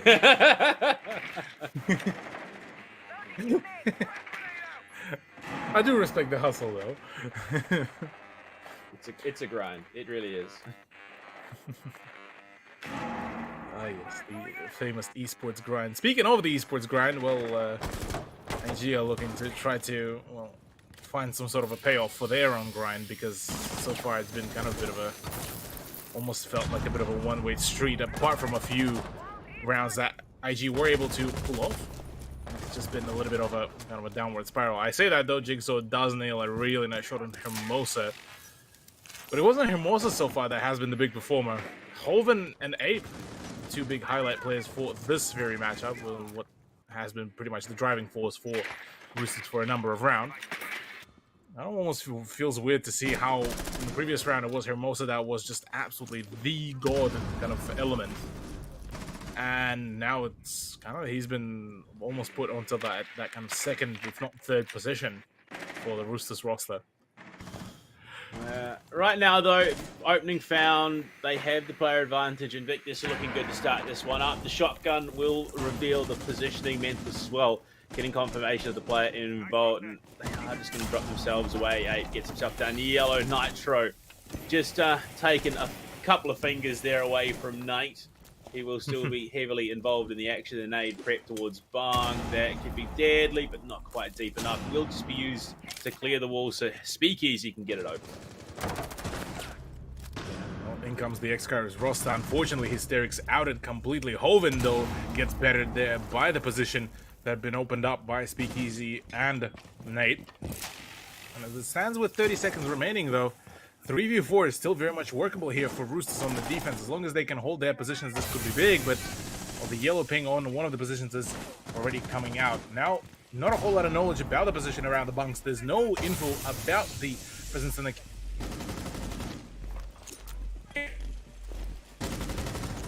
Well, as the round continues, Jigsaw is going to find the first, as I told you. It's all starting to come apart here for Roosters. Jig for 2 before Nate falls, but Rix answers back for the second before he himself is felled like a domino in the lineup. It's a big round for Invictus to claim back. If they can keep pushing this way, they could definitely equalize. But look, they have equalized. They've done it. They've done it very well. And they honestly, we need to be seeing more of that from Invictus. And well, it's a start. It's a start from Invictus in the second half. Their attack looking very, very cleanly there. They need to keep it rolling, though. We need to see more of that. We need to see more freshness, more of Jigsaw hitting those shots, more of the team backing each other up, playing the angles, communicating. So if we can see them pull that off and keep the roll running, faith restored just that little bit in Invictus. Absolutely. If they want to see that ball keep on rolling, one would hope that ball will keep on going, because Invictus, yeah, look, this is their map pick. This is where they should be performing. Unfortunately, just not yet. It has been that kind of result that one would have wanted to see it come through, but not the end of the world yet again. Interestingly enough, though, we are seeing a complete 180 from the pick setup from Invictus on the attack from just even the previous round. The reintroduction of Finker back into the fray. So is Hysterics now on the Ying. And Nate, given the fact that, well, Thatcher has been re-enabled back into the picking phase, well, he will be the next choice. Only down to Speakeasy to do the hard breaching because, well, Hysterics has elected to bring in the smoke grenades instead. Respect it. I love to see it, honestly. Jigsaw already down in the lockers, wants to get in below and create havoc towards Arcade if possible. Even pinching up yellow stairs would be a big move. They will slow. They don't want to force the issue just yet. It's a case of teammates there gathering information to feed through to him. Then he can make the push and find the frags. We've seen what happens when Invictus jump the gun. Yeah. Absolutely.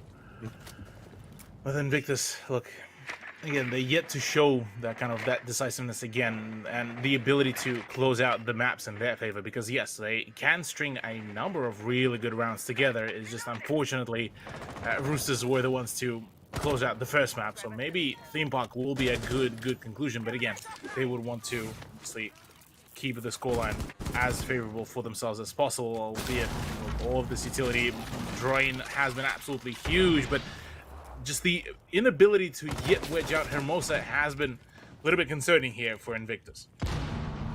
I mean, it's already a better start, though. They haven't died to him, which you got to take at the end of the day. Last time we saw them here, I mean, they were very hard to flush out in this fit, especially that position behind the shelving unit. You put a Jaeger there with utility clear and a shield to play with, he's deadly, absolutely deadly. So they've still made some good ground. They are going to be able to get themselves at least into control room.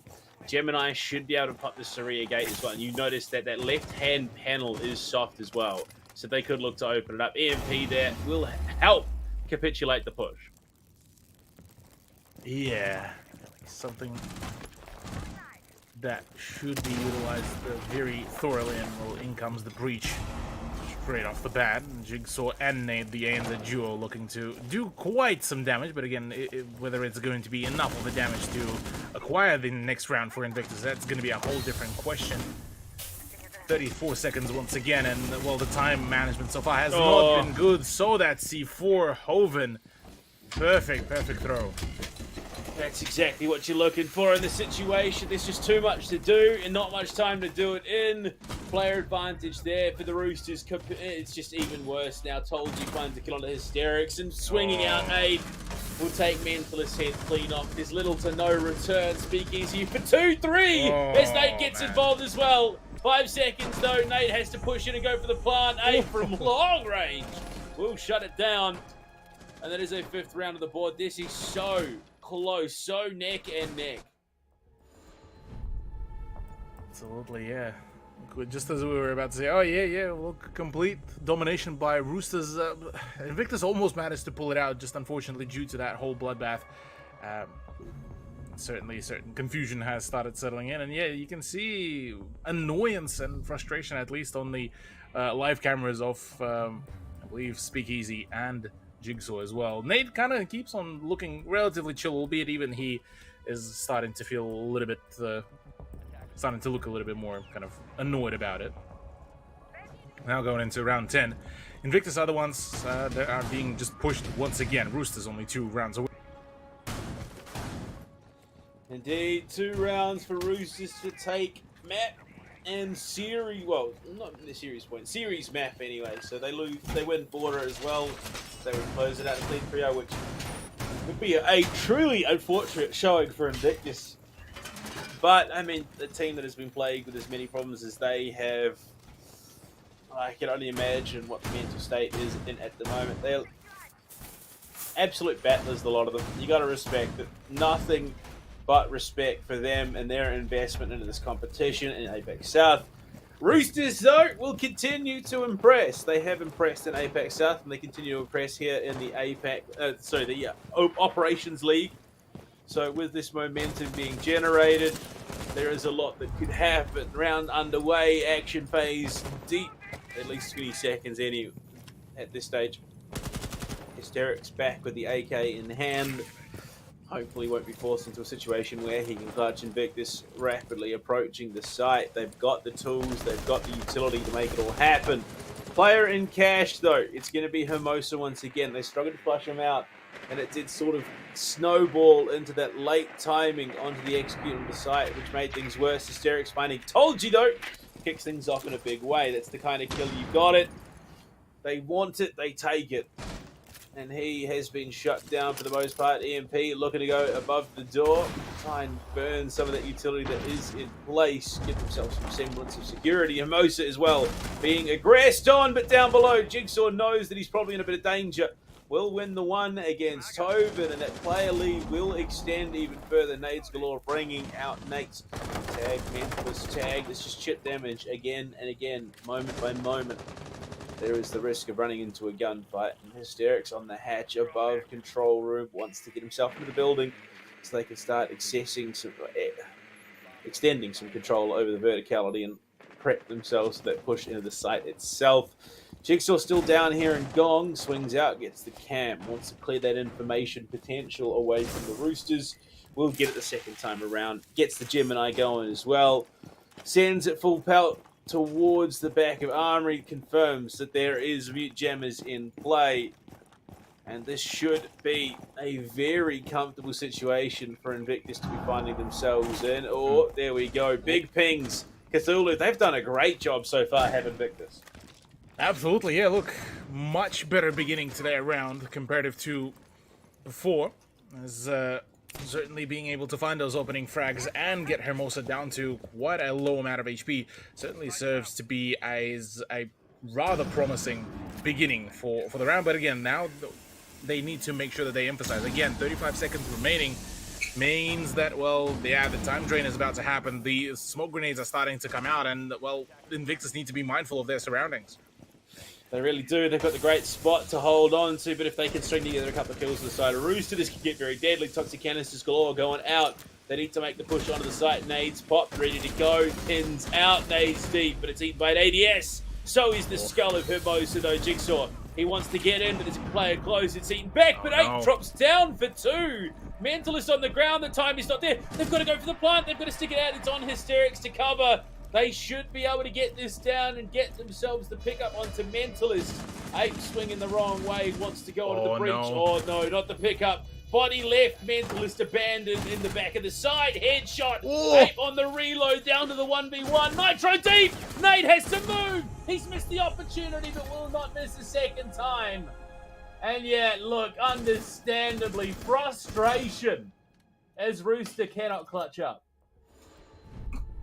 Ay, so close, but again, this is off the back of just the last moment push in here. Roosters just feeling a little bit slight annoyance there with what has happened, and not again for them. It's still a rather chill time. Hello. Yeah, it definitely Okay, is quite chill, yeah. but I mean, the emotions are riding high. Yesterday was a very trying day. In fact, the entire playoffs is pretty trying, especially given you got 2 ANZ players for the side of Invictus who are playing late into the evening. I mean, what, for day 1, we finished around 5 a.m. Yesterday, we finished close to 2 a.m. my time, so it's 3 a.m. in Australia. And then, yeah, midnight yesterday. We are, I mean, it's only 8:30, so it's 6:30 odd in Australia at the moment. It's not as late. It probably won't be as late as the previous days, but I mean, it's still a taxing amount of time to be playing. Oh yeah, absolutely, will be taxing, and a 5 mapper possibly on the hands of Invictus already. I mean, if they do want to win it out, well, obviously they would want to win it out, but if they are looking to win it, it's already, well, another 2 maps after this if they win out the theme park. This is, yeah, looking like it's going to be quite a long run for them, and something that they would obviously prefer to avoid. In general, just things been looking a little bit grim on the side of Invictus. Just what feels like purely off the back of just how almost too thorough Roosters were in the past few rounds, and well, during the Oregon as well, and it's something that keeps on kind of popping up. And IG up, not struggling, because I doubt that it is struggling to find a way. It's more so how much do they want to reveal to obviously the international stage as well, given that at least the VODs will be watched later down the line, and obviously certain strats could be revealed, so maybe it's kind of a lean for that, and well, to a certain degree, a kind of a strat-saving play. Potentially, Mentalist again just pixels off the kill onto Hermosa.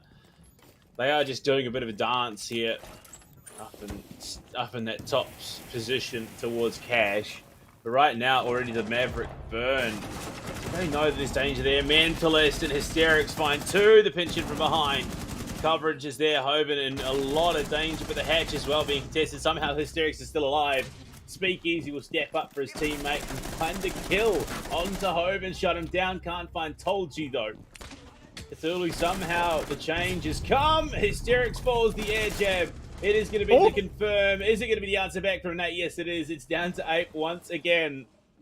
He found himself in the 1v1 last round. Found the confirm onto Mentalist and Hysterics before going toe-to-toe with Nate. This time, he's got to find 2 just to get to the final boss that is Nate. The plant not going down just yet. Drones galore will spot this positioning of Ape getting himself back into the bomb site. No significant breach was created, though. So, for the most part, the integrity of the site is going to remain. Exactly that. Could be possibly seeing ourselves with Ape, possibly draining some time. He has the element of surprise. He hasn't been yet droned out either, so things could be looking a little bit more promising. But with the diffuser now being planted, the whole of IG roster might just spread things around. Shown position is they will try to expect a vertical play, but apart from that, well, basically he will be funneling himself through the position where 3 different angles are being held onto it, and neither of them are looking promising. Already position revealed. Nate, oh my God. Deleted. What? Yeah, Nate is completely just lost as to how did I lose to that, or how did I die? Ape is just insane. Oh in fact, the entire roster are insane. Just the 1-2 combo takes out, and unfortunately, Jigsaw is too sharp to be bested in that situation. Matt Point! Invictus have finally got here. They find themselves 1 away from closing it out and taking us to board at a 1-1, Cthulhu. Yeah, 1 round away now. They do need to make sure that this doesn't go any further into OT either. They want to close out this very round. So far, they've been able to still manage themselves relatively well, albeit now we going onto the daycare and bunks. The last time this site was played out, it was not looking particularly too pretty for Invictus, as Roosters were just able to keep holding their positions pretty well and play for that time almost down to perfection. Indeed. Oh, dear. I think Invictus might just have had enough in the tank to get themselves the win here. Border is probably going to be a different story, and Roosters, by no small margin, tilted off the back of what we just saw. I can only imagine how things are going for them at the moment. You can see not a huge amount of communication going on. It's mostly, I'm 90% sure that's 8 talking at the moment, second from the top on the right-hand side. That's Most correct. of it is coming from him. I mean, you know, getting at least some sort of a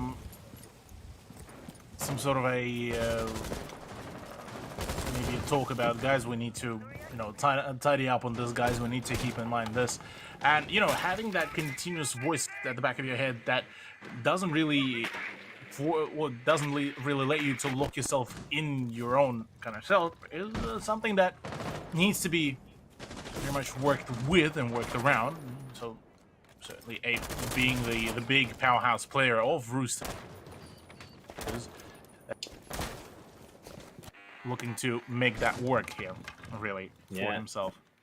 Indeed, but look, I think the biggest work being done right now is Jigsaw 16 and 7.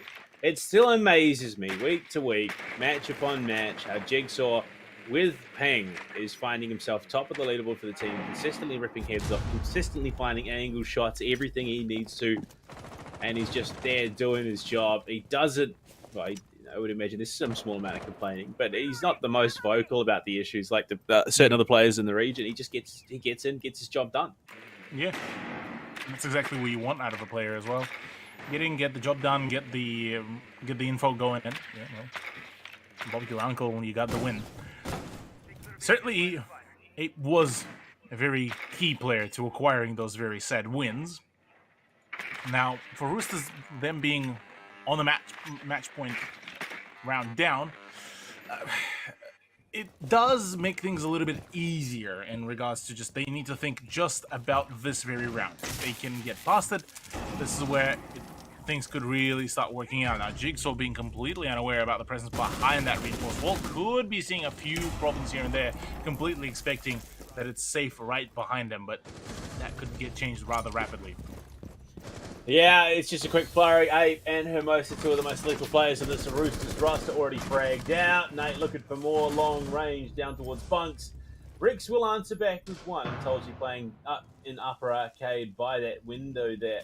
Could find some nice little crossfires to upset. The drone game is going to be good. Hoven tucked in on the bunks door, wants to contest into waiting room should someone present the opportunity to him. 25 seconds remaining.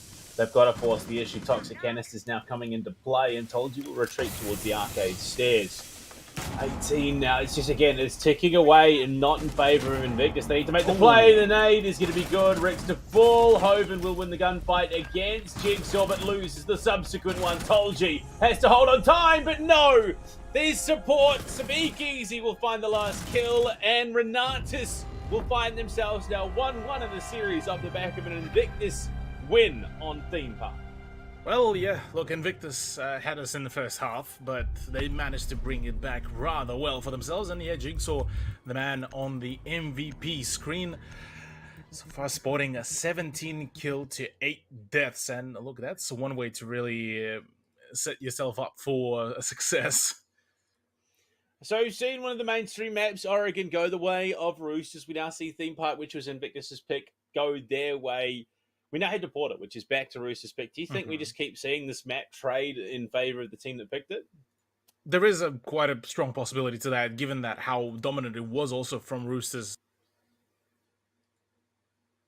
Unfortunately, I do believe we've lost Cthulhu. No, okay, I'm back. You're back? No. Yeah, I'm back. There we go. There we go. Yeah, okay. no, you're back. They warmed up, given you were the saying? Performance. They warmed up, given their performance. It was looking...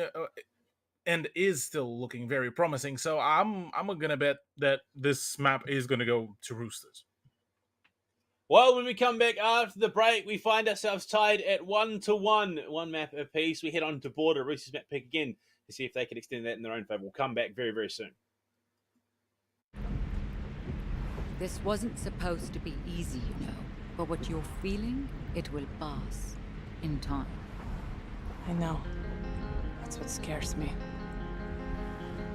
How do you forget a sister after everything we've been through? All of those nights, when the lights go out, and the monsters come out to play.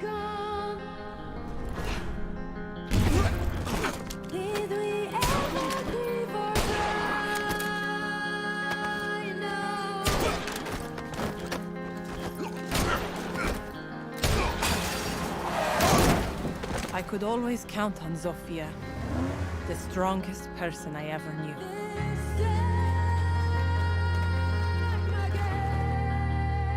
We spent our lives trying to be perfect.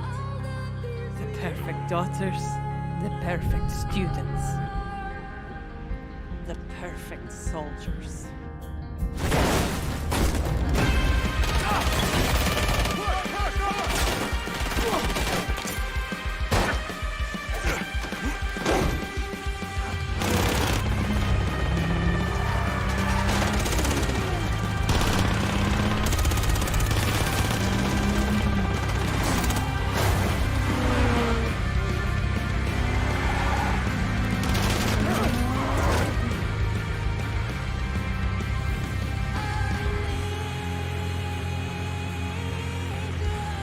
When Father left us, we mourned.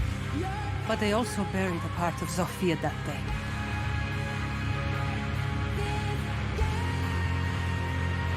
The part that made her my sister.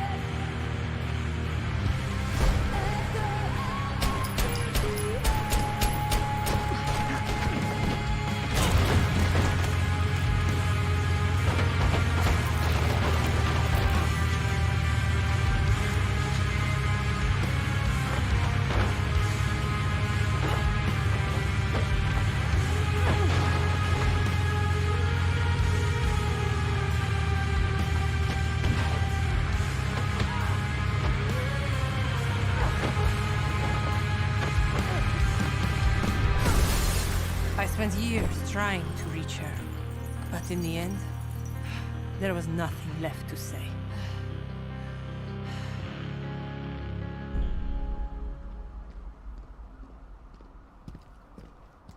Ella! Father would be ashamed of you. Father died, Sophia. But you left me alone.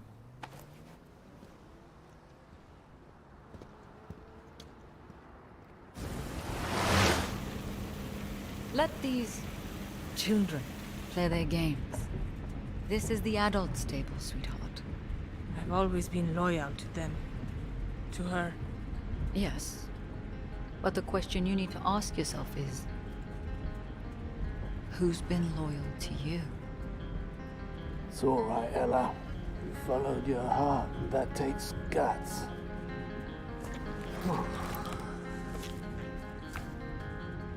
Welcome to the family, love.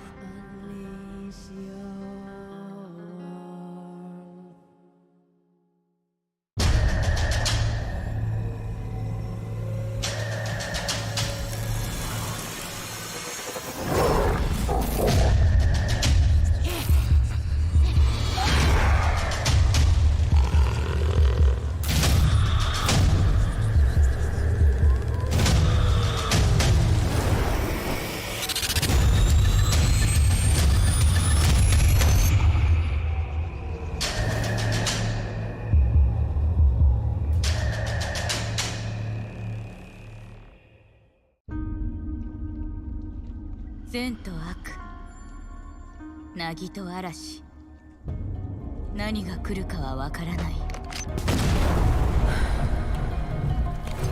敵か味方か。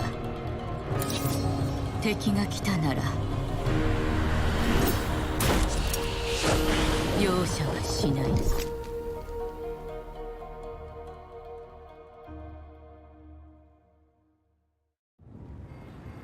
なぜいつもここに来るんですか？フルーツならデリバリーもできます。お金もあるんですし。金持ちはただ待っていると？私をそんな風に見ていたのか。いえ、でもここは人が多すぎます。お前は信頼できる子だが、少し肩の力を抜いたらどうだ。でないと大切なものを見落としてしまうぞ。この果物とかね。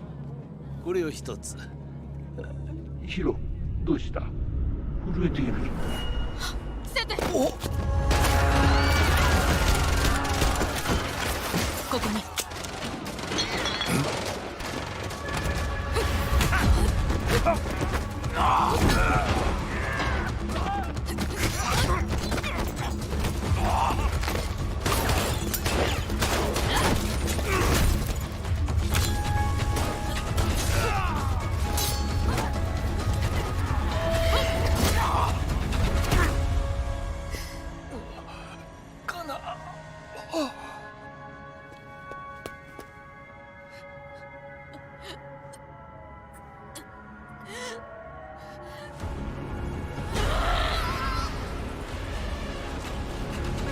私の家に忍び込むなんて自殺願望でもあるの？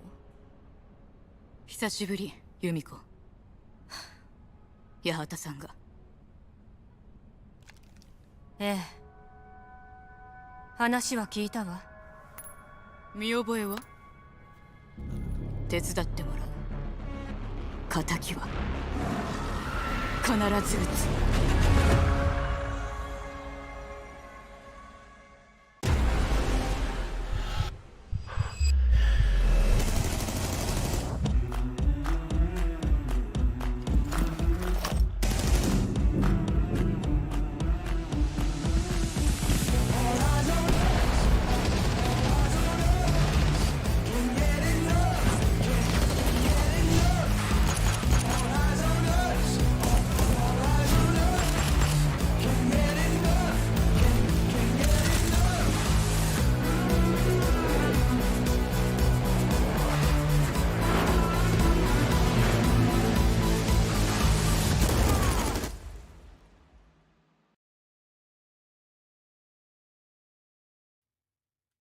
Hello and welcome back once again to Maps Down. We find ourselves all tied up at one apiece. Cthulhu, we head now to Border, which I mean, the newest map in the competition alongside Theme Park and Skyscraper. We've seen one of the new maps played already. Do you think Border has similar results?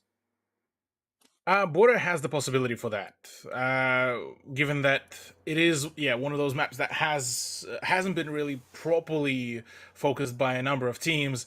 Between IG and Roosters, though, this could be yet another close series because, in a similar way, how it was a 7-2 scoreline previously for Roosters on Oregon uh, against Madness, this was the same case on Border against Madness as well. Now, going into this one, obviously the scoreline back on Oregon against IG was a much closer venture, but it was still a rather decisive. It was a 7-4. Now, going into this one, it is a pick for Roosters. They are feeling very confident about it. And I mean, even during the theme park as well, this was still very much, well, for the majority of the rounds, rather, it was a Roosters show. So going into Border, I reckon we might be seeing Roosters take out a win here as well.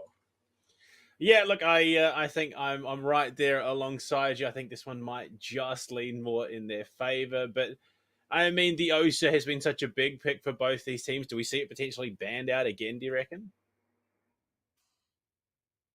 Possibly. I mean, for Border as I well. do. Hello. Okay, I'm back. Right. Yeah, he's Sweet. back. He's good to go. Okay, we're good. Apologies for that. It seems my computer once again and deciding to act up a little bit. But yeah, OSA. I'm thinking OSA maybe either Flores or maybe even Hibana banned here because remote breaching is definitely going to be a large boon to really play around. And well, Ace is currently in the position where you still kind of need to dedicate a majority of his utility just to get a singular breach. So suppose we'll have to wait and see. But yeah, something across the lines of Osa Thatcher, maybe Osa Flores, Osa Hibana, kind of the three different variations that I'll probably lead into regarding the ban phase. And obviously, I mean, on the defense, are we expecting really not much deviation? You're probably looking Cade, Valkyrie, probably what Cade, Valkyrie, or Mira. Obviously, it's going to be two of those three. I think Cade on a map like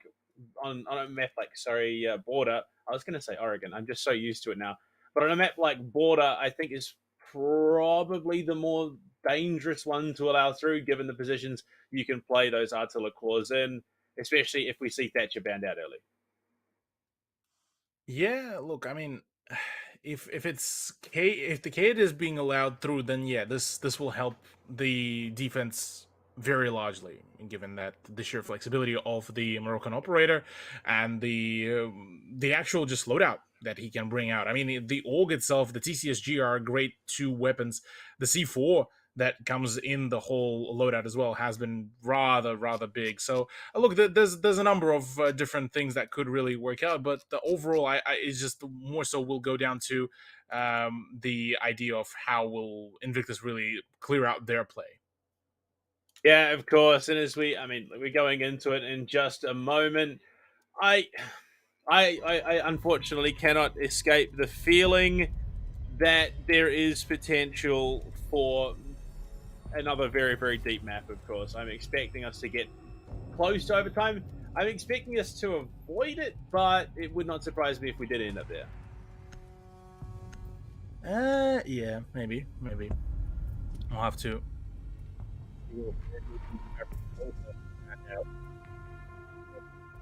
It's kind of that. Yeah, Osa is definitely still a very powerhouse of an operator, so not surprised that that is going to be the case. Valkyrie is the next ban. Now, do we see Cade though banned? Is the idea here, or rather the last thought that we need to think about, because if Cade lets through, then Invictus might just actually have what. Oh, okay. A large. I did not expect that one at all to come through, but I love it. I'm here for it. I am ready for us to embrace the Echo ban as well. And again, I think it's a case of both teams having done their homework on their opponent, seeing some of the previous matches and how certain operators played into lineups, removing those possibilities and removing the chance of unexpected upsets later on into these rounds, which can get very interesting. So here we are, round one.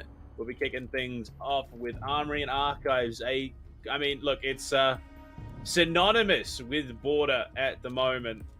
I think, look, I'm excited to see how this one plays out. Absolutely. Quite keen to see what could be done, what could be sorted out here. As, yeah, look, now we finally kind of equalize the map count between the two rosters. It kind of now should be a little bit less of a... it should be putting way less of a pressure onto Invictus, and both Invictus and Roosters. For Roosters, it would be rather a frustrating result, given that they were kind of map up and were about to, you know, lock in get another map point for themselves. Unfortunately, just didn't really happen for them. Fortunately for Invictus, though, they get to equalize back to even Steven and kind of, well, get back into their kind of swing of things, try to dictate their own pace. Yeah, I mean, that's 100% what they're going to be looking to do. The last thing you want is a map entirely dictated by your opponents. I mean, playing off the back foot is one of the worst feelings in this game that you can imagine. So that and being grieved, but at least they don't have to worry about that too much. Jigsaw is no longer disconnecting, so he's not going to be blocking the way. Already, though, we start to see the Rotero drones come into play. And my lord, told you, the parkour to clear out that shield in the hallway already is huge. Absolutely. Yeah, look, a number of just utility that is being cleared out. Tolji actually able to wedge in that Rotero drone so far deep to actually force off the mirror from that aggressive swing is absolutely big. But as it stands, it didn't just do enough for that gunfight. Still spotted on that jump in. Ape's position has been noticed, so forced to fall back. And you can see Invictus roster has actually set themselves up in a very difficult to wedge out defensive position. So this could be actually a really good round to start things off for the defense of IG. Yeah, I mean, that's going to be an unfortunate loss on both sides. Ape goes down with the LMG in hand, but you lose the smoke immediately off the rip. And that's got a lot of your denial in play. The mirror is going to have to go absolutely huge. They're going to have to rely on so much of what they've got left to make big plays. And Ricks are ready. The EMP setup with the X-Kairos should be able to pop that window if they're not careful. There is an impact for Hysterics if he's in the right place, but I get the feeling he's not.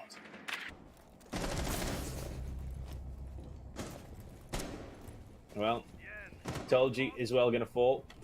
Hysteric's proving that he doesn't quite need to protect the window just yet. Their players are encroaching in Hoven, unfortunately dropping down. I don't know if that was intentional or not, but he is going to be moving on to a more defensive position. But Hysterics for 3. Needs 2 more for the ace. 4 will fall. Hysterics. How many aces have we seen denied this weekend?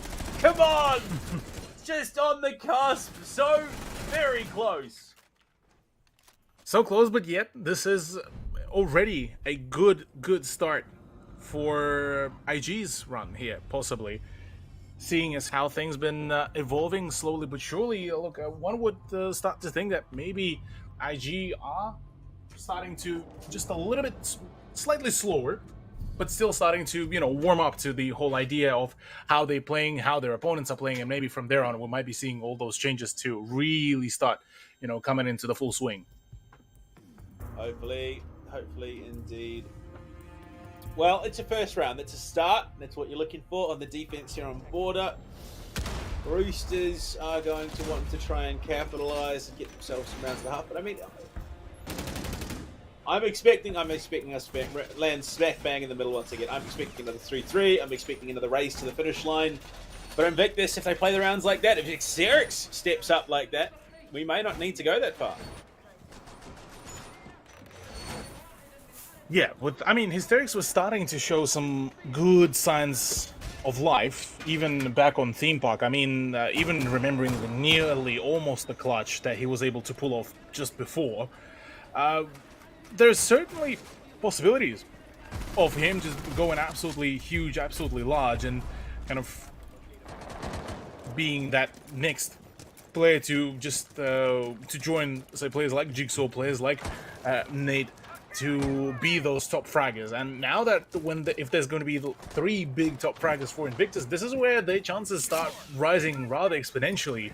Whereas against Roosters, look, so far, yeah, Hoven was able to dedicate a number of plays, but it's been kind of namely Ape maybe occasionally Rix and occasionally Hermosa, but so it's been a bit of a kind of back and forth performance for Roosters players, and that is exactly what's been kind of feeling a little bit lackluster for them, at least back at the theme park.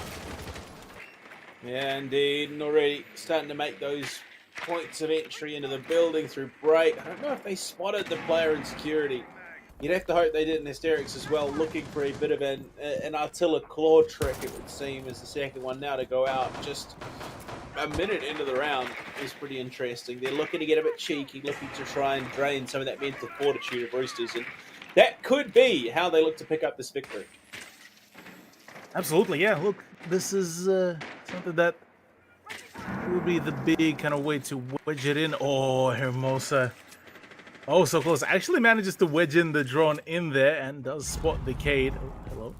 Is the Twitch drone going to be dead, though, and shot out? That is a completely different question. But the problem is with the way how Hermosa droned out, whilst, yes, found the Cade, nobody was there to really emphasize of that information nor push it up, given that it is, well, back on the side. Oh, a speakeasy dropped by Hoven, but no expectations about the presence of some more on the stairs. That doesn't even really matter at all, as it's just a flurry of kills all in favor of RTS. All down to the ANZ duo. Make that Nate on his lonesome to try and clutch up. He's clutched the 1v1. He's got his first. Can't find his second. Is Hoven. But that Spear 308 is going to find the lockdown. A massive round from him. And Renatus will equalize. Roosters, rather, will equalize. Same tags as well, so it doesn't really help the Unfortunately, case I don't think they've had the chance to change, is the thing. So I think they're still running the Renatus tags. They just haven't had the chance to change off them yet. I could be wrong, but I would have thought if you were running the name Roosters, it would be RST, wouldn't it? Yeah, true. I mean, technically, it would just be skipping the S and going straight to T and then S as in like the plural of Roosters. Too big brain. But yes, you are correct. Too big brain, yeah. Otherwise, so far, Roosters being able to find that very, once again, a very conclusive response. It almost feels eerily similar repetition to how Theme Park started for us. We had a really good round from Invictus on round number 1, and then Roosters come back and pull just a mad dash for that, I believe, 3-pointer for themselves. And then Invictus kind of claw themselves back in. Now, if kind of trend continues, look, Invictus may just still have a good kind of response to them, but again, wouldn't want to push this to, again, full regulation round setup on border. Ideally not. Obviously, it's already going to be a long one. I think we're, 5 hours into broadcast, and this is map 3. We've got potentially the 2.5. Let's call it 2.5. We're 2.5 maps in with 2.5 to go. That's not a trajectory I'm too stoked on. Neither will be IG, really, because look, they need to win out this map and then one more. And even then, it's not going to be completely, you know, foolproof, given that Roosters were already able to put up quite a grand fight, really, against them. So each and every round, just bit by bit, pushing it is going to be essentially the way to go here and the way to play. As look, RTS so far doing their best to try to keep on pushing, but those trades shouldn't be happening this early into the game. I say that though, good trade at least from between Jigsaw and Hermosa, very much kind of self-sufficient trade. Yeah, indeed. I mean, you take that. Honestly, if you're Invictus, yeah, you're losing the Where Am I, but the Twitch drone off is such a key part of this attacking lineup. There's a lot of utility that will be saved for now. Unfortunately, they lose Mentalist after the fact. And Hoven is going to continue that tirade of shots. 8 there with the LMGE as well. Speak easy to fall. Down to Nate and Hysterics to clutch up. No Nitro still in the hands. Nate, I don't know if it was pre-placed or not, but it is no longer in his pocket. 8 for the triple. Will be traded back by Nate, tucked into one of the showers. 1v3. It's not impossible unless Hoven gets the shots off like he did. Roosters will double down. Okay. So far, it's pretty much round for round repetition. 2-1 scoreline is upon us. Round 4 now. If we go by the same script as the theme park, well, we are looking at a 3-1 scoreline for Roosters and then for Invictus to climb their way back up. But again, let's keep in mind, this is the map pick of Roosters. This is where they were able to get rid of Madness Esports rather well. So wouldn't put it past that we could be seeing a very same result, or at least in a similar vein, where it's just Roosters kind of dictating a number of the performances and kind of off the back of that, essentially brute forcing Invictus out of their own comfort zone and, well, essentially winning out their one as well. Now, Toilet and Tellers is now in play, or Bathroom Tellers, however you want to call it. Could be, I mean, it's one of those sides that back in the original border been basically avoided at all costs. It's one of those sides that just hasn't had enough of the ground, and back then there wasn't a lot of room even in the bathrooms to really play around, so a very claustrophobic site to play with. Now, an expansion into the bathrooms when you're holding, say, something like workshop and vents, that used to be kind of the idea that, funnily enough, that Fnatic, the original Fnatic roster, has pioneered very thoroughly. Now, going into this one, obviously, the newest iteration of Border does certainly provide a whole lot more ground, but the vertical gameplay is still very much enforced here, so for Invictus, they will need to be very mindful about that top-down clear that, so far, Roosters has been able to put on in a rather convincing way. Indeed.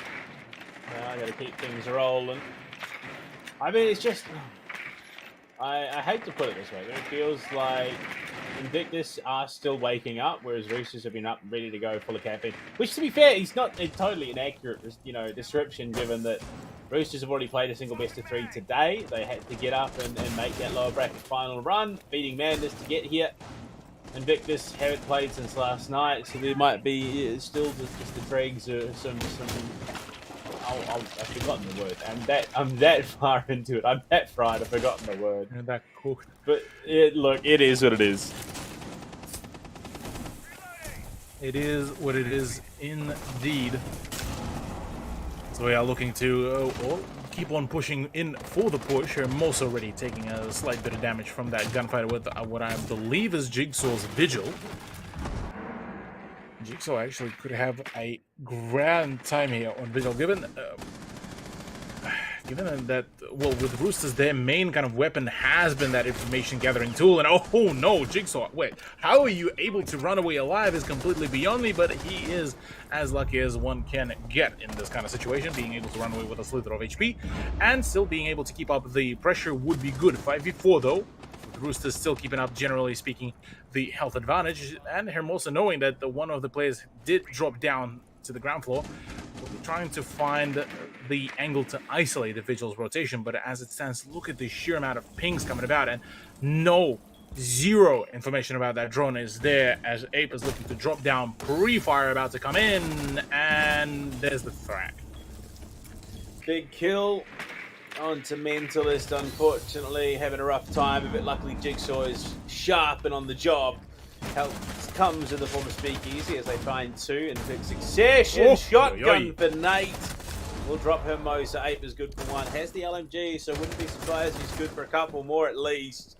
Swinging so many angles to cover. Player prone behind the desk. Pre-fire's not good enough. Jig only needed to take 1 shot and he would have died, but somehow it doesn't happen.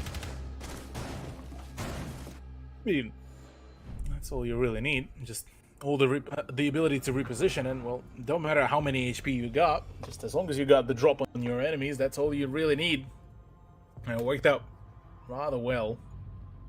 All things considered, Armory Lockers and Archives is going to be the next site to be played, as well. So far, at least, this is looking to be a much closer contention than what we initially expected it to be, with the Roosters kind of previously showcasing that they were able to, yoink away quite a number of rounds. But if Invictus are still waking up, and well, this is already quite a decent sign of life, given that it wasn't off the back of a clutch, but it was off the back of just the rest of the team just being able to keep up. And I mean, Speakeasy on the UMP being able to dedicate quite a number of frags has been good. Now, Panda, I'm sure you're noticing the very same pick that I'm looking currently at. Jigsaw is bringing out the Rook with the MP5. Oh, I wasn't even going to talk about that. We actually saw a Doc Rook combo, I believe, on day 1 of the playoffs.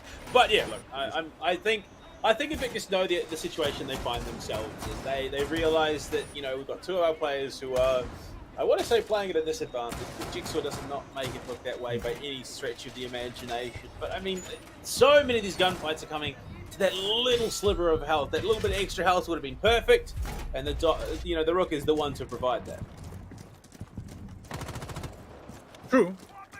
Plus, with all the HP changes, things certainly do look a little bit more pleasant to bring in, and a little bit more favorable to bring in the Rook, generally speaking. But man, RTS just looking so sharp on those drones, just almost to the point where he even almost just outside of the spawn would have been able to find a frag nearly, if that wall was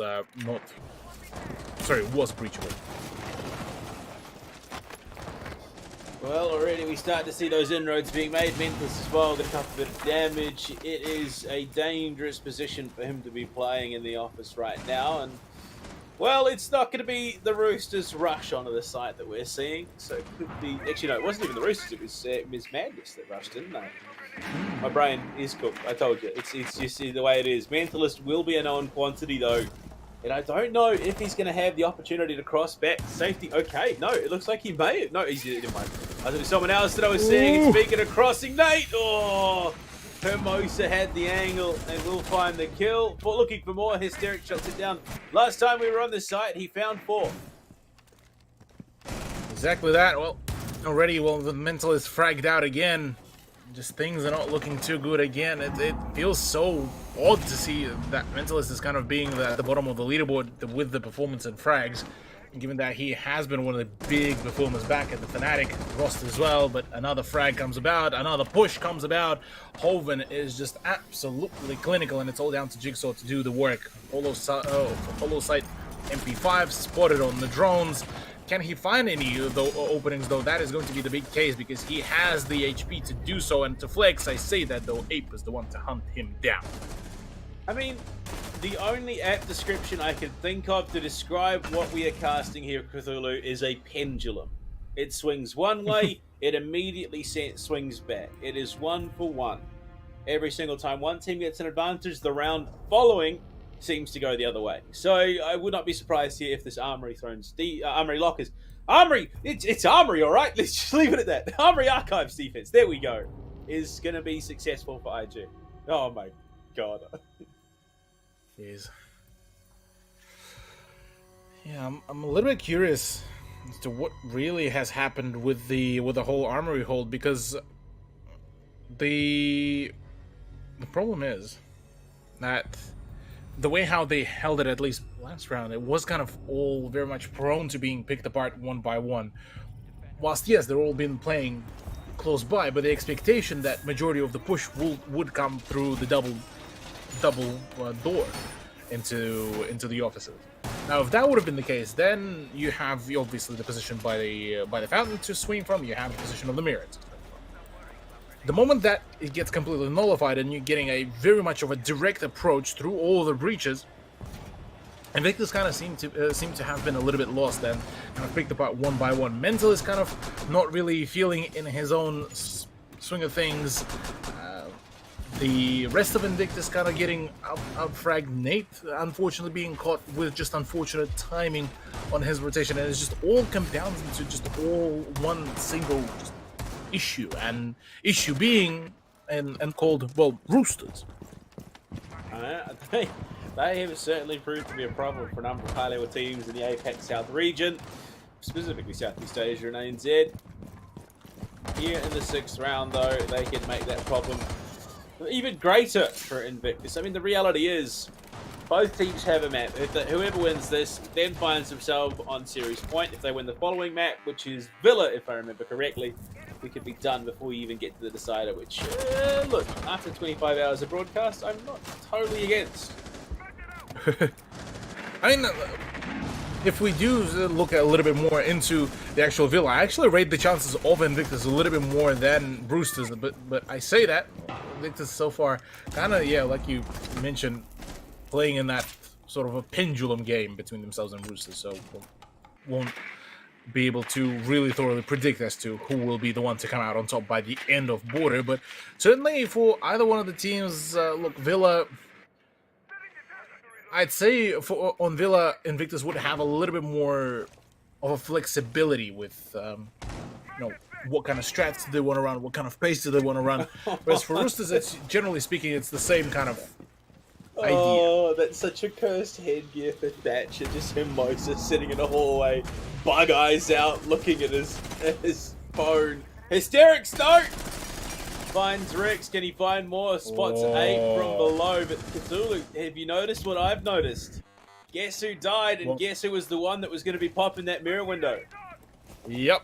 Rick's gone, meaning that, well, the position at the fountain is going to be extra reinforced. No chances whatsoever to get rid of that position. But again, a pop onto the canister is big, but trying to be, well, distracted even more now. Finally pops the mirror window, but Hysterics does nail his play. So, 4v2, 56 seconds remaining. Roosters are now being pressured for that precious time that they don't particularly really have, and well, Hermosa will be forced to go on for the swings. Actually loses the gunfight, and Hysterics dishes out L's left, right, and center. No way he starts the half with a 4K and ends the half with a 4K on the exact same side. Yep, just like that. Just man is on a whole new level. 3-3 though, which keeps us once again in that very same state as we start pretty much each and every map so far within this BO5. Invictus now being pushed to go onto the attack. Now,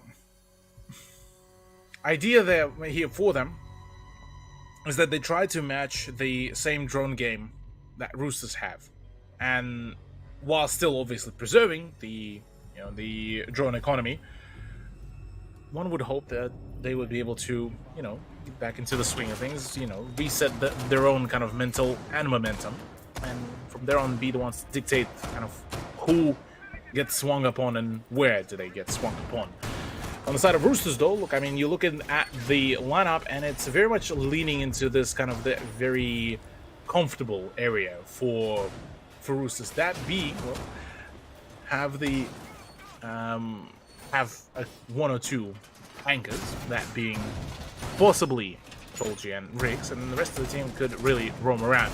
And the reason why I say Tolji and Riggs and not Ape and Riggs is because we already seen Ape roam around on SMG11, and he was a menace. He was indeed. Jigsaw back onto the finger. I mean, like, Hysterics on the Ash. We've seen it a couple of times so far this tournament. Feast of famine is how. Also, pendulum would be how I describe it. Sometimes it's good, or sometimes it's not so good. Right now, though, sometimes maybe good, sometimes maybe not good. Yeah, look, I didn't want to embrace it in case I let it slip. But Hoven, he's good. He's always good for one. We'll find Jigsaw and shuts down the Finker. The curse of the Finker again striking today. Yeah. Again, not the kind of operator, not the kind of player that you want to lose as an IG member and as an IG fan. Kind of result that Invictus would have wanted to avoid at all costs, given that you're giving away such a huge loadout. And Mentalist spotting out the Valkyrie, or not the Valkyrie, pardon me, one of the other players. I believe that actually could have been the Wamai. We'll be looking at a really interesting set of swings as Hysterics actually reverted also back to the old roots, to the Ash plays. Oh dear. Yeah, it's almost, I think that's what Invictus almost need to do. They just need to embrace the swing. Hermosa playing the overt Prisma again up onto the roof, as you would expect. Allows the potential for runouts, but the mirror window proving just as painful for Invictus as it was for Roosters. Absolutely, yeah. Roosters certainly will be utilizing, well, getting all the possibilities and the chances to utilize this as much as possible. But again, oh, hello, that's an interesting trade between the EMPs and the C4s, but luckily for Nate, he gets to dodge that bullet. Ape actually goes down to the together push between Speakeasy and Hysterics. Interestingly enough, at least in the meanwhile of all of that, the mirror window has been punched away. Hoven takes quite some damage, and the health advantage is certainly there in the hands of IG. Hysterics copping some shots, speakeasy as well to fall, courtesy of Rix with that Vector of his. Nate just tucked in by the Africa wall will find the kill. It's down to the 1v1. He's got to pull it out of the bag. Has an idea that he's on 90. Should be able to get the defuse if he can vacate. Nate, he's done it again. Well, Nate, just doing the wondrous things and all the magical things, being able to bring back the point and the point lead in the hands of Invictus. Now, whilst it being very much far from being over, we won't just call it just yet, but that is a good... That has been a good kind of way to bring things back, bring the momentum and, well, once again, the pendulum back into the swing of things, back into the hands of Invictus, because otherwise, Roosters, the moment they're being given that ability to, you know, keep on ramping up more and more rounds, this is where they start kind of, you know, falling through a little bit. Indeed. Oh, boy. Nate, he might just be the saving grace of Invictus here. It's the number of times he's clutched up already in this best of 5, and I have no doubt he's probably going to do it again here. We head to round number 8, same site in the defense. From the looks of it, yeah, picture perfect match. Obviously, Roosters deciding that it wasn't the operator lineup that lost them that round. Yeah, it's the positionings, it's the slightly flustered kind of gameplay, because, I mean, we compare the Roosters back on Oregon. Very, you know, very well composed, coordinated roster that, you know, can do it all. Now Roosters going into the third map. Nate popping the box and pulling out the RPG. That's the play. Yeah, that would have been funny if that was even a possibility. That's but, next season. yeah. You can bring destructibles and blow up the whole building. Oh no, mate. Dynamic environment like in certain other games. Yeah. It wouldn't be a bad idea, albeit I would be more so questioning the, you know, the capabilities of the engine by this point. But Oryx can now just run through half a building. oh, Nate though. Nate is good with it. This is what I've been talking about when saying Invictus should be trying to employ the very same approach with the drones like Roosters been absolutely using and abusing. And right now, look at the sheer amount of information. Again, though, Jigsaw, but at this point, don't care anymore. I think it can go down. If Nate can pop off like this, it's big. Yeah, I mean, it just cannot be stated how impactful he can be. Not just as a morale booster, but as a player in his own right. He's the voice of reason when, you know, the doubt starts to creep in. You can constantly see him chatting on cams. Oh my! Nate's life would have just flashed before his eyes. Tolji has the remaining impact grenade, but yeah, Nate, he's still in it. He's still in it with a grin. Indeed. I mean, we've seen Jigsaw before on Vigil, tagged up to basically one-shot kind of situation, and was able to frag it out. Unfortunately, though, for Nate, that's not the case. The blast radius of the C4 is just a little bit too potent. So now they... Never mind that they would want to try to clear out the position in the break room, but Mentalist just gets dunked on for, well, 8th round in a row, and it doesn't look like there's any signs for it to stop, because Hoven just again swings the pendulum now back into the hands of Roosters, and they're about to score their 4th point. Hysterics, yeah, he's low. You can see them just all pushing towards him. They want to get the kill. They want to end the round.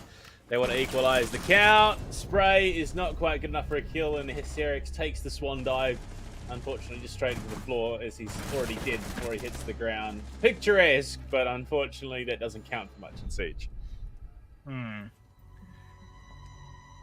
Yeah, look, a little bit of a questionable kind of results here, given that poor Invictus just keep on unable to find any sort of, you know, any pacing for themselves, any stable, I guess momentum is the other way to really call this, given that, well, it's been Nate, it's been on defense only so far, Jigsaw, and it's been occasionally Hysterics, you know, popping off. I guess the team kind of still yet to find their footing. Speakeasy, I mean, the player who back on the original IG roster was one of the big performers and the big fragger. Mentalist still kind of, I'm confused / surprised by this kind of result so far from him. I mean, throughout the whole BO5, the man just didn't look like he was feeling it.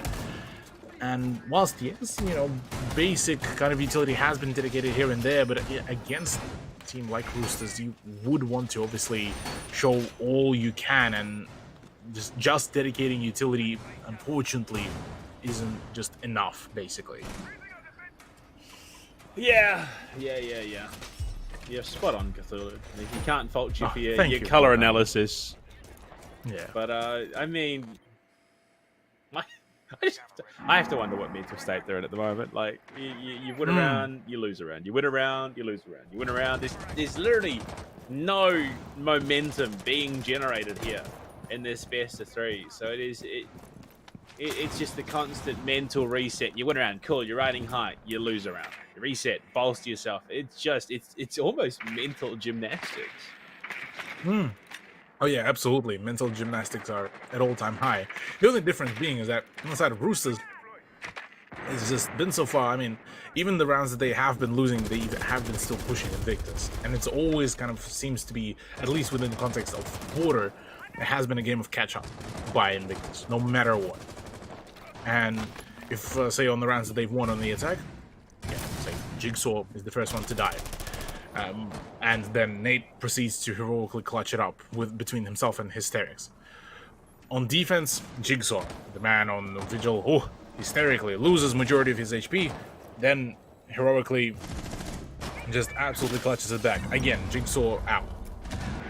What's happening in IG is completely beyond me, but look again, in comes the heroic clutch by Hysterics as he starts his own storyline yet again to get rid of Hermosa. Oh dear. Honestly, it's an emotional roller coaster for us as well, because not only have we been covering the entire stage, we get into playoffs and we find ourselves in the most heavily contested matchup so far, and it's just round to round. You're like, oh yes, it's Invictus. No, it's Roosters. Oh, it's Invictus again. Never mind. It was a team kill. Jigsaw didn't connect to the round. It was all It's one of those, like, I don't want to get involved because I don't want to be hurt again. It's almost like an abusive relationship right now. Although that is most of the people's relationship with Rainbow Six Siege.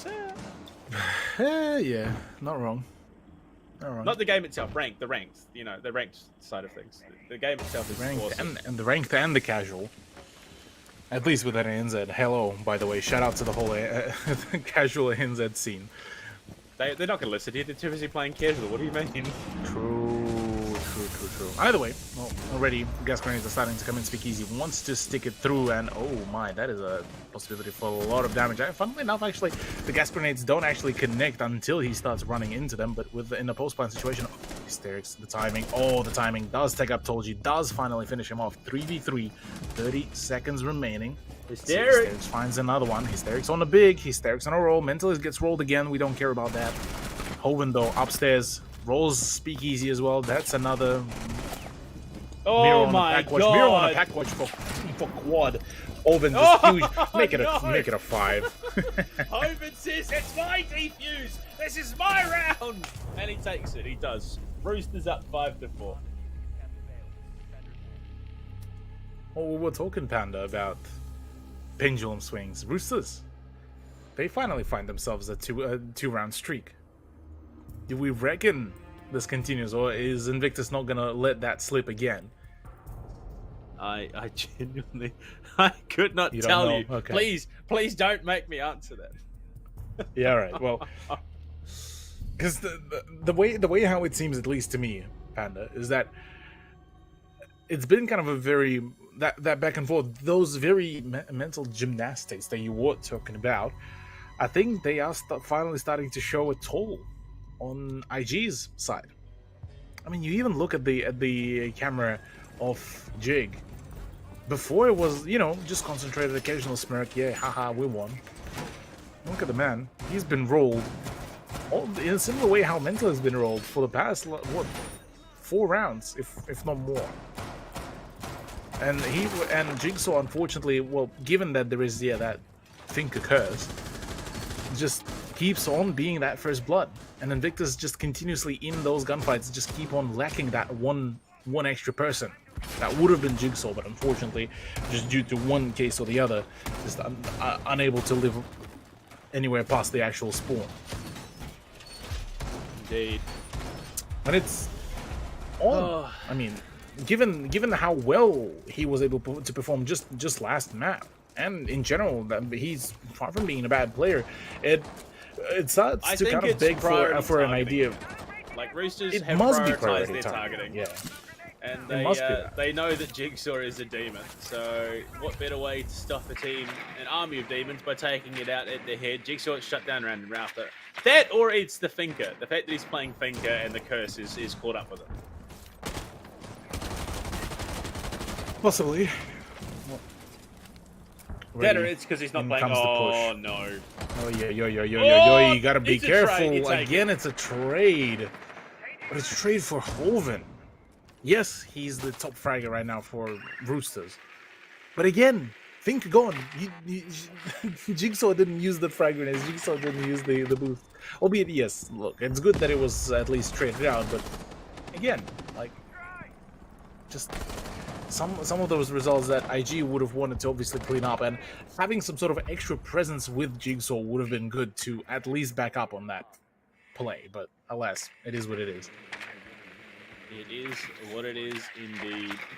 Right now, they're just gauging whether or not they can make this push onto the site, whether or not there's more work to be done to clear things out. And the Candelas in are going to make this a very, very tough hold for the majority. And the shotgun spotted in the hands of Ape, looking to jiggle around the angle. Hysteric still covering. Wants to deny, but Nate will fall, courtesy. I told you, the Candela's not quite doing enough. Speakeasy in on that plant. There's not enough security for him to go for it. He will fall to Hermosa above. They knew he was there. Ape is just on the barricade and will die for his efforts. But Cthulhu, we find ourselves with a minute remaining and a 2 versus 3, and it's on Hysterics, the top of the leaderboard, and Mentalist currently the bottom to clutch up. Absolutely. And you look at the sheer amount of setups, the sheer plethora of the positions that Roosters have set themselves up with. And for Invictus to check all of them and still be able to frag out, it is a tumultuous run in the best of the ways to really explain this. As in comes the first push, already spotted on the cameras as well. Hysterics will be kind of playing it on quote-unquote the even grounds, but do we find this frag in the early stages or not is a completely different thing. Oh. There comes the doing. That's a nice shot onto Riggs. 25 seconds though, the push needs to start happening. Mentalist is into the site now. If he can find an angle to go for the plant, he might have just done it. He's ducked himself out of danger for the moment. Hysteric's waiting for the drop down through the head, but he doesn't know about his Hermosa. Mentalist there, baiting it, and Hysterics is on for a double. Told you answers back. It's down to Hysterics to go for the plant. He needs to make it happen. The gunfight! No! He landed 2 body shots, but he needed the head. Roosters are on map point. Oh, man. That is a tilter. That is a tilter for Invictus. So close, yet so far away, just unable to find any sort of closure there for themselves. And that is something that is just been a repeating kind of thing. Whilst, yes, big, scary team, and not a whole lot of bite. And I hate to keep on harping on this, but this kind of has been kind of a reoccurring statement, and there's not a whole lot of other way to really describe this apart from the fact that it's just Roosters so far just seem to be having that kind of ability to, almost, well, not predict, but know exactly how to perform themselves against Invictus. And might need a rehost. Yeah, I think that's probably going to be the call here. I mean, yeah. Who shot Ape? That's not okay. Not fair. Not at all. But, I told you, you absolute bully. We are going to have the rehost, Cthulhu. And, I mean, 6-4 currently. Border is... Oh, there we go. That's right. We're back on cams. Hi. I'm into the light Hello. once again. I've left the void. But, I mean, the map advantage is there. 2 rounds to play with. The way that we have seen Roosters playing this, I don't see them dropping it. I'll actually agree with you here. And funnily enough, we talked before even Border started. And kind of at least my prediction was that, we are going into the map pick of Roosters. This is the map that they were able to pick up rather convincingly just before the BO3. This is the map where they basically warmed up on. Now, against IG, who basically just got to watch it and just chill and just relax, look, they are looking much less prepared, or rather much less warmed up. They look prepared. They know their positions. They know exactly how to play the positions. It's just the general kind of mental / mechanical warm-up that really didn't particularly go the way how they wanted. And so going into all of the majority of those gunfights, things just not been looking particularly too favorable for them. Now, how do they counter this? I genuinely have no idea. And with Villa creeping up on them, if this is the kind of performance that we are seeing on a map like Border, I'm kind of starting to get even more scared for what could happen to IG on Villa. Because with Border, one thing that has been rather evident is that when you watch IG, how they play, a very kind of fluid play from them, where they just more so go for the rotations. It's more so you move the quote-unquote the physical body around the map. You look at how Roosters playing. Whilst yes, they have that physical movement around the map, but they have the sheer plethora of the vertical angles, the sheer plethora of those cheeky foot level angles that they have been able to use and abuse. And it's something that IG, whilst acknowledging, weren't able to really find a lot of, solutions to. And even just the sheer audacity to just, I punched a window or pre-fired a window, I see a drone, I'm just going to walk out.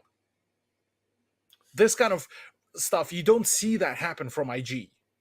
And it's the fact that IG, quote unquote, paying respect to their opponents whilst not receiving any from their opponents.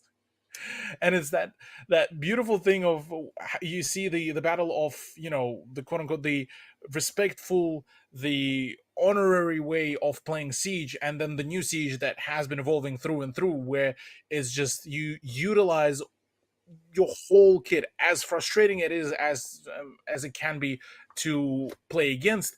It's in the game. I mean, you want to win, you use it, kind of deal. And it's not cheating in any shape or form either. So it's just the sheer abundance of vertical gameplay that has been coming out on Border from Roosters has definitely been a very noteworthy thing that I definitely think will basically transfer into Villa very fluently. Yeah, the only way I can think to explain what we're seeing is Roosters are staying sort of true to their roots. They're a Southeast Asian team.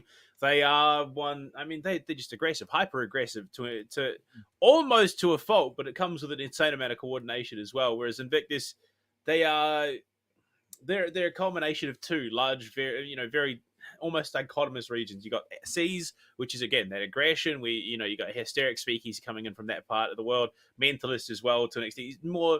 He's had more experience in North APAC as of late, obviously playing with Fnatic. But then you bring in Nate and Jigsaw, which ANZ tends to lean towards more to the structure heavy side of things. You do things, you work your checklist, you get into the site, you go for that plant. So they've had a decent year already so far. But when you're coming up against that hyper aggressive style of play, which is working, structure doesn't always win you rounds.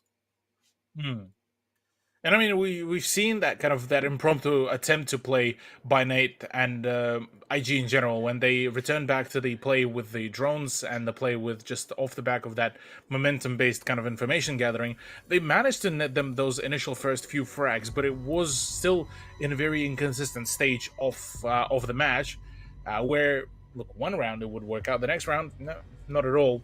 So changes around are coming in. Well, we are still on a match point 6-4 as we finally get back into the swing of things, back into the map itself. Armory and Lockers could possibly be that final round to wrap up Border in the hands of Roosters. Yeah, And look, if I'm being perfectly honest with you, Cthulhu, I almost want to see Invictus pick up a fuse. I reckon a fuse could be deadly, especially on this site. You see that armory window, you throw a couple of pucks in, you do some damage. There are a number of positions in the building where fuse and his pucks could be absolutely deadly, especially on this site. So I'd almost like to see them embrace something a little, less conventional, because the conventional sees them sitting down 2 rounds with their opponents on map point. See, the thing is, though, Fuse would have been good on this kind of play, but the issue with Fuse is that by the time you plant the cluster charge on the window or the soft wall, you will get pre-fired to all hell. And it's something that needs to be kept very much kind of at the back of the head, that you need to make sure that nobody's in the closest vicinity, because again, it will be just about the same story as per usual, that, oh no, there's a gamer about to peek me through that window or pre-fire me on the head level, and I'm gonna die without even getting any of the hockey pucks off. So maybe something as like a change for Fuse later down the line, of introducing just that, maybe as a throwable, to be able for it to activate itself, would be a better idea in the current meta, in the current swing of things. But apart from that, yeah, you are very much correct. Some sort of off-meta picks, just change your own playstyle for Invictus will be a good choice. Yeah, I think at this stage it's probably a little too late to be making those changes on a map like Border. Maybe when we hit the Villa we can see some changes come through, because they almost need to revert back to Monkey, as we say. Give into the swing, allow their players to do what they need to. I mean, just bring a Jackal, just hunt down these players one by one, play the numbers game, win your gunfights, and dismantle them that way. Maybe that is going to be the play later down the line.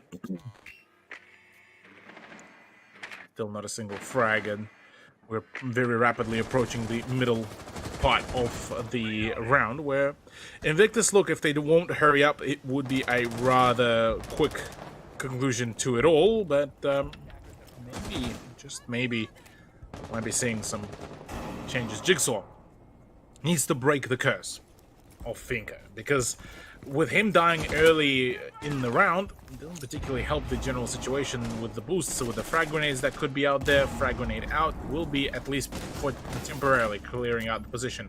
Nate gets the better of Hermosa. So finally, Fresh Blood is not going that way. ADS do eat up the ADSs. ADS eats the ADS. The ADS eats the throwables. The third one is the charm, though. He figures it out, finally gets the Gone 6 to eat up the second ADS charge. And we'll use the frag grenades and hopefully clear out some of that utility and the player off the window. Hoven falls to Jigsaw. There it is. As he pops the heel at the last moment, looking for the long range angles, looking to set themselves up for the win. Another mirror window he spots.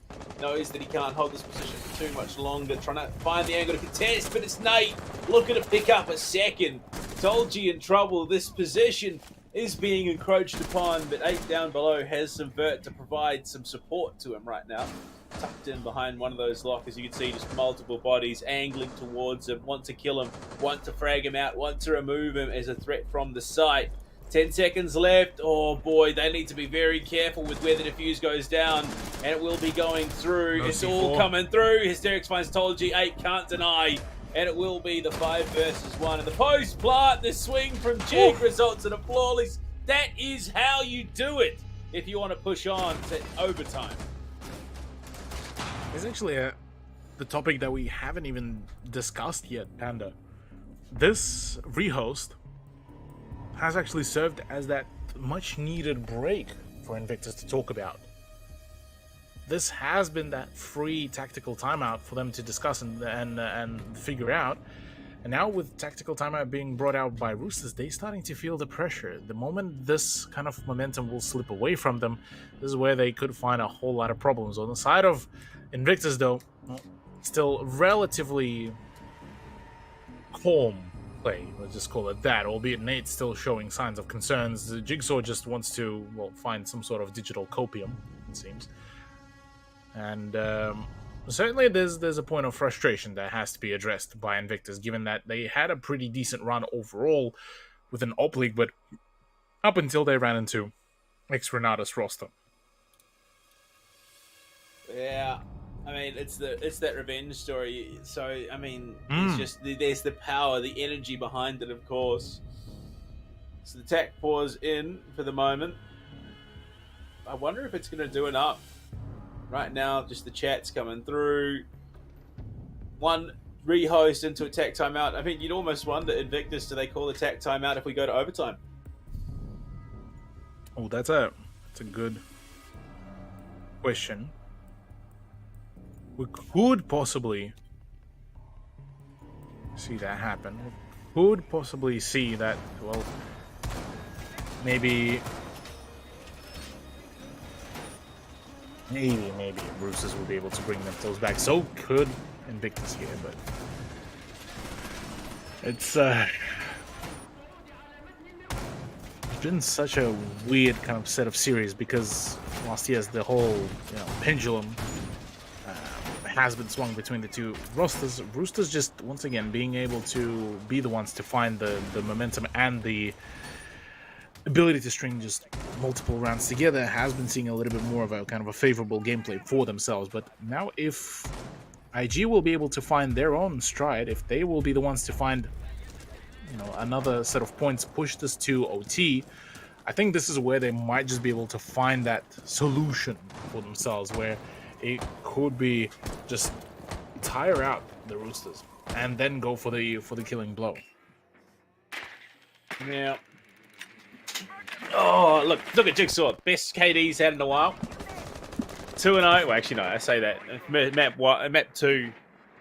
He actually, no, map 1 as well. He had some pretty stock numbers. Right now, the Roosters are looking to deny the chance at OT, which, I mean, if they do, that would be 3-7-5 maps back-to-back, Cthulhu. Back-to-back-to-back, technically. So, the strength, the odds on that it will be.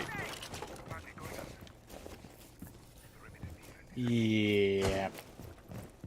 Oh, man. It's a bit of a weird setup so far, but yeah, Jigsaw certainly boasting a nice reset to the scoreline, maybe even, well, it's more so of a meme that reset to the mental, but the technical timeout should be serving still as a good kind of time for a pause.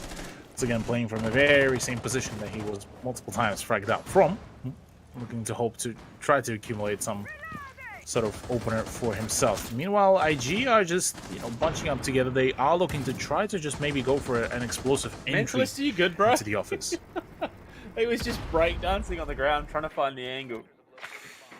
Sounds like he has made it work, though, right now. I mean, honestly, the Hysterics is going to be the difference maker, I feel, in this round. We saw last time they approached the site, he got him down below, found those players off site, was aggressive, and made it all work. Speakeasy jumping in. Needs to be careful if he wants to go for this exothermic, and you can see the impact ready there from Tolji. One to go out. Oh no, Cthulhu. There is no more. And Nitro's going to drop Speakeasy. It's going to be down to Mentalist to try and enable this wall to be opened up.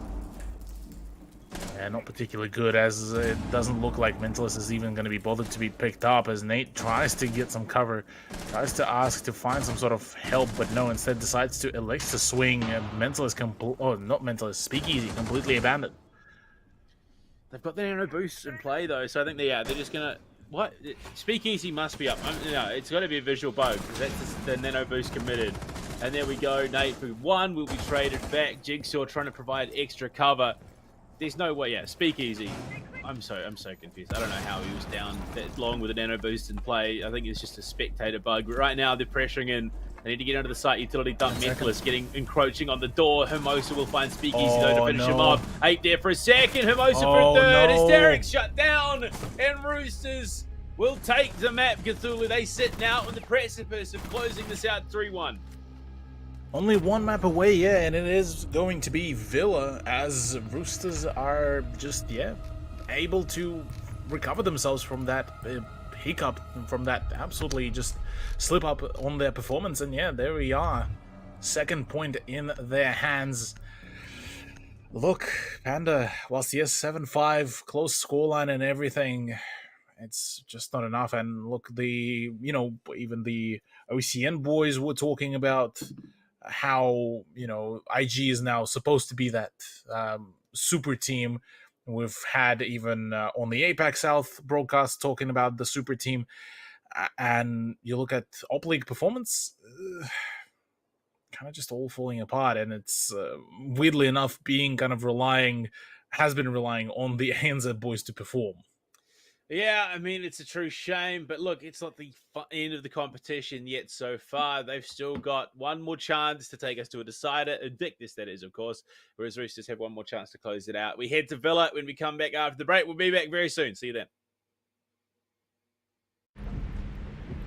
This wasn't supposed to be easy, but what you're feeling, it will pass in time. I know. That's what scares me. How do you forget a sister after everything we've been through?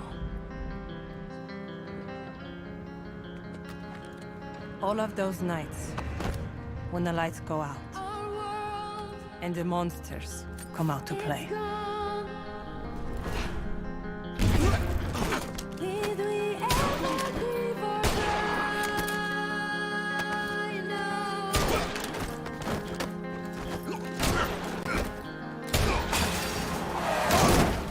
I could always count on Zofia, the strongest person I ever knew.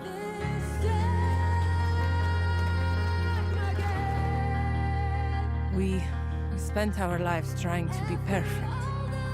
The perfect daughters, the perfect students, the perfect soldiers.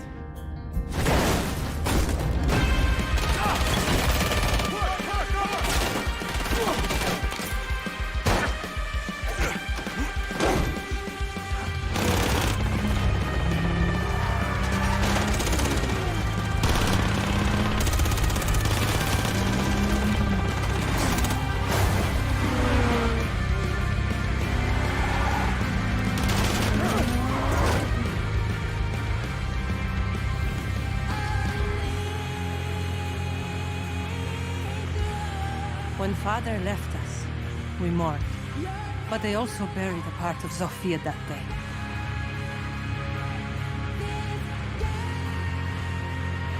The part that made her my sister.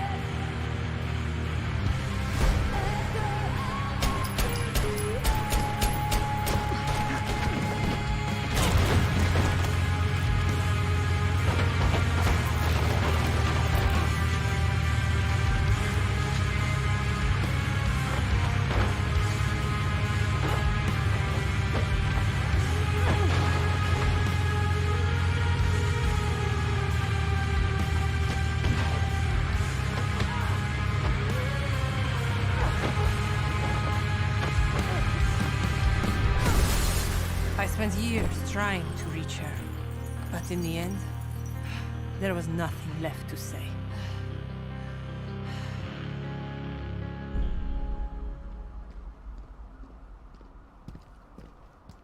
Ella! Father would be ashamed of you. Father died, Zofia.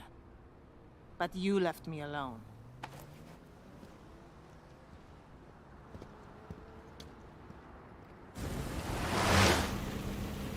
Let these children play their games.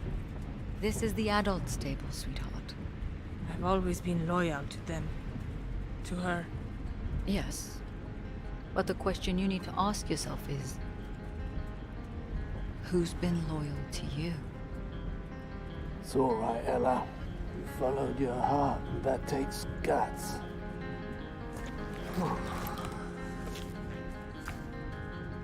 Welcome to the family, love.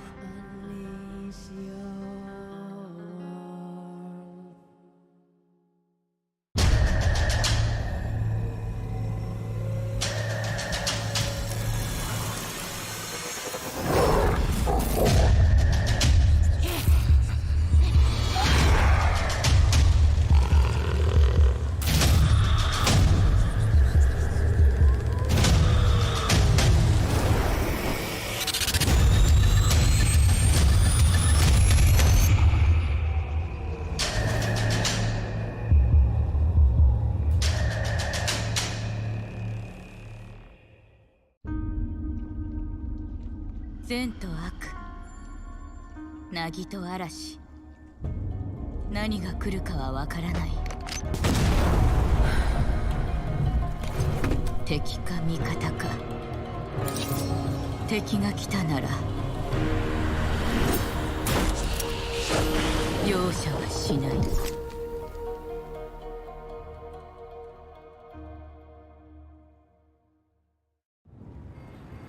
なぜいつもここに来るんですか？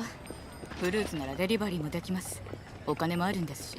金持ちはただ待っていろと？私をそんな風に見ていたのか。いえ、でもここは人が多すぎます。お前は信頼できる子だが、少し肩の力を抜いたらどうだ。でないと大切なものを見落としてしまうぞ。この果物とかね。これを一つ。ヒロ、どうした？震えている。伏せて。お！ここに。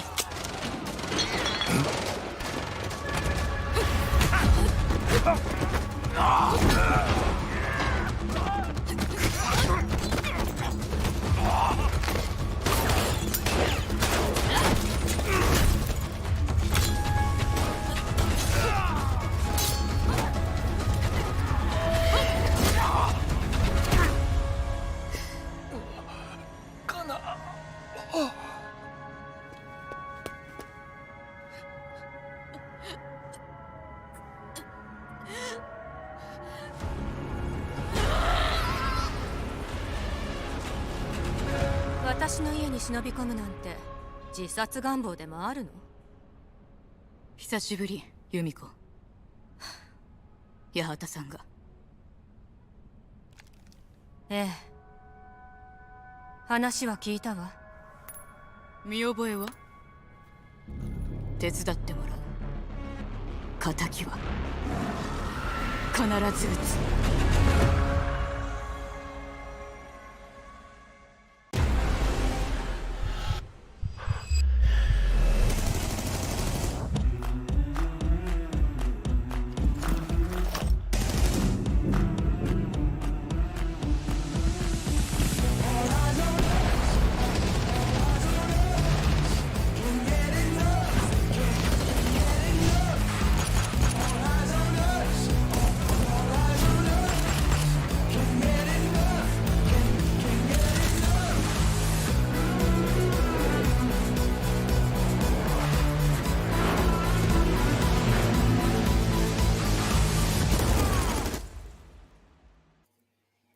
Hello and welcome back, ladies and gentlemen. We are 3 maps in already, and Roosters currently sit primed and ready to close it out here in the 4th. Though we go to Invictus's map pick.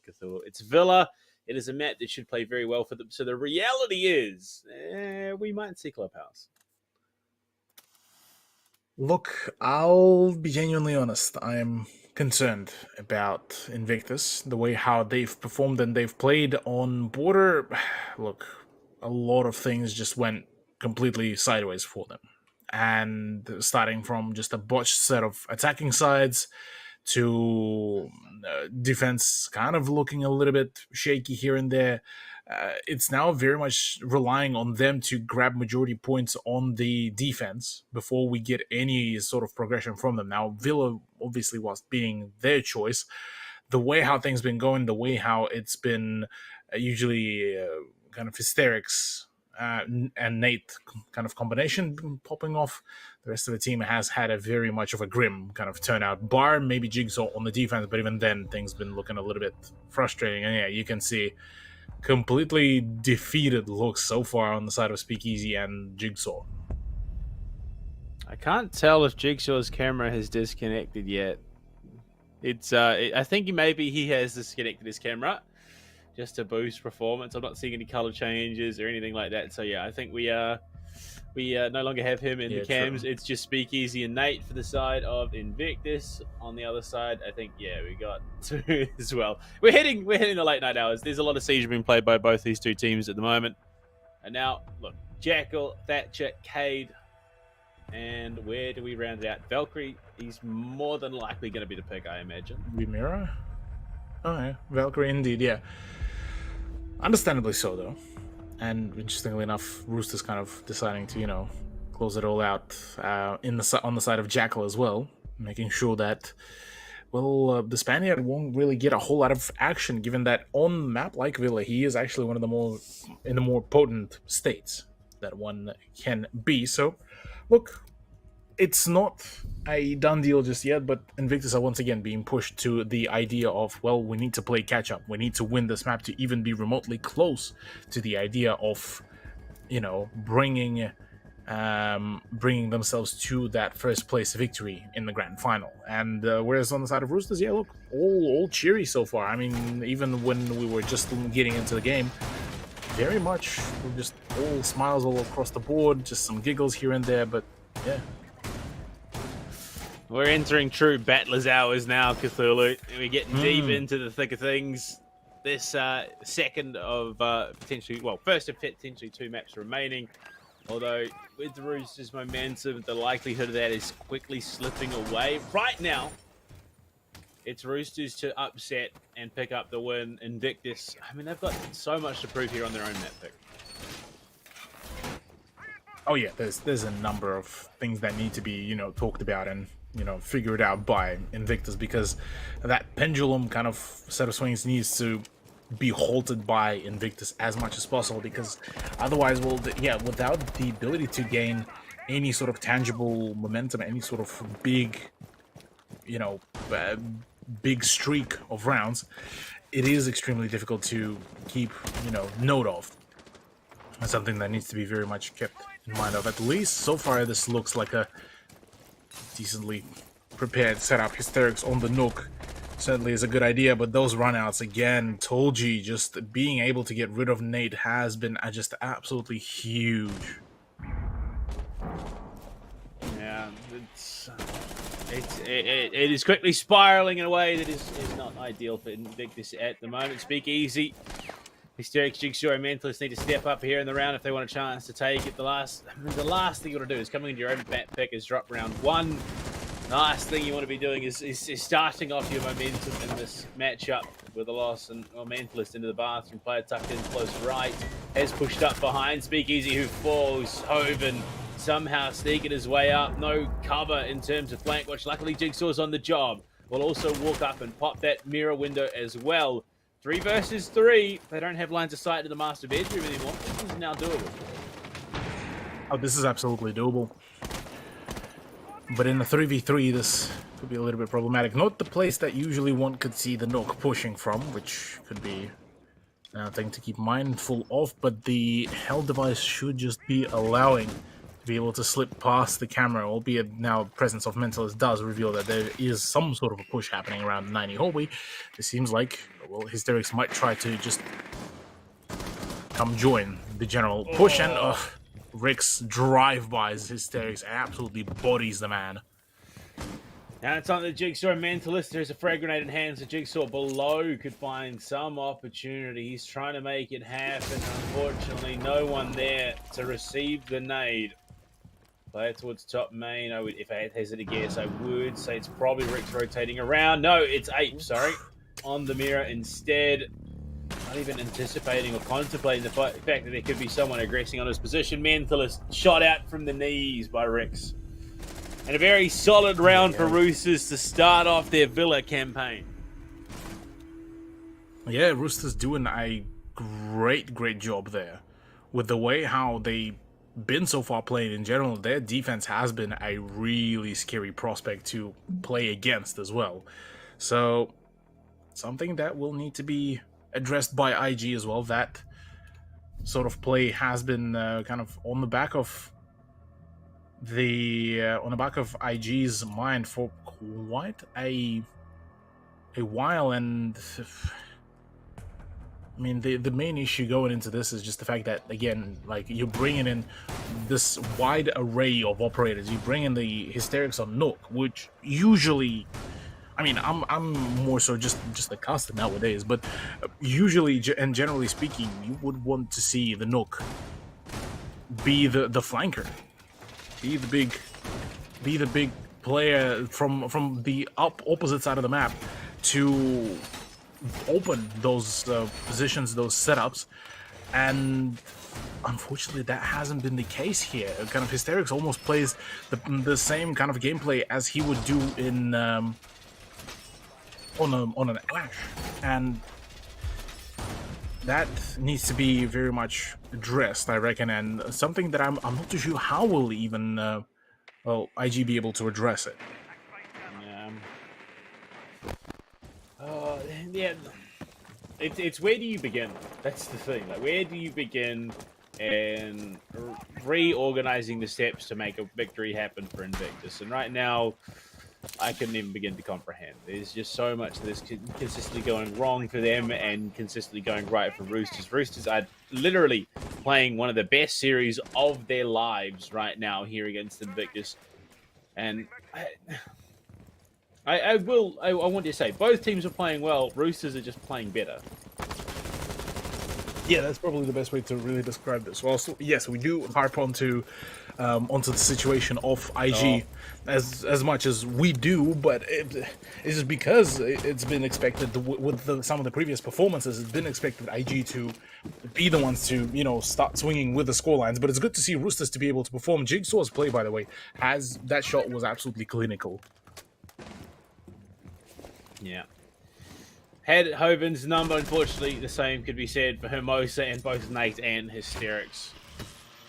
All of a sudden, I mean, it's not the end of the world. Hard breach isn't vital to the play here on Split right now. Nate going to be throwing as well. Unfortunately, not quite clearing out the utility there. We'll make sure it happens second time around onto the drone. 3 versus 4 with toxic canisters in play.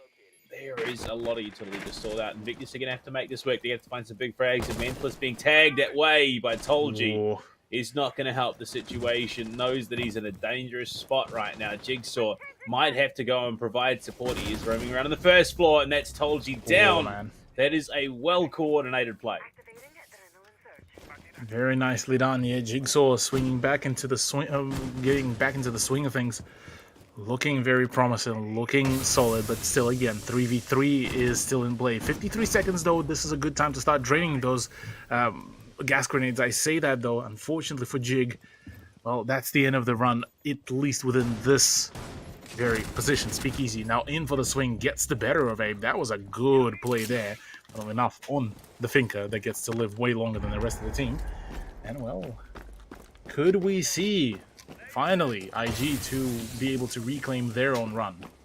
Yeah, you got to ask the question, what is more tragic, a Jaeger dying to a nade or a Thinker that outlives their team?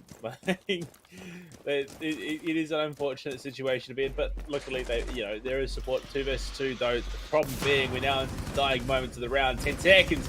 Mentalist steps up when the team needs him, will fall to Hermosa. 5 seconds. Speakeasy doesn't know where he is. He's going to hit the shot, though.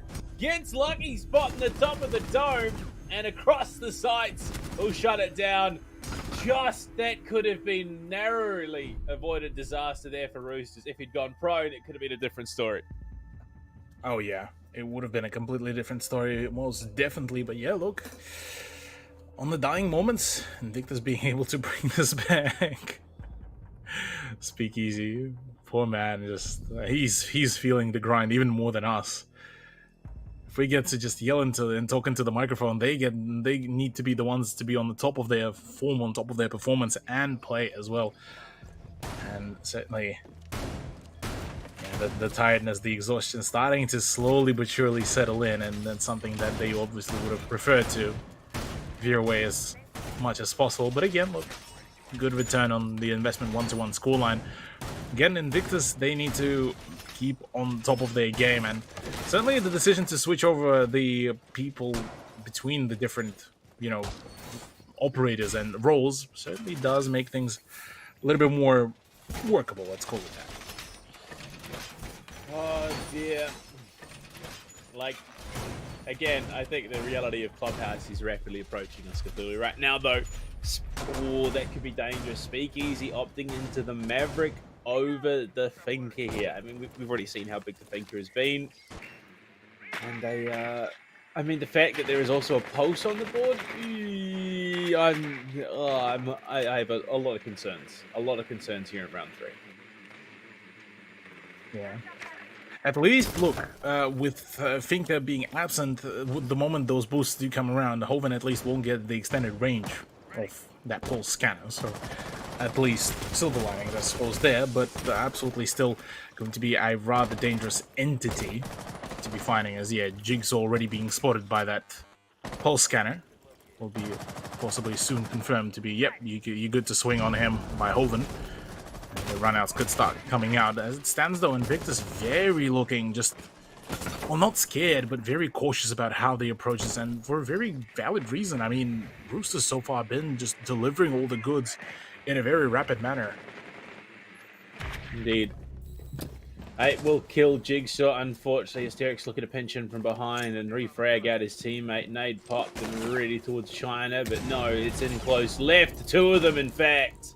Hoven will capitulate and take down Hysterics. It's just from problem to problem. And again, the pendulum continues to swing. The pendulum continuing to swing is not particularly the kind of result. No, pulls away Nate from at the last moment, I believe, from that angle that could have actually claimed, unless it was behind the reinforced wall. But even then, that would have been unfortunate. Another unfortunate result. Ape with a C4 onto Mentalist, no chances being given whatsoever. It's just been an absolutely just disgustingly clinical performance from Roosters, and something that, I'll be genuinely honest, I don't think I've fully expected Roosters to come to terms this fast. Oh no! The C4 galore! A post in play. They didn't respect it. And I'm beginning to wonder if the fatigue is setting in. They just didn't respect the possibility of a nitro play.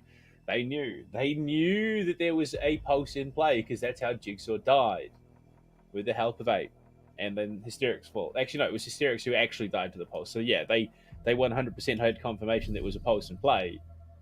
But I think yeah, it's fatigue. Fatigue is starting to show. Invictus are letting their discipline slip, and it is costing them rounds. They are bleeding rounds currently. Oh yeah, they're bleeding them thoroughly. It's unfortunate that it's the way how it happens and the way how they just being counted. And yeah, look, we've mentioned this, that Roosters have been very thorough on their vertical game. Villa allows to double down on it even more. And you can see that Villa may just be that big closure map, purely off the back of just how almost, well, not effortless, it's a wrong word, how calculated so far the defense was from the side of Roosters, whereas on the side of Invictus, it's that continuous jiggle peeking, trying to bait out some sort of a reaction, and reactive gameplay is good. And being able to play that reactive gameplay by Invictus is a great thing, but unfortunately against Roosters, who are still also very disciplined in just waiting for the push and knowing how to play the explosives, especially in the defense, it does make things a whole lot easier for them to perform. And especially the defense of Villa, it does make things a little bit more difficult to find that initial frag, that initial momentum. So from the back of the defense, you would know first where the actual push is coming out from. Well, honestly, at this point, it's almost just it feels like they're relying on instinct, like just to get them by in these rounds. I hate to think that they've checked out of this entirely, but everything just feels instinctive. They're trying their best to be strategic and approach it smartly, but they're tired. Roosters have the momentum. They are vibing right now. Every single round they take is a bonus, and they're loving it. Basically that. Well, another round, yet another set of gunfights. Jigsaw does find the opener onto Hoven, the big performer from the last map. No longer will be present within the context of this very round.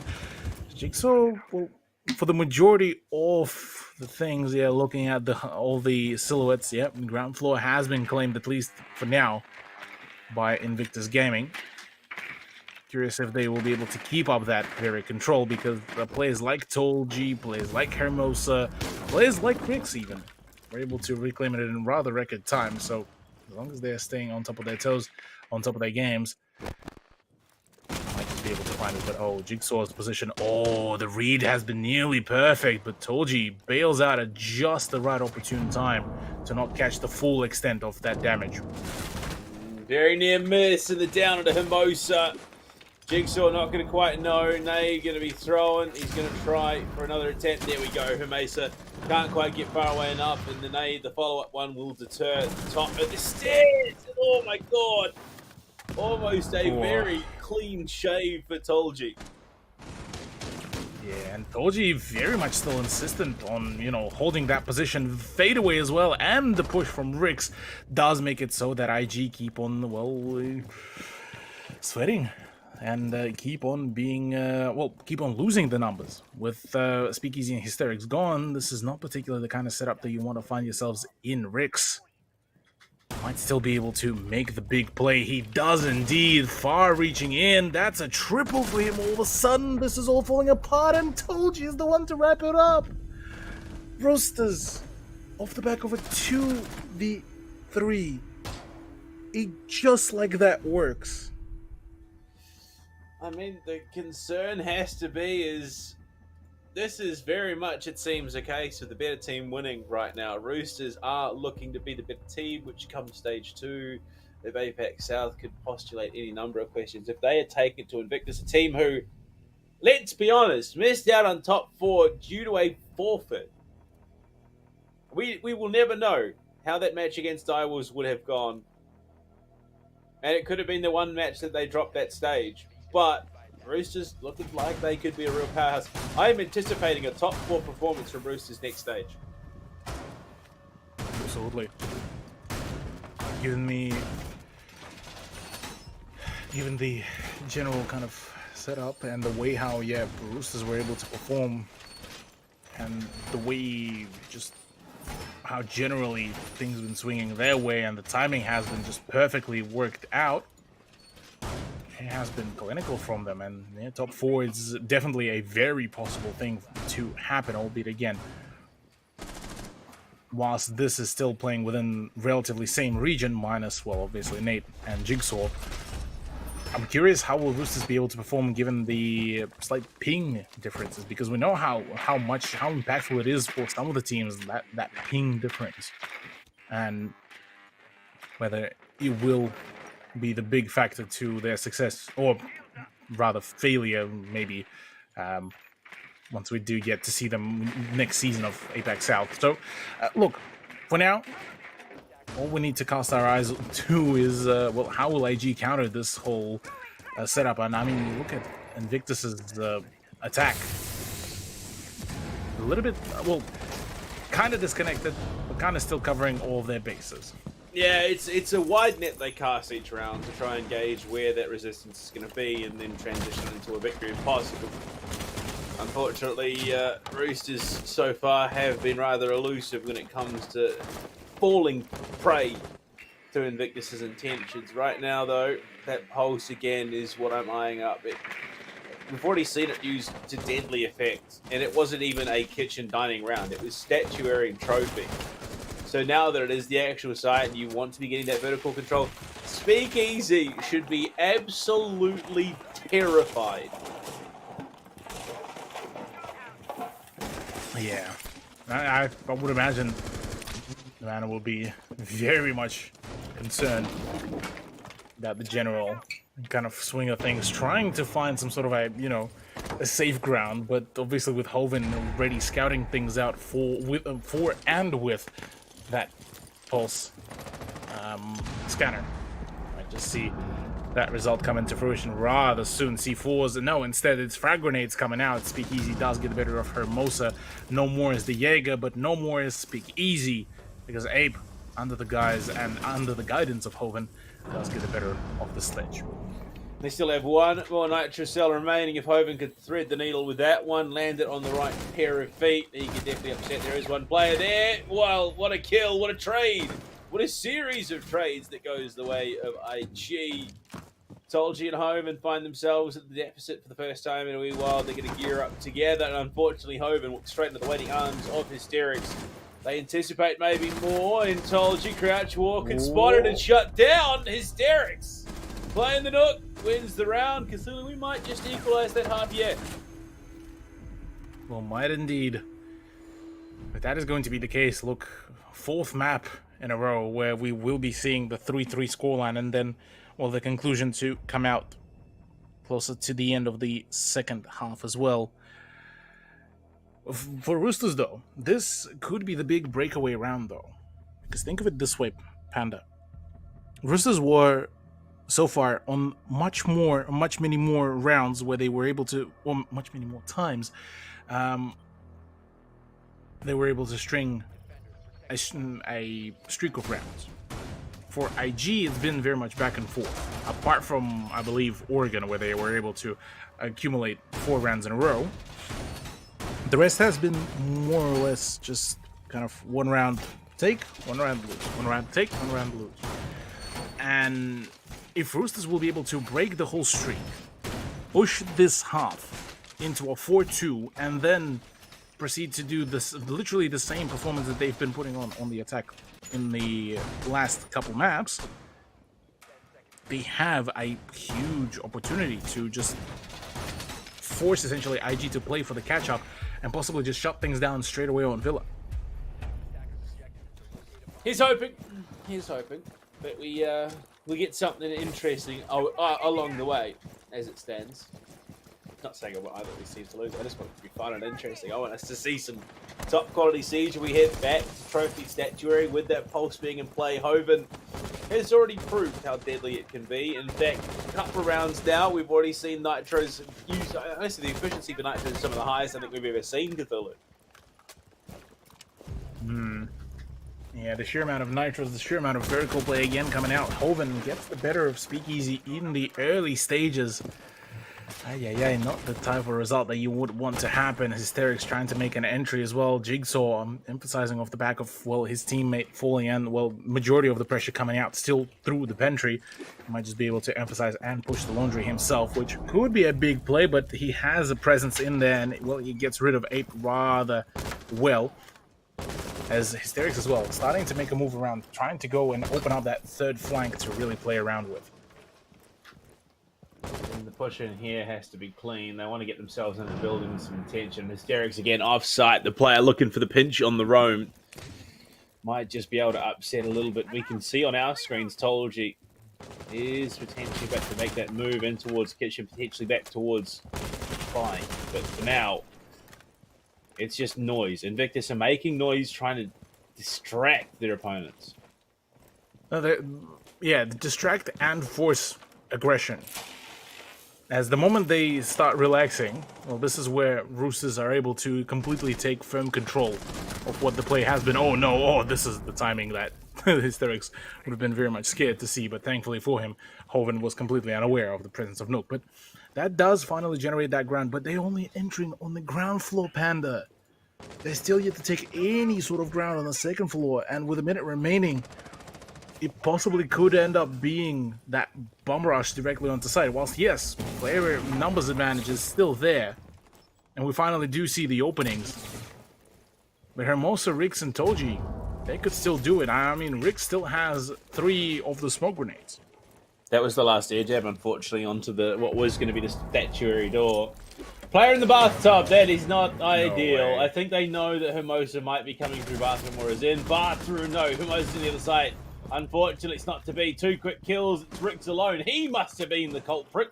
He must be the one in the bathtub, and in fact, he is. The plant is going down.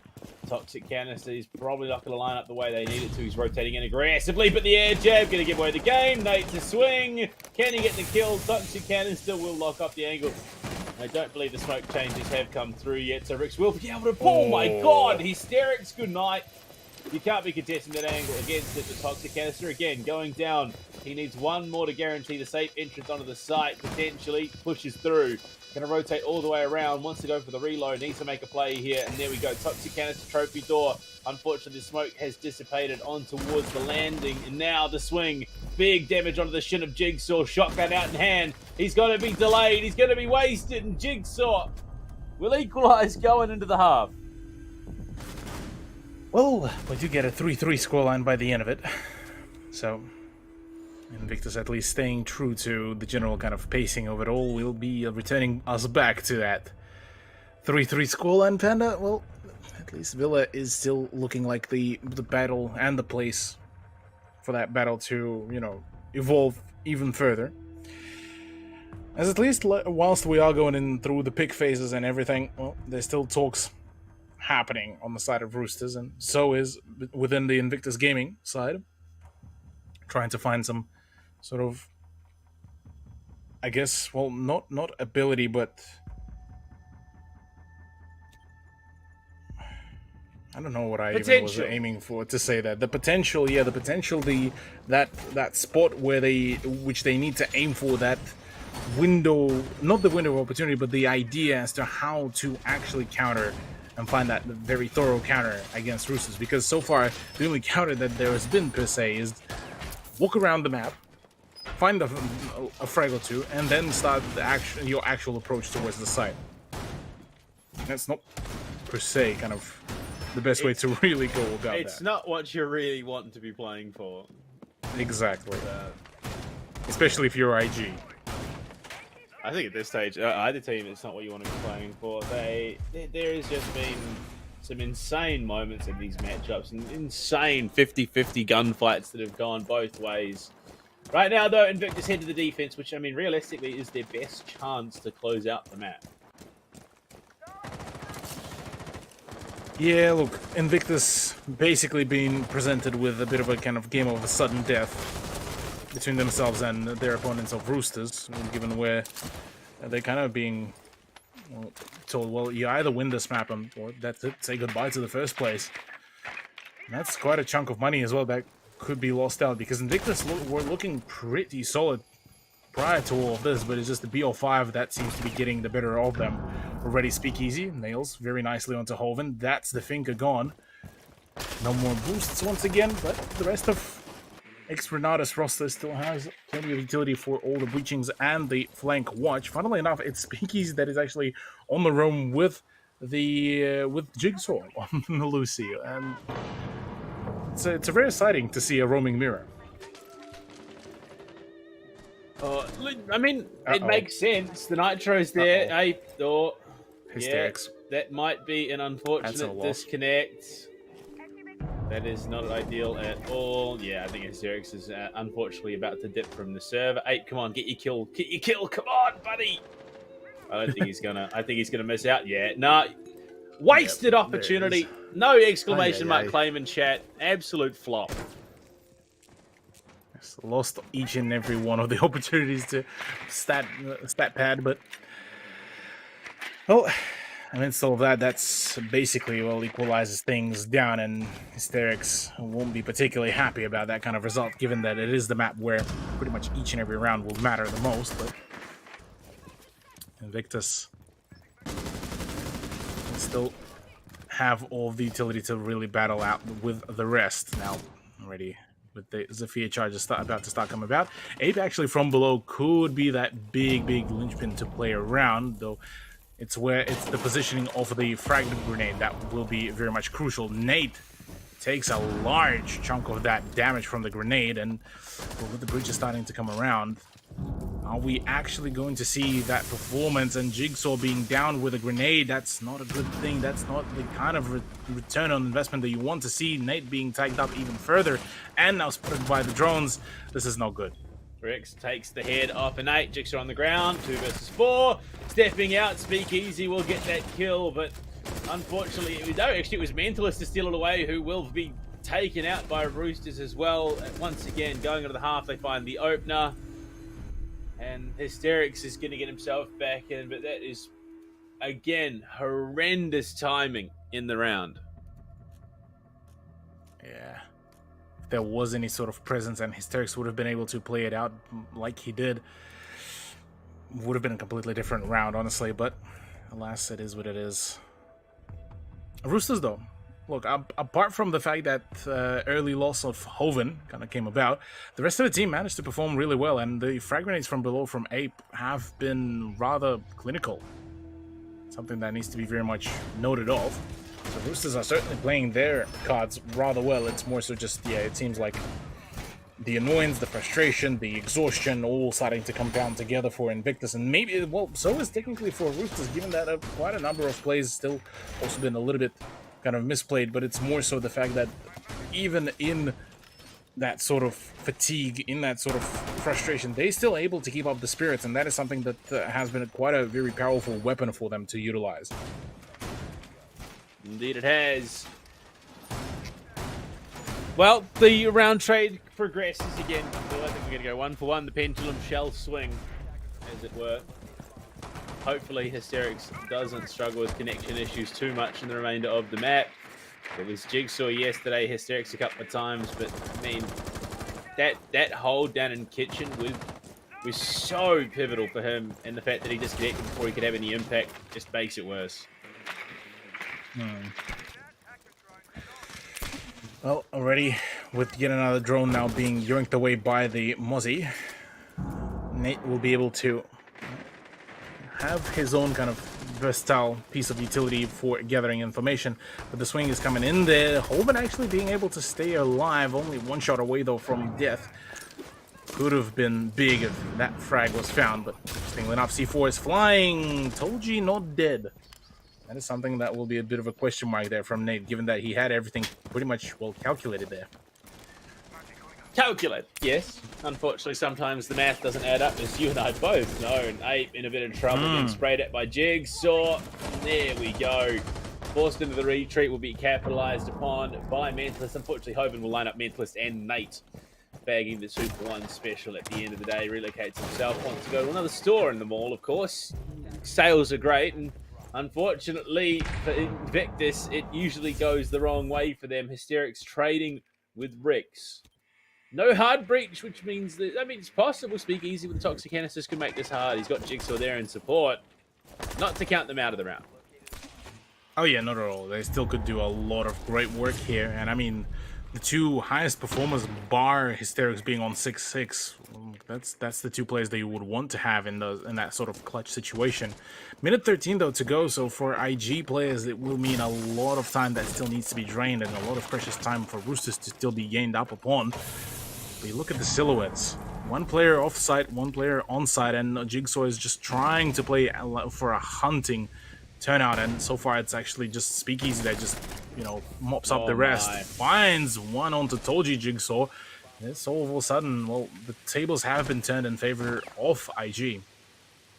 Diffuser is down though, and Invictus know that Jigsaw unfortunately thought he'd missed out on the kill, found one more anyway. Toxic Canister onto the door, into bricks as well, but that Diffuser is recoverable, yeah, and Hermosa is going to get it for himself. Walking through, unfortunately, Speak Easy, watching the angle on the crouch height, and shuts it down. We're back again, 4-4. And 4-4 is there, certainly. Oh man, scary times for Invictus. Basically, the way how Nate looks concerned on camera is how I feel really about this whole situation, because whilst, yeah, Roosters been doing good, Invictus are just kind of able to just bring it back, but actually, we've been harping about that for so long that it kind of almost became like a mantra for us to talk about. But what if, hear me out, a valid idea, that it's not just Invictus, you know, LoL Invictus bad. What if it's Roosters catching up to Invictus and just playing on that very similar level? Where I imagine that is probably the case, but there are also instances where we know Invictus can perform better than they are. So, I mean, look, I think it comes part and parcel. It is an IG sort of falling short again. It's not falling short. They're not quite playing to peak potential, which we know they are. They're a team that's playing at 70-odd% anyway, because they've got two players playing on ping. But then Roosters are playing phenomenal Siege. Oh yeah, that we can agree for a fact. Oh, let's see how this round will really play out, because again, we're nearing the end part of Villa. This is being, again, the map pick of IG. And a 4-4 scoreline, look, at least it's good to see that, you know, Invictus is being able to bring it back. But it's always kind of seems that it's Roosters to continue having that sort of 1-point lead no matter what. Whilst Invictus able to catch up, yeah, 4-4. Next usually goes, well, 4-5 to Roosters, and again back to 5-5. So for Invictus, they obviously would want to try to find at least just enough momentum to claim themselves just one more point, just to now be the leaders in that sort of game of trade. But the sheer amount of information being gathered, I mean, the drone, look at this, Hoven. Borderline gets live information about the presence of the Goyo. The pink's coming about. Surely the swing should be all clean. Surely the info. Hysterics, does he have any sort of idea? Whoa, Kate! Snap! Alright, Hysterics is back on it. We've seen him hit a couple of shots like that over the last, you know, sort of 72 hours. And Hoven, poor Hoven, it's the finger curse again. Yeah, not particularly able to react just about in time, and yeah, look, not getting that sort of return on investment definitely does open up the possibility for IG to just snowball this kind of effect once again. Even if it's going to be just trades, well, Invictus would always end up having one extra person. That is, if they will end up starting to play for trades. Apart from that, Roosters are being given quite a fair bit of a ground in where they take the whole of Trophy and Statuary, and now we'll be starting their push towards the 90 hallways, starting the push towards the Aviator room and the Aviator doorway. And at this point, well, with 55 seconds remaining, we could see that change of momentum rather rapidly, but you look at the positioning of two off-site players. Potential for the C4 play is absolutely huge. Speakeasy and Mentalist could do a whole lot of great work. I say that, though, Hysterics has been completely outed by Ape. That was that Nitro Cell in play. Unfortunately, not going to be popped anymore. Hermosa gets some info that there is presence down below. Jigsaw locates himself out of danger. A lot of utility dumb. Jigsaw is going to be found by Ape. In fact, down below, that player advantage swings. The pendulum continues. Rooster in the advantage. But these Vulcan jetpacks are slowing the progress as Speakeasy hits the sideways, traveling at the 90. And it's a big kill for him to find. Told you he's going to take it alongside Rix. They get themselves in, but Nate, he's good for his first in the map. Speakeasy good for a second in the map. And Nate, all of a sudden, his score increases by 200%. Indeed it does. Yeah, look, there we go. Invictus managing to find themselves that extra point, that extra streak, to now be them in the lead of, well, trading those rounds if they do end up trading them in that pendulum swing. And more so now the question is there enough fuel to keep on rolling, or are we going to fall back into the very same kind of old habits here of this very matchup, of this very BO5? And Panda, if Invictus do win this out, we are in for a full 5-mapper. We are indeed. We are indeed. Don't you? Yeah. We are about to hit 7 hours of broadcast today for a total of 27. Yeah, it is. 27. And potential for another match, which would mean that I've spent almost a third of my weekend talking about Rainbow Six Siege. But that's the dream, Panda. Look, I want to say I have faith in Roosters to close it out, but I don't actually want them to close it out. I don't want it to be later. I want them to close it out because I want to finish. I want it to be closed out because it's closed out. I want someone to have a rip-roar end of a match and close out this series. Obviously, being a best of 5, there's a maximum of this map and the next to go. But Roosters, they've trailed by 1. Invictus might be good, like you said, to take us to either side of a clubhouse. Yeah, look. Clubhouse could be a rather interesting venture because, in a similar vein, how Oregon is very thoroughly played map within the whole of APAC, Clubhouse could be very same thing here, I reckon. Utility already going into pantry. They want to set themselves up again for this push. They are aware, I would imagine, that Mentalist is going to be playing the Pulse right now. There is only the 2 Nitro cells in play. I mean, we've already seen what Hoven was able to achieve with 8 in that last half with the Nitro Cell duo. But, look, this Dockerby, I think, has been brought to try and deal with it. Yeah.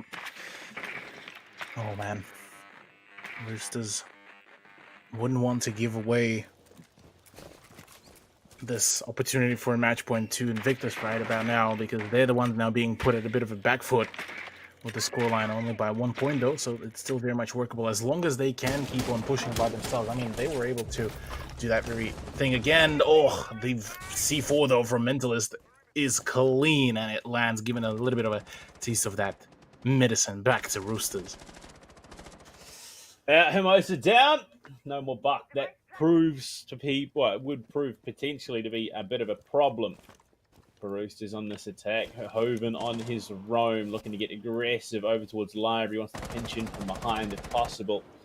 And rocking the MK14 as well could do some damage onto this Invictus defensive lineup. But I mean, that player advantage can be translated. The kitchen dining is a deadly sight to be pushing into as an attacker if you don't have the setup you need. And without a sledge in play, Hermosa was a large portion of that potential to flush out defenders. Yeah, look, already breaches are starting to, well, at least attempted. And we see a number of actually information being given away. Do they know about the swing? Do they know about the preparation? Mentalist taking some team damage, not particularly too good, but this forces Roosters to actually fall back outside for a little bit because the laundry seems to be a little bit of a kill box. I say that though, Rix is looking to re-swing. Hoven up above, trying to find anyone. Hysterics, that's a big kill.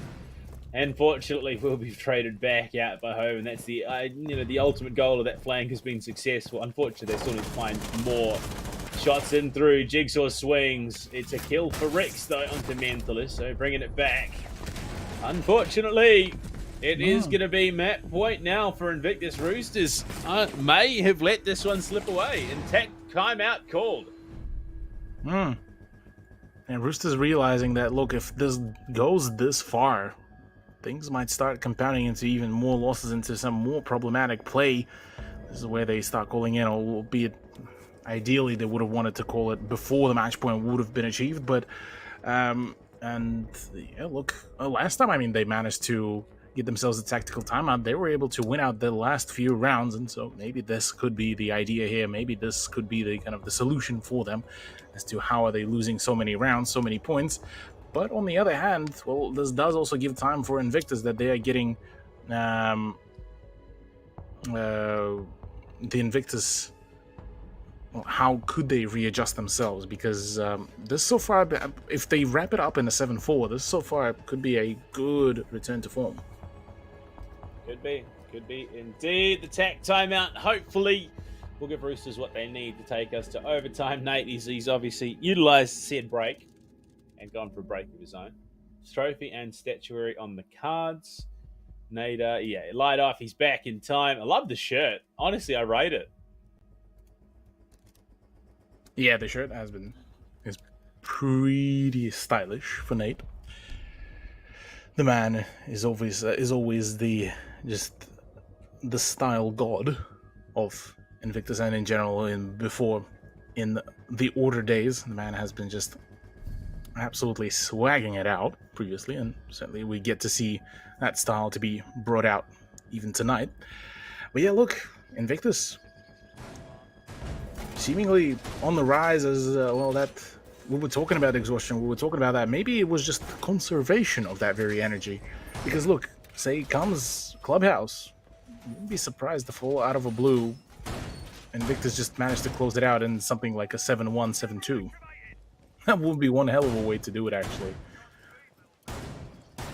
Wouldn't be bad at the half, but I mean, look, they need to win this round first before we can consider a 7-1 to close out the match. But I mean, what a way! It would be fitting. It would be fitting for the grand finals here in season 5 to end at a full 5-match. I suppose only fitting for that to really happen. I'm just quickly looking through all the previous performances. IG actually did show once, at least, the Clubhouse. Yeah, once it was shown during the group stage against Next Reality, and it was a 7-1 domination. But bear in mind, it was when we've seen the occasional, calf picks as well from Jigsaw. On the side of Roosters, not yet any big showcases of Clubhouse, which could be problematic. Oh, pardon me, against 6S, it was a 7-0. So, in kind of similar way, only once it was shown during the group stage, and no more was the position. And Nate gets the better of Abe. That is big. Had his Nate in hand too.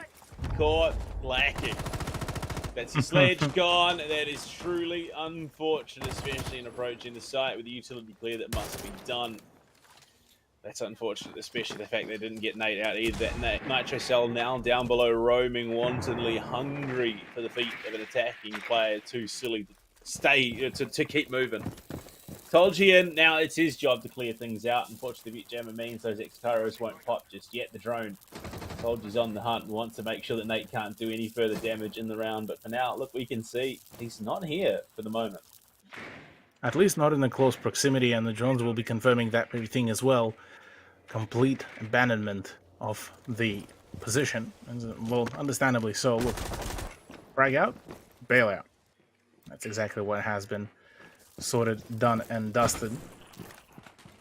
Could possibly see Roosters continue their kind of crusade here. Interestingly enough, we usually would have seen Roosters back on the defense would have at least, you know, some form of a presence still for a late flank to come around. Nothing of that sort will really be coming out here for IG either, as they're looking to just hunker down and play for just the site positions, which is a really good idea, given that, well, they have been showing some good results once they're able to lock down their own comfortable positions. Oh dear, this could quickly spiral out of control. The accelerated push towards Astro, flushing out Speakeasy is big. Toxic Canisters now removed for the remainder of the round. One is down on Astro stairs. And oh no, the reinforcement too! That is huge. Ricks will finally get the kill onto Hysterics, but already they've locked off the angle into Trophy, and with limited hard breach available, they're going to have to push through these choke points in the doorways. Gun in hand, Jigsaw finds the first, doesn't lose a single point of health. He's ready around the corner, Mantless for two. Tolji walks in, can't find more. Nate brings it down to the 1 versus 1. And it's Hoven to try and clutch up. 6 seconds, he's going to make the play, doesn't have the diffuser. Nate, he's tucked into the corner. He's going to be able to do it. He holds, no! No! What? Hoven rips the head.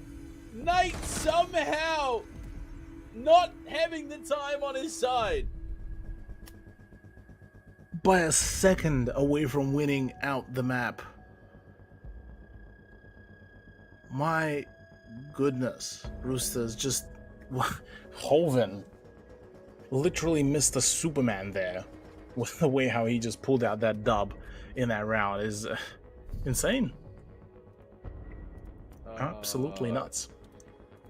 Could you imagine if from here Roosters take us to OT and win it? Invictus will be absolutely spewing. And to see it taken that way would be so crushing indeed. But now they have one more chance. Invictus, they head to Aviator Games. This is their last attempt to deny over time. And I think, if I'm correct, would also result in our 4th 7-5 tonight? Yep. Well, actually, no, because it was a 7-4, I believe. Okay. No, wait, yeah, no, my bad. You're correct, yeah. That will be the 4th 7-5. Jesus. If we'll see Invictus win it out right here, right now, in this very round.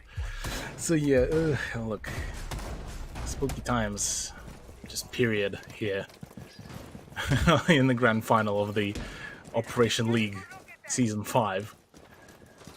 Yeah, I suppose it's much better than seeing a complete roll on one side, and it certainly shows that there's plenty of competition now coming out against some of the top-tier teams like Invictus. Told you, looking through the drone hole, can't find anything to deny. We'll start getting in and across. They want that information, but you can see the extension over towards split side. Jigsaw removes Ape immediately. He is sharp, he is efficient, he is 14 and 8. Yeah, look,